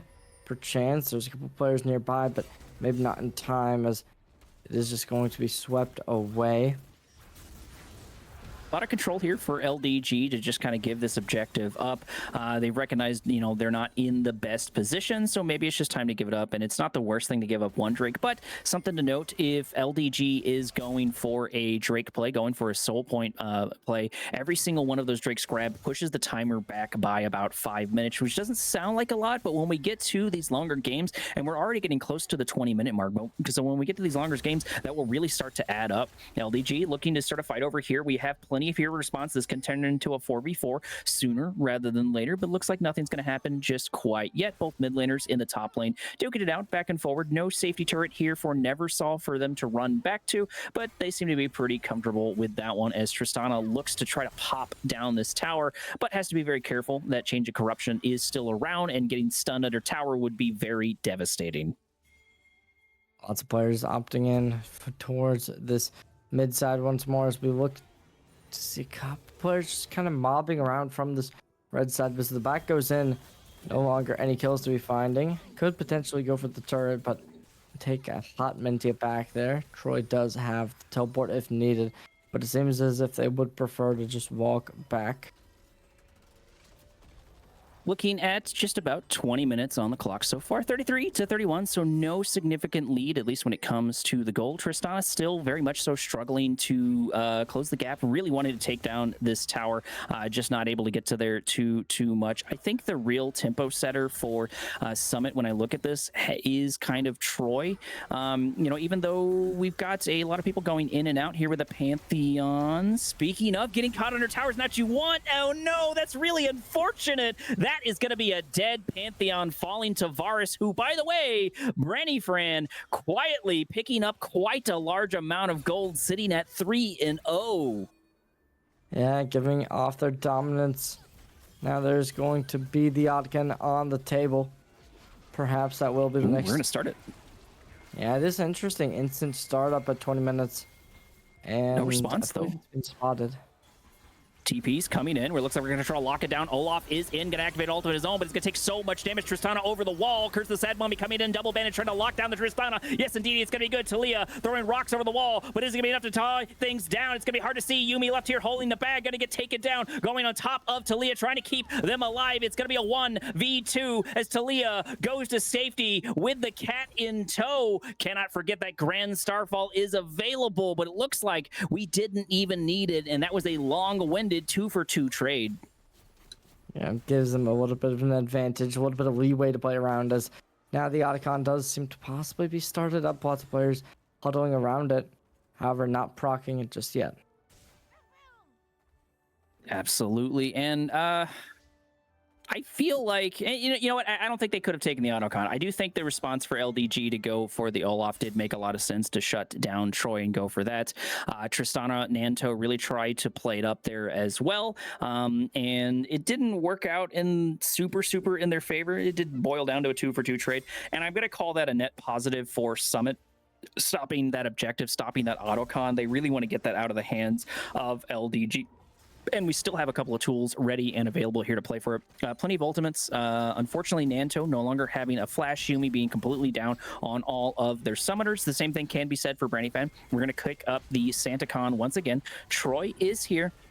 Can try and stop this, but the armor shred will affect him too, so he's got to be very careful for the response. It looks like Morgana maybe a little bit too late. Gotta wait for the Pantheon coming in. There it is. Unfortunately, the Otacon going to the other side. Lots of damage back and forward, as it looks like LDG a little bit disjointed. Amumu gotta get taken down. Neversaw here to pick off kill after kill. However, the lion's share of the teammates have already gone down, but we did pick up the SantaCon. It just cost us 3 teammates. And now we're getting straight on in final parts of this game, perhaps, as lots of dead bodies for this red side. All 2 solo laners plus the jungler no longer on the board, and that's going to give the capitalization for this opposing team of Summit Esports. They're going to have the opportunity now to go in, find these turrets, and deal the damage, put the final blows in the coffin. Whether or not they're going to be able to do it seems as if the answer is no. The respawns came through, they're able to get out. Troy looking to possibly get a little bit of information that Drake is going to be here in 3 seconds. Both teams going to look to try and get this, and we'll see who is inevitably able to take it, but as of now, it certainly could go either way. A little tip, if you ever want to figure out who is going to win the Drake, he who controls the banana bush controls the dragon, and I think that is going to be true here in this fight. So far, LDG in a good spot, but this can turn around really quickly. Tristana going to look for a hop if they can get it. There's going to be a Q down. This is a good time to go in. However, Drake going to fall there to Amumu. Amumu going back in. 1 bandage is good. He still has another one ready to go. There is the shield. It looks like LDG is just trying to get out of this mess, and that makes sense. Talia there to cut them off, as they just have a hard time to get out of here. Brannyfan picking up 1 kill, now fighting, going mano a mano there with the other side as Olaf chases down Neversaw, able to space things out just a little bit. No ultimate here on Olaf, but he should have the damage. Double kill sitting there on the Varus. Troy still trying to chase him down. Lulu potentially here for the save. 3v3. There's another 4 on the other side, as it looks like we go in trying to lock him down. Brannyfan has too much damage as he picks up another kill, now leaving Yuumi there by themselves. Troy left here alone. Only the cat here remains. remaining, but will it be enough to turn things around? We dash forward, but Neversaw goes in with a Q, takes him down, leaving Troy left there to fall to pieces. A double kill on that Morgana, bringing our score 16-16. Being able to bring it back, not an easy feat by any means. Got to give credit where credit is due to Troy. Being able to stem the bleeding and take this game even more into their favor. A 3K gold lead has been able to approach, and it certainly does seem as if some of these sports might be on the cusp of finding victory. As the Baron spawns, will they force it? Baron up, and on the back of all of that, you know, that started with the Drake fight. That started with the fight over the banana bush and just slowly, you know, backing them off. I do appreciate the play there for Talia. That was a really, really great time for your ultimate, but Summit really really struggled to follow it up, unfortunately. That means that LDG, I guess I should say, is going to be sitting at that soul point, which is going to be a lot of nice passive pressure. The score is, the gold is 46 to about 43.5, but keep in mind, we did pick up on Autocon on LDG's side, so that is a lot more even than you might think it is. Looking at the kills, it looks like just Brennyfan has been absolutely popping off. He did die at least once, but he's still 6-1, and Var's just doing a very, very solid amount of damage, showing why he is consistently in the meta. Lulu passively sitting here with plenty of polymorphs, able to provide plenty of time for the team to buy things. And, you know, we've had such a great performance on Neversaw. These Qs have been phenomenal. The fact that we didn't die to Troy inside the Autocon pit is absolutely devastating. Troy really wanted that kill, and I don't blame it. We are going to start the Baron.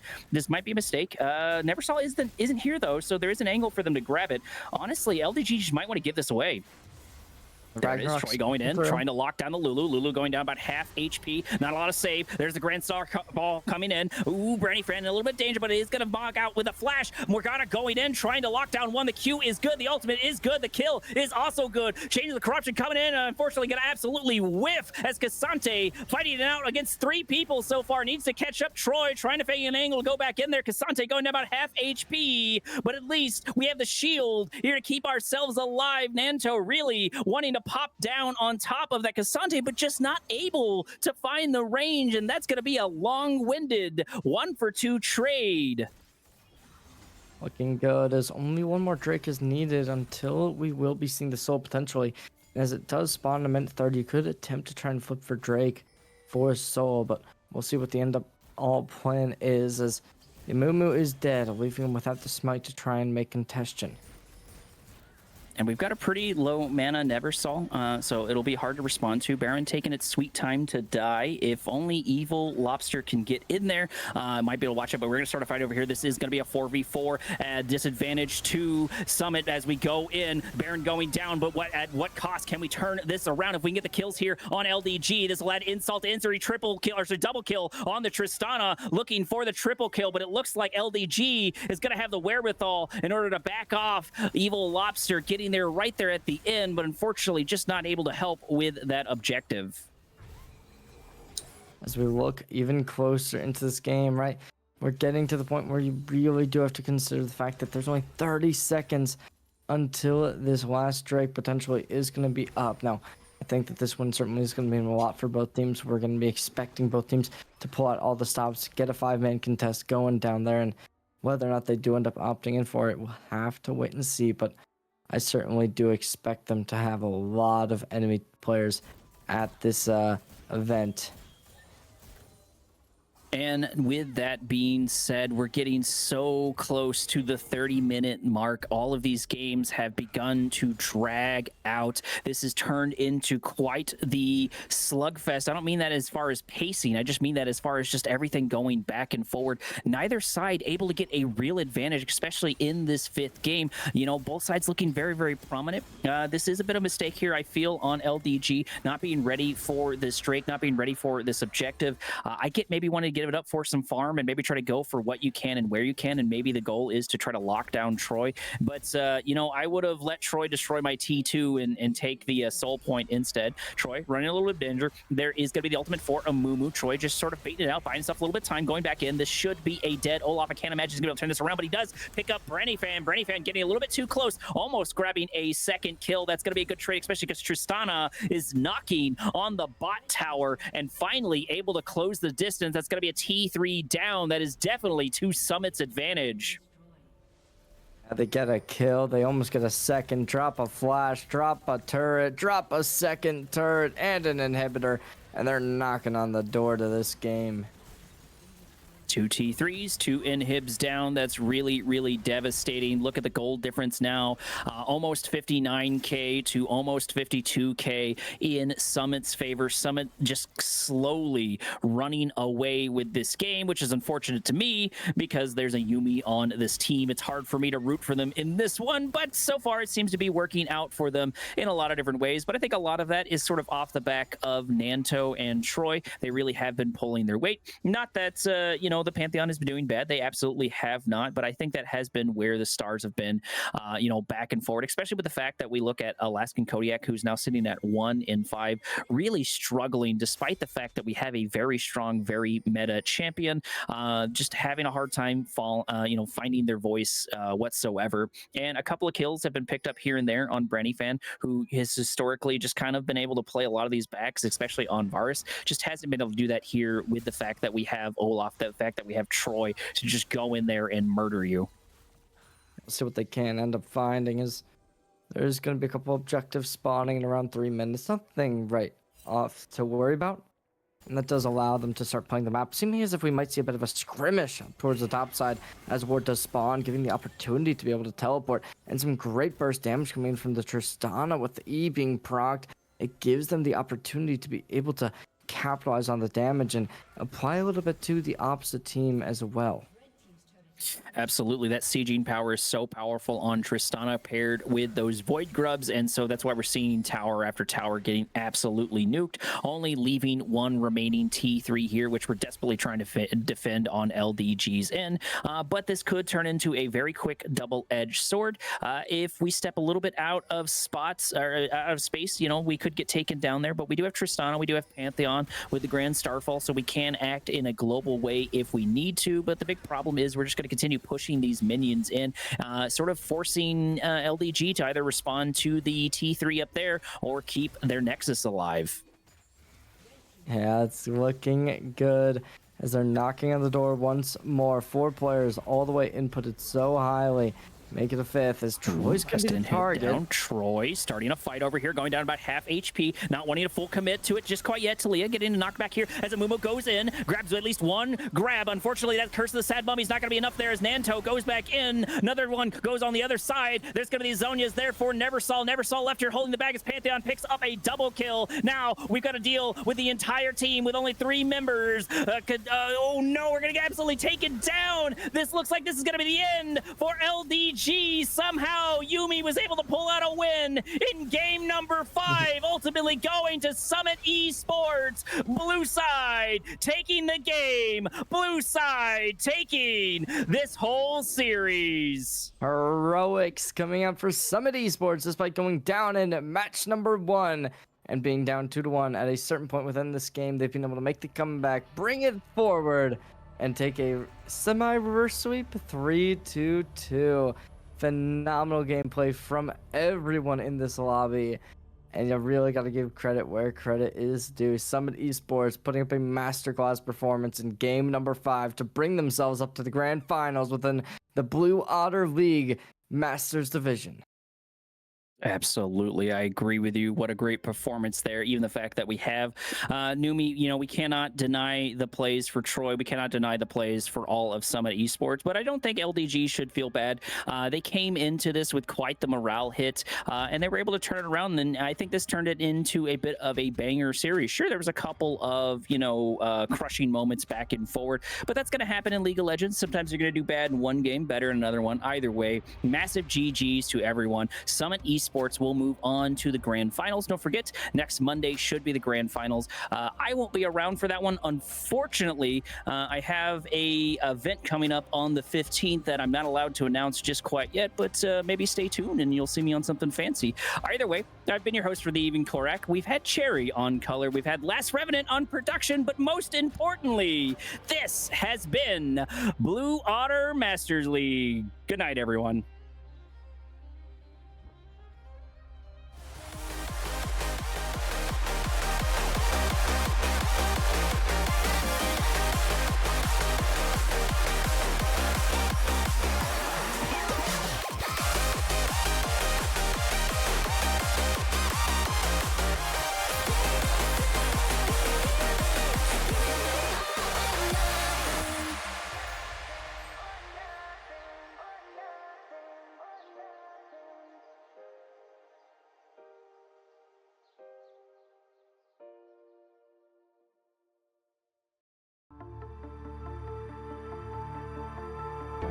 The wolf, she cries at night. A breath had born in the black wind where the shadows lie. Deep inside despair,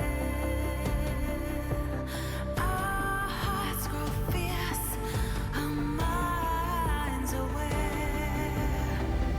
We carry on.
It's always darkest before the dawn. It's always quiet before the storm. We are not afraid. We journey on the road to tomorrow that hope has been.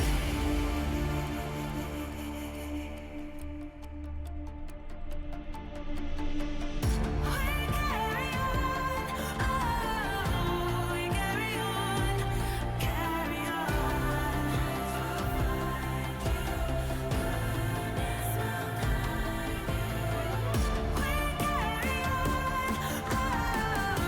we carry on, we carry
I'm here only because your stare won't ever let me go. I'm here only because I'm aware with you is better than all alone. Oh,